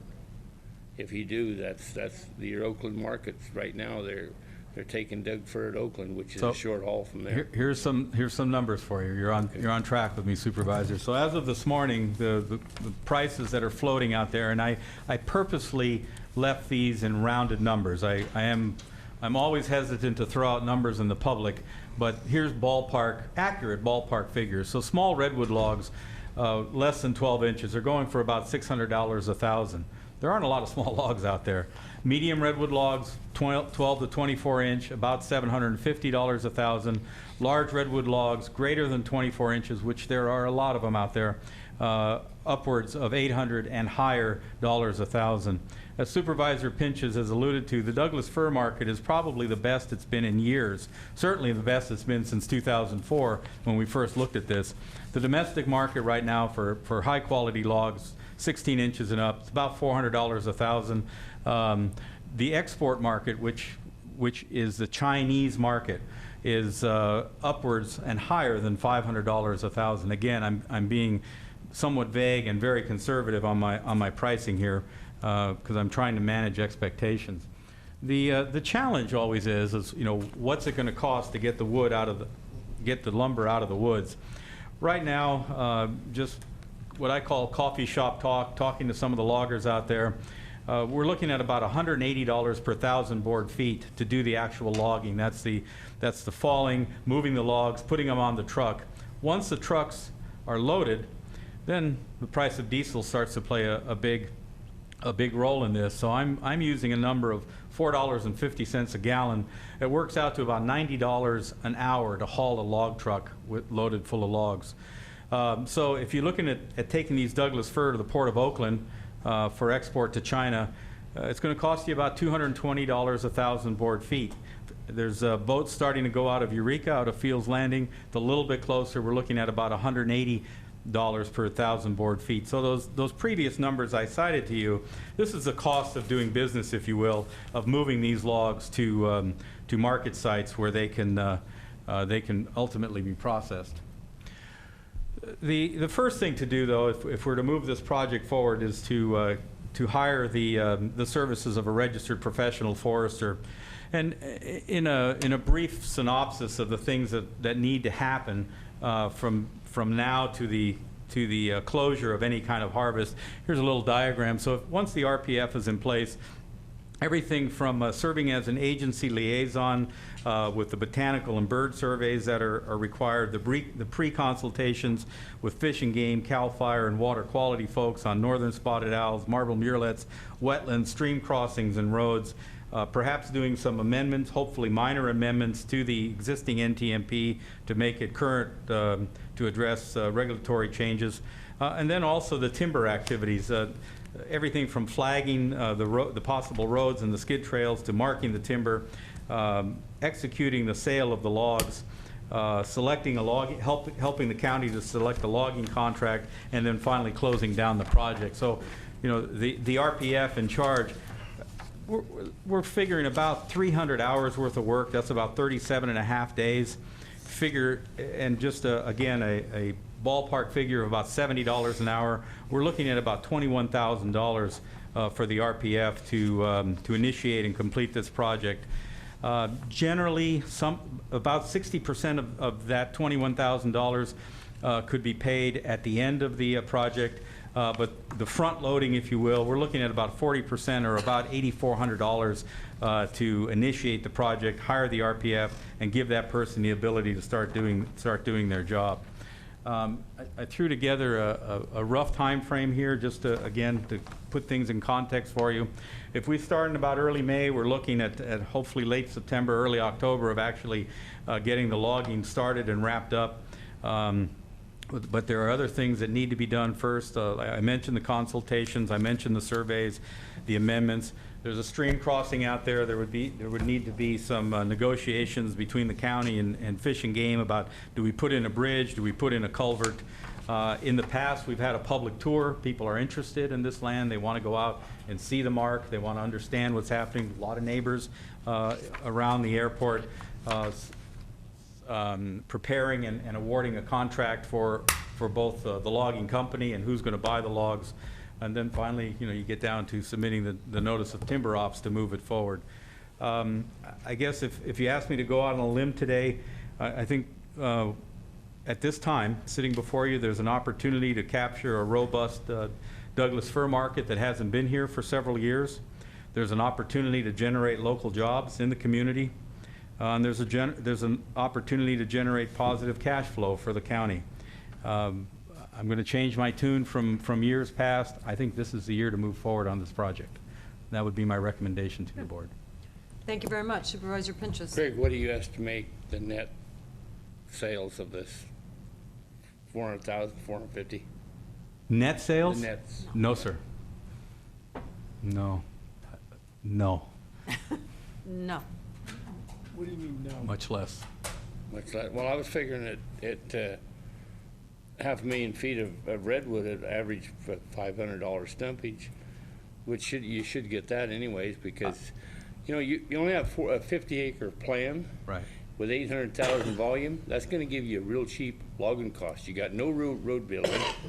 I mean, I guess that's pretty. if you're going to get the lowest logging cost there is around. I understand I mean, there's going to be some defect in the fir. Some of these redwoods, they're getting up to be 120 years old. I don't really know what the defect is in those trees. I don't think it's bad. I don't think it's going to be that high, sir. I think it's going to be, I can get you 100,000 and we'll go from there. 500,000 redwood for 100,000? No, we can do better than that. I hope you're right. Well, I think you delineated the cost. We Well, you definitely have mentioned some there, cost. I mean, and you look at your MTMP, there's a lot of harvestable over 20-inch redwood. Yes, sir. That's where your money is. That's where your money is. And that's there'll where be the some, biggest volume. there'll be some small trees for spacing, and there'll be some whitewoods for. On that over 20 forest. inches, you're going to average over $600, $600 stumpage. It's the hauling cost that I'm unsure of. I don't know where it's going. Right now, we know Mendocino Redwood Company is not buying logs, so we may be going to Eureka for some of these logs. Maybe Redwood Empire and Cloverdale. Redwood Empire and Cloverdale is real close. Yeah, but if you look at their log decks, the log inventory is so high on these decks. That's why we're kind of waiting to see maybe when they can start moving some of their inventory, it might help. But some of these logs may be going, a lot of these logs may be going to Oakland, and a lot of these logs may be going to Eureka. That was when the forestry come by and says we should do everybody should do MTMPs. That was one of the main advantages of doing the MTAP. They thought, well, you'd have your plan in place and you could be responsive to the market. Now with all these new spotted owl rules and everything, it takes the whole incentive of having an MTMP in place. We're kind of like the money we spent on doing the MPMP, we'd been probably better off to just And they were done a pretty harvest pricey plan in then, the done a time. harvest plan now, because we're getting almost too late for a harvest this year because of the spotted owl rules. Well, I think we've gotten a decision that we don't have to call for owls. We've dug up past letters because of the proximity of the airport and also because of all of the work done by MRC surrounding the property. There are no known owls in the site, and we have past correspondence that identifies the site as not habitat. Same with marble murrelets. We've dug out the old marble murrelet surveys that were done back in 2007. We've been working hard to try and to minimize any duplication that isn't required on this project. But you are right in what was said about the NTMPs in the early 90s and what they were sold as. We're finding out that there's still a lot of work to be done.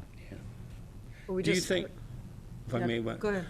300 hours for a RFP on a 50-acre tract seems like a lot of time, because the logging time to actually do the project, a 6 logger's weeks. going to go in there and do it in a month or so. Yeah, it'll be about 6 weeks. Once we actually start going to work, it should be about 6 weeks. Figuring that the RPF's going to be out there watching over the site, making sure there aren't, he's probably going to stop in there every day for a couple of hours.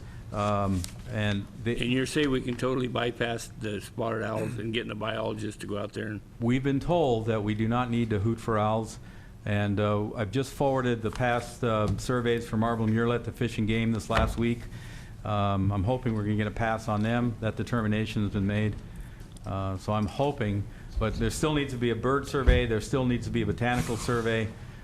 Cursory, not extensive, just to make sure that nothing has changed since 1994 and the last time it was in there. Well, if we're going to hire somebody to do this, we're making a commitment at this time that we're going to go forward Yes. on the timber harvest. Yes, when we, And list the market. I think we will. I think we should. I think I think you're being real conservative on that. I tend to be. I think a half a million And I feet. hope I'm wrong and you're right. I gotta believe a 500,000 feet of good redwoods with these prices is. Well, and the market could change in 3 months, too. Well, if it totally tanks, you can always call it off. Right. And eat the 20, 30 Yeah, feet it's out actually there. the Doug fir market that has changed dramatically, that's making me much more optimistic about this project than I was when I came before you in 2007. The Chinese market is exploding. And it's just the haul costs are going to be expensive. And prior to that, it probably would have been a loss, a clear loss on the project. But now the fir is, it looks like it's probably to break even or even a little better. Get a little bit on it. Well, You'll you make go some to money. Oakland, you go to Fields Landing, it's still 2 trips a day. Right. So your hauling cost is basically the same. Okay, Supervisor Brown? Thank you, Chair Smith. So our timelines, we just need to, you need to hear from us and the CEO does, and we can move this along. Well, Yeah, he needs permission to. The initiation of this comes from, this is your land. Right. This Yes. is your project. Right. So the initiation for the contracts and moving it forward comes out of the CAO's. I'm just the support staff here. Okay. Is that all? But I want to make a motion. Yeah, I it says here we I got can even another- just direct I got- staff if we get a to- consensus. I got another question. Well, wait a minute. Well, I've got a couple Supervisor questions. Hamburg. This is in please. my district, you guys. Jesus. The Little River Airport Advisory Committee, Yes, sir. they're all good with this, I suppose. What's their involvement in this project? Up to now, there's been no, they know I've been working on it, and with members on there, I've been sharing with them that we're moving forward to this point. But without a decision being made to move forward, they're just waiting. Many members, the active members of the committee that have watched timber management in this county very closely, were a part of it in 1994, are still a part of it. I think they're comfortable with the NTMP that's in place. That's why I would recommend that we have a public tour out there prior to harvest again. So if folks have Okay. concerns or But questions, we there's- can address them. Greg, there's no major opposition on the advisory committee. Not that I'm aware of. Not that I'm aware- There not that would you're be. aware of. There would be. I mean, we've taken great strides to protect the old growth out there. We've taken great strides to protect the stream corridor out there. I mean, it's a sensitive piece of property. It's public land, and you have to take that seriously. But to my knowledge, and people are pretty upfront with me, I'm not aware of any opposition at this time. And would we be cutting any old growth redwood? Absolutely not. Not under the NTMP. Okay. Those are my 2 questions. And I would like to make a motion when it's appropriate. Okay. Supervisor McCowan? Thank you, Madam Chair. And this is not, I'm not trying to start a new discussion, but I would hope that staff might look at the opportunities to sell a portion of this property. It's obviously not needed for airport operations. So is there an opportunity to carve out some portion of this property that could be appropriately put on the market? Supervisor Pinches? Well, you bring up an interesting, you could offer up the 50 acres for sale with the NTMP with the timber on it and get a good chunk of money. But you're better off to log it and then sell it or something, or you have the but you got to realize it's making the county money. It's, just the growth. We logged it 15 years ago. Steve Smith was the forester that wrote the NTMP. He would, in my opinion, be the most likely person to retain and probably. He's currently the state forester for the Natural Resources Conservation Service, but he's made himself available as a consultant if we need him. But he's working for the federal government now. You really don't need.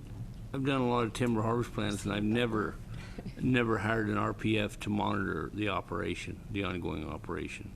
That's something I've always done myself. We could have Steve Dunnicliff do it, or anybody. To monitor. Who monitors a project? Steve or anybody? No, who monitors? Not Steve. No, who Doesn't monitors? have Steve's You name can on see it. how important you Well, are to us. if I may, let me finish. Who monitors the project is CAL FIRE.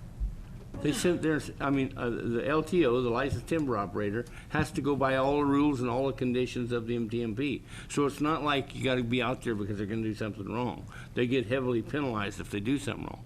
So really, the role of There's the a lot of, landover representative is really not much. there's a lot of work, though, that needs to be done. Well, to get it up to that, Yeah. to get it ready to harvest. But once you start, once you get final approval to move forward, and the operation starts and the LTO moves in, there's not much really to do.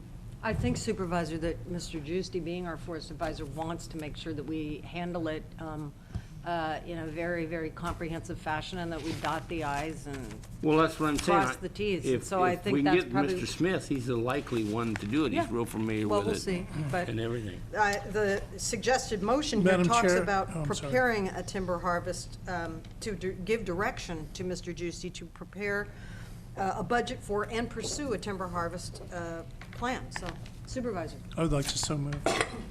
Okay, so the recommended action has been moved by Supervisor Hamburg, and a second?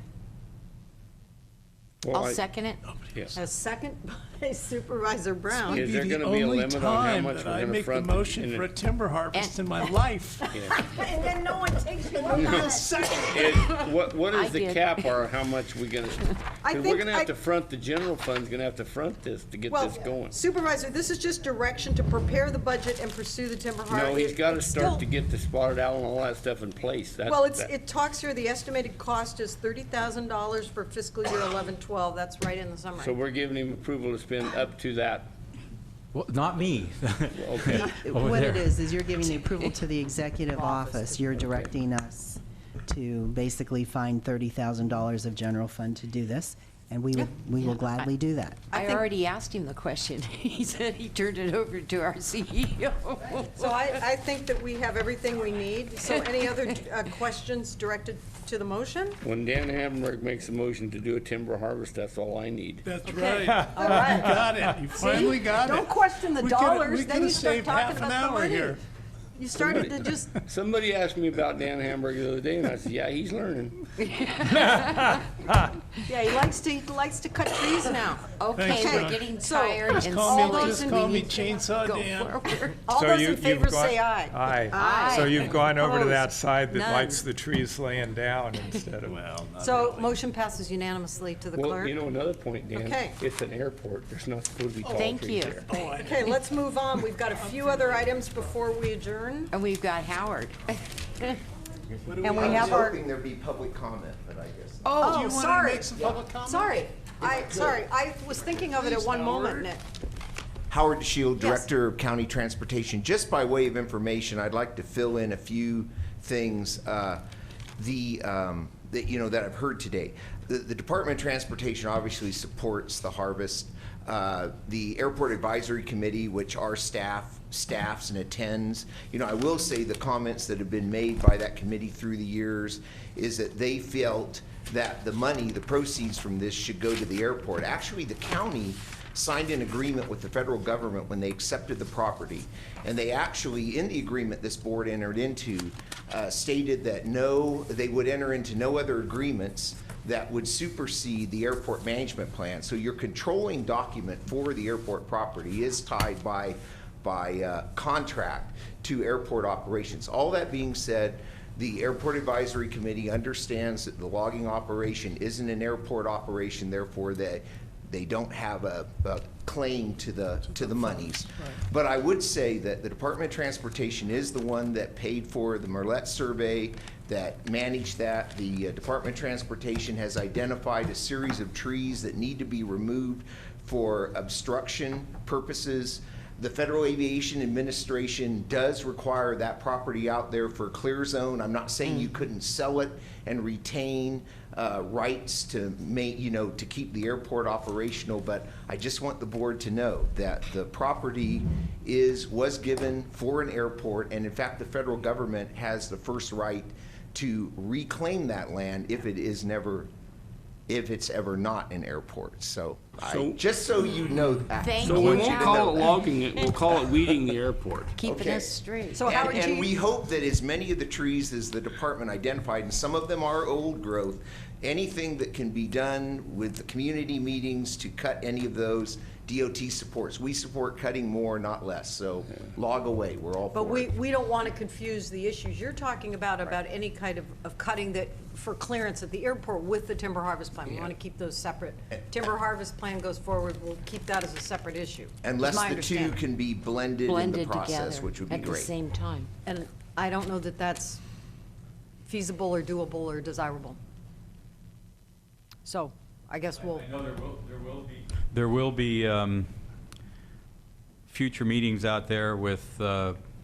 DeShiel's staff, and we'll walk through that. This issue's been raised, and we'll certainly address it. You as soon can as we cut can. up to 10% on their dead, diseased, and dying just with a simple administrative permit by CAL FIRE. 3-acre exemption. No, not 3 acres.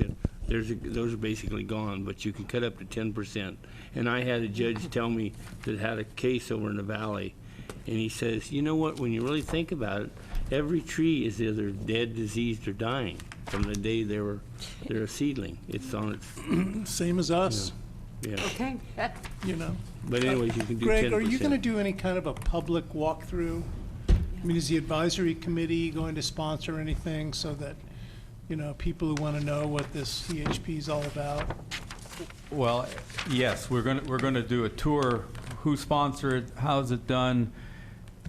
Whatever works. Would you just make sure to notify me when you're going to do that? Absolutely. Yeah. Now, that would be done before because you don't want to do it done in the operation. That's No, very it would dangerous. be done prior to any activity. So again, we'd have to work, there's a safety issue, bringing the public Right, out there. right.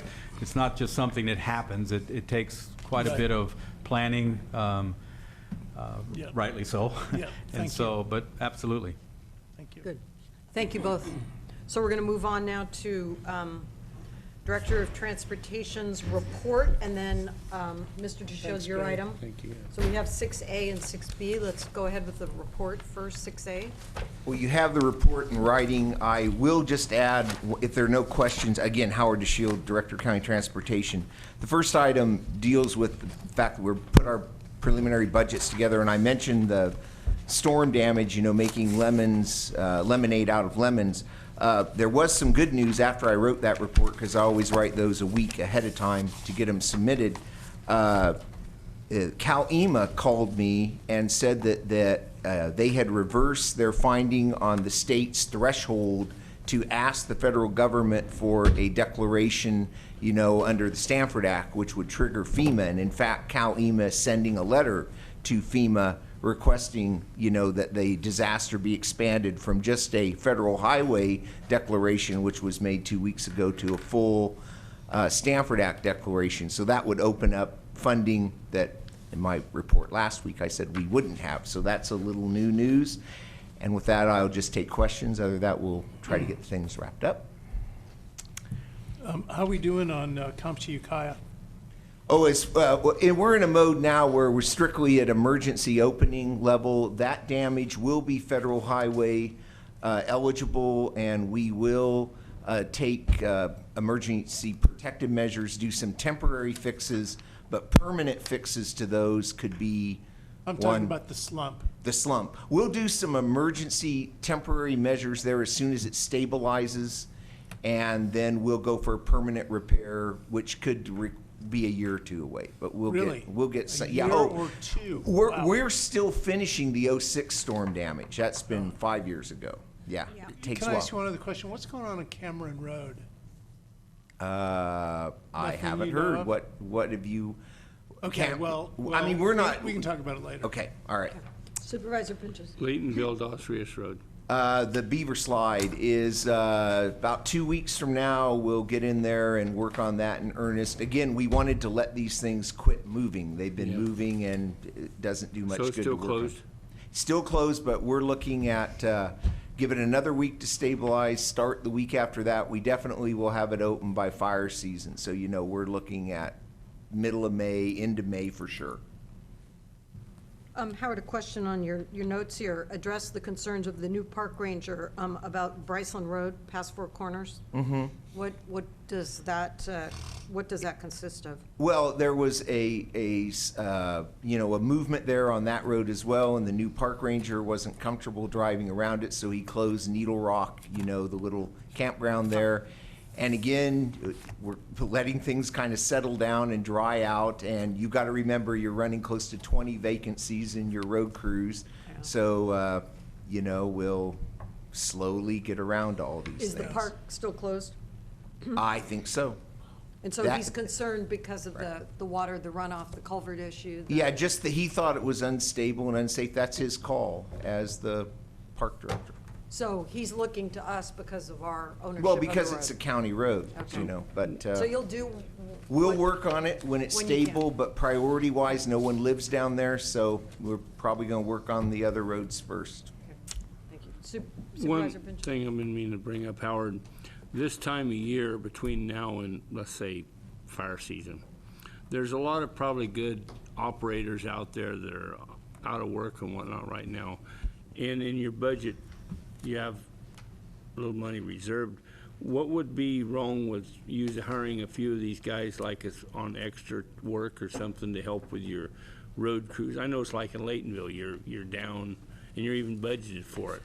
What if you hired one or two of these, there's some good operators out there that are available maybe for 1 or 2 months' time, and you could hire them under extra work for just a month or two to help you get caught up on some of these? That's a very good suggestion, and with the sensitivity over the hiring freeze or slushy, I guess it's not a hard freeze, we're always sensitive to that. But then again, even under extra help, they have to go through a human resources process, so there's a process. But we could start a recruitment because they'd have to actually show they qualify. I agree, it should be quick and easy, but it's going to take some time. And then once they qualify, they could be held on a list. They could stay on the list for maybe permanent hire. Yeah. So I will, with that suggestion, Supervisor, see if we can't go about generating a list. That's a good idea. Because I think there's some It's a real good idea. capable operators out there. Yep. And, you're short probably in every road yard, right? Oh, yes. I wanna know. Yes. So it Every would road be just yard. a short-term deal to help your. Well, and once we build that qualification list, and then we can either go extra help or part-time or full-time. So we'll work on getting a request in to build a list. Yeah, seasonal work. I mean, that makes sense. It Yeah. does. Okay, let's go to your item number 6B, Howard. Yes, and this is for the speed zone near the intersection of Little River Airport Road and Compton-Ukiah Road. Of course, the board heard and accepted the traffic study several weeks ago. The petitioners were informed of that hearing and, didn't attend, and of course, that was smooth. I don't see people here in the public, but you have to open the meeting. Otherwise, we're just asking that you make the necessary action to do the ordinance. And it's actually, Howard, setting a speed, so it's not just this universal 55, right? Correct. Okay, so that probably covers any concerns or questions? Yeah, so also move. Okay, so Second. moved by Supervisor Hamburg, seconded by Supervisor McCowan. All in favor say aye. Aye. Aye. Opposed? Motion passes unanimously. Okay. I was so fascinated with the Iacocca. Let's go. Thank you, Tried to Mr. turn me Bishop. into a Republican. So let's go on now to supervisors' reports. We have just a few more things to get through. It's 6 o'clock. Supervisor reports. Supervisor McCowan. Thank you, Madam Chair. I, along with Supervisor Hamburg, went on the Potter Valley Tour, which is an annual event sponsored by the Farm Bureau. There will also be the Eel River Tour this Thursday and Friday, which I intend to go on.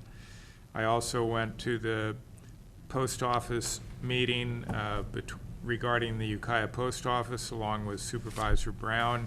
It was quite a rousing meeting. Our resolution was well received. The city of Ukiah is moving forward with a bag ban, so they're on the same page with the city of Fort Bragg and the county. Tomorrow, the broadband ad hoc committee will be meeting, and also the revenue sharing meeting with the city of Ukiah. Other reports? No? Gosh, I don't know what I can do. Well, I have a report. Yeah, go for it. A notice from California Department of Food and Ag that there will be, this is on the European grape moth, making sure that the public is aware that there will be a meeting on Wednesday, the 27th, that's tomorrow, in board chambers between 5 and 7 to present information to interested citizens in the treatment area that we're, I'm sure, very aware of, and our Ag Commissioner has actually briefed us on in the past, but it's important, I think, to get that information out for the public so the public knows there will be a meeting here tomorrow to talk about pertinent information relative to the actual treatment area, which is a large section of the Ukiah Valley, and that's tomorrow from 5 to 7. And regretfully, I'd planned to go on the Eel River tour, but then the Bureau of Land Management group that I'm part of has just recently reconvened, and the same 2 dates as the Eel River tour are for the Bureau of Land Management's tour and quarterly meeting, and we're going to be reviewing Walker Ridge and issues there relative to wind energy, and having a pretty extensive, I think, review of that. So I won't be able to go on the Eel River tour, which I'm disappointed about. Supervisor Brown. Thank you. Chair Smith, there will also be, I'll make an announcement, there's a public meeting out in Redwood Valley, and that is involving changes on School Way with the bridge, and Department of Transportation will be out there and doing their due diligence, and I believe it's at the Redwood Valley Grange, and that is Thursday night. Thursday. Okay. Any other reports? Just mention, I went on the Eel River tour last week. I'm gonna go this week, my second out-of-county trip in the last 4 months. And I've also been working to set up a meeting with John Laird to try to get some leverage on the 2 major properties that are before the Wildlife Conservation Board for easements. And that's the Usal Forest and the Walala River Forest. And planning to do that meeting in the next, probably in the next 2 weeks. So they're stalled, With Mr. huh? Harwood and, well, MRC has stalled it. Oh. It's with Art Harwood and Chris, help me. Kelly. Chris Kelly. Yeah. So trying to move that along, and it's a little bit difficult because, as some of you might know, Governor Brown is very close to the former chief counsel for the Gap, and like very close to the former chief counsel for the Gap. And so it seems to be kind of slowing us down, and there's just a lot of politics being played around these conservation easements. And, you know, one of the reasons is that the state is hesitant to be spending money on conservation easements when they're cutting budgets for senior citizens and children and sick people. And so even though it's apples and oranges, because the funding is from a different funding stream and the money is set aside. In fact, this would have been approved in February if it wouldn't have been for an objection letter from Mike Janai and Sandy Dean. So, we're, you know, trying to shake that loose, because to me, it's a really essential part of the future of timber harvesting in Mendocino County. Supervisor Pinches, you had one of those on the agenda for the wildlife conservation. Well, I called, when they sent me the agenda, they only sent me half the agenda, so I called them for to send me the full agenda. Okay, but isn't the one... There's over $300 million in that fund, so there's plenty of money to okay. But did Mr. Padula get his approved? No. His That was the Walala. Right, that's The Walala. Oh, that is. That's Walala. Oh, okay. Yeah, so they blocked them both for now. Okay. Well, and the concern is, what is the criteria? Or if individuals are raising the question of the criteria and wanting to sort of go retrospectively. Well, I think Well, that's the the real, ostensible what was reason, questioned, and it That was, is what they're trying to accomplish. from what I understand, Governor Brown's wife was a counsel for the Gap, and which. That's what I said, yeah. somebody close to the governor. Yeah, right. Seems to, Very seems close. to be, Anyways, yeah. and Have this by one of the, you the know one what's. of the major concerns seemed to be the appraisal value. But what's the real reason? Does The real- MRC, which is a fairly progressive timber company, it's unfortunate they're in the position of frustrating. They are sacrificing a lot of that hard-earned reputation for being a progressive timber company, and they are making a lot of people who have generally supported their activities Well, if a large- sort of think twice. If a But we'll large- see yeah. how it works out. If a large redwood timber tract comes up for sale, who's going to be the almost only primary? Well, that's exactly purchaser? what, I mean, they're interested Yeah. in the land. So anyway, we could talk about this for a long time, but let's do it another day. Probably not a good idea. Okay. No. It's not on the agenda either. Yeah, let's go on to the CEO's report. Okay, thank you, Madam Chair. You should have the CEO report in front of you. Yes? And the Sheriff Ad Hoc Committee will be meeting tomorrow morning at 8 o'clock. And let's see, we've already talked about the space report. I would like to just comment on the new Ukiah Courthouse. There's an attached to your CEO report is the attached notice of preparation of the draft EIR. Comments to the AOC, written comments are to be in by May 25th. There is a public meeting on May 17th. I'm hoping that Supervisor McCowan could tell us a little bit more about this. So what I'd like is to know if you want written comments to go in, so. I don't know if this would be the time to. It's the will of the board. I mean, it's just in process, and, you know, as you indicate here, they've identified the top two sites that they're looking at. So where do you get the information in the document? Oh, here it is. Yeah, you have it, and you can see that one of the sites, I apologize, one of the sites is the library site. So I would think that we would make comments on that. I would think so. Well, certainly, I think the county could make comment that don't look to the county for funds to relocate new or library. replace or build a new library. And so any decision they make has to take that into consideration. We're not going to donate the county's interest in the library. To the courthouse. Correct. So We're not going to now. I have nothing on here to ask for direction, so I'm not certain.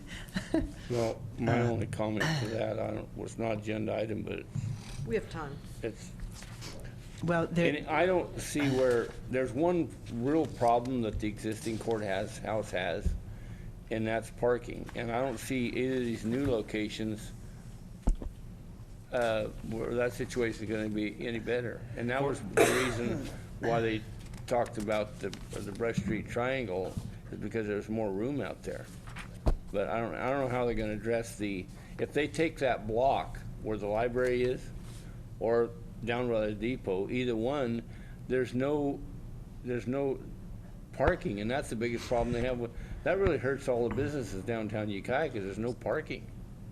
They'll have to address parking. Well, and in, Supervisor, I don't know how they're gonna well, take you it. were up first. Yes, and I also have something else, but I would like a presentation. Yeah. I am the alternate, but I've had different things going on. The committee itself is meeting every other month, and I think if there is comment, and it must be in by, what was the date of that? 14th? well, there's a public meeting on May 17th. Oh. Right, at the city. Oh, and- it's the 25th. And then written comment by May 25th. So I'd like to recommend a presentation of some kind to this board as to where, Well- for a discussion here about comment. Our next meeting, of course, is in Boonville, and then the following meeting would be the 17th. So either the presentation would be in Boonville Supervisor. or... Thank you, Madam Chair. Well, it might be possible to coordinate, since they're having a public meeting on the 17th. Conceivably, the people from the Office of Courts could make a presentation to the board on that day. Yeah, so I think we could leave it to staff to try and set that up, but parking absolutely is a consideration. They have a minimum size requirement, and they're not talking about just the block the library is on, they're talking about the block north of that as well, and perhaps even some of the property in the next block to the north. And they have I believe it's a minimum requirement of 450 parking spaces is what they're contemplating. So, but the main problem with the existing courthouse isn't parking, it's security.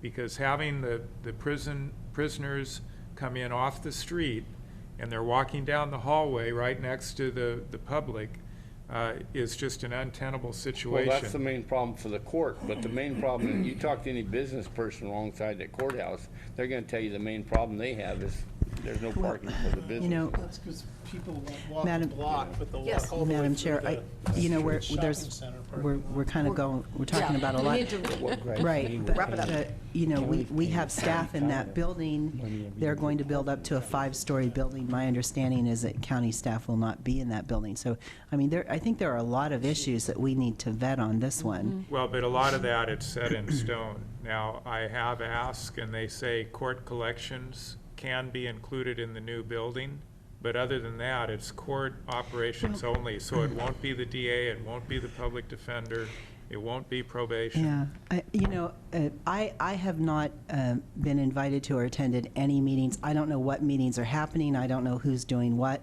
I'm not certain about our chief counsel, so we will go ahead and follow up and see if we can get the AOC representatives here on the 17th. But there seems to be, you know, there's a lot of information that I certainly don't have as we write a response. Well, it's actually not our process. It's a state process. Now, the county is pretty well represented on the advisory committee. Every time we've asked to add people, they've added them. So there's probably 4 department heads. Then those representatives that are county representatives should be reporting back here. Yes. Because I have Let's no Well, I idea. have Presentation. reported back on each meeting I've attended, so I'm sorry if you weren't listening to the But we need a reports. presentation here, I think. We've in an asked for open it. session. Okay, I could keep going, Well, I think if the Madam Chair. CEO and council have concerns, then we need to really get involved and see what our responsibilities are, what our purview is and isn't, and what, you know, what role do we or do we not play? I mean, we just need clarification to make sure that we're weighing in appropriately, and if, you know, there isn't anything more we should be doing, then that'll be clear, I think. We'll go ahead, staff will go ahead and contact the AOC, see if we can get a presentation here on that day. We'll go Supervisor from there. Brown. Thank you. And Supervisor McCowan, you're right. You have reported back, but I just feel it's an important issue, and I think there's lots of questions. I want to see it on the agenda so I can ask those questions. Well, you could have attended the meetings, too. And my only other comment, Madam Chair, is that the letter to Congressman Thompson is attached, so yay, Yes, we got the letter It was out. finalized, Okay? yes. I would like to inquire of the CEO. This board requested, for much of the same reasons, having the courthouse issue come before us, on the water agency. We requested a workshop quite some time ago. I believe it was way back in December, that we have a workshop so we know exactly what's going on and have a discussion with Mr. Gonzalez, who is now heading that up, and duties, because we do have some mandated responsibilities and activities that we've agreed to, and it's just not coming. What's going on? Madam Chair, Supervisor Brown, we had intended on doing a water agency presentation this month in April. Unfortunately, the schedule was so packed that it did not get scheduled. It actually got postponed. So I think May is a short month, but I think we can commit to June, doing the water agency presentation to this board in June, and that will be before you adopt the recommended budget. Yeah. Will that date I'm work for really you? disappointed because that's a lot of time that's passed. And I think it was a strong commitment. I think we were actually going to Chair have it Smith? today. We were actually going to, I think it was supposed to be today, but you can see where we are at 6:15 and. Yeah, but Carrie, but it's been but raining too. But the point is, oh, you're funny. I think it's important. We have certain responsibilities, and we need to bring those forward and know what those are. What are those responsibilities? And how are we going to move forward in the future? So. Yeah, I agree. It's very important to become clear and what are the budgetary challenges and what are our mandates and commitments that we need to identify funding for. Correct. Absolutely. So, Madam Chair, we could, Yes. there are 3 meetings this month in May, so we could look and I see think- it possibly May 24th. I thought We it could was look at going the to be date. in May, but I can't really remember. We've had to rearrange and Right, rearrange and because I there's so don't much believe, pressing. we have some other representatives outside the county that are participating in the water agency workshop with us, so based on their calendars as well. But I think we could look at May 24th. As soon as possible. People outside the county? No, outside of county County staff. government. We've invited Sean White to Oh. participate, Oh, or at least I thought be you here. meant over from And- Sacramento No. Fish and Oh, Game wouldn't or that be something. nice? All No. right. Supervisor Jeremy. That's Real it. briefly, Thank you. this courthouse issue, Gotcha. what concerns me most is, I can't believe the state's gonna pick the library site over the Depot. railroad site, but if they do, no matter what value they're gonna give you for the library, and they wipe it out, it's not gonna be enough to buy a piece of property and build a new library. So the county's gotta watch that one, if they pick that site, very close, because we're gonna get the short end of the stick, and we're gonna be without a library. Yeah, and Madam Chair, I've asked Yes. our library director what the Library Advisory Board is, what information they have. Are they participating? Do they have any comments as well? So Okay. we could invite them on the day of the presentation as well. Thank you. Any reports from county council? Okay, so the clerk will give us an update on our next meeting. Off-site. The meeting will start at 10 a.m. We are looking into doing a tour of a goat cheese. It's good cheese, too. Is it? Devercon Bennett's They- little Thank you. boat operation, Okay. which is a minute and a half from our meeting site. Yeah, it's right there next And- to Right the, there. And They May yeah. wanted to 3rd. drive the Yeah, kids you to you the didn't do the meeting. dates, you didn't do all the info. Should we May bring our 3rd in tennies? Boonville. Johnny thinks that she should bring the goats to our meeting. Okay, So we'll try to do I'd that. like the clerk for the record to give the details of the meeting, so we have the. Some we people need think they time and show up location. every time. The off-site meeting will be held in Boonville at 10 a.m. on May 3rd, and we will have The The location, meeting will be at chaired the by Bev fairgrounds. Dutra. fairgrounds, okay? In the Apple Are we Hall. gonna do a little carpooling over there? We certainly can. Okay. We'll have a letter going out to you after my meeting with the chair and the CEO tomorrow with the details. Yeah. Well, Carpool. isn't there some issue about how many supervisors can fit in a car? Is this a joke? No, that was a long time ago. Oh, That was an Okay, issue. so anything else to the clerk that we never That cover was my everything? previous term.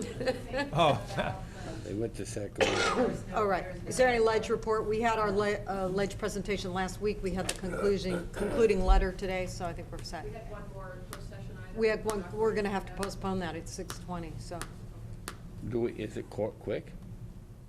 it's- Is it quick? I think it's really too late.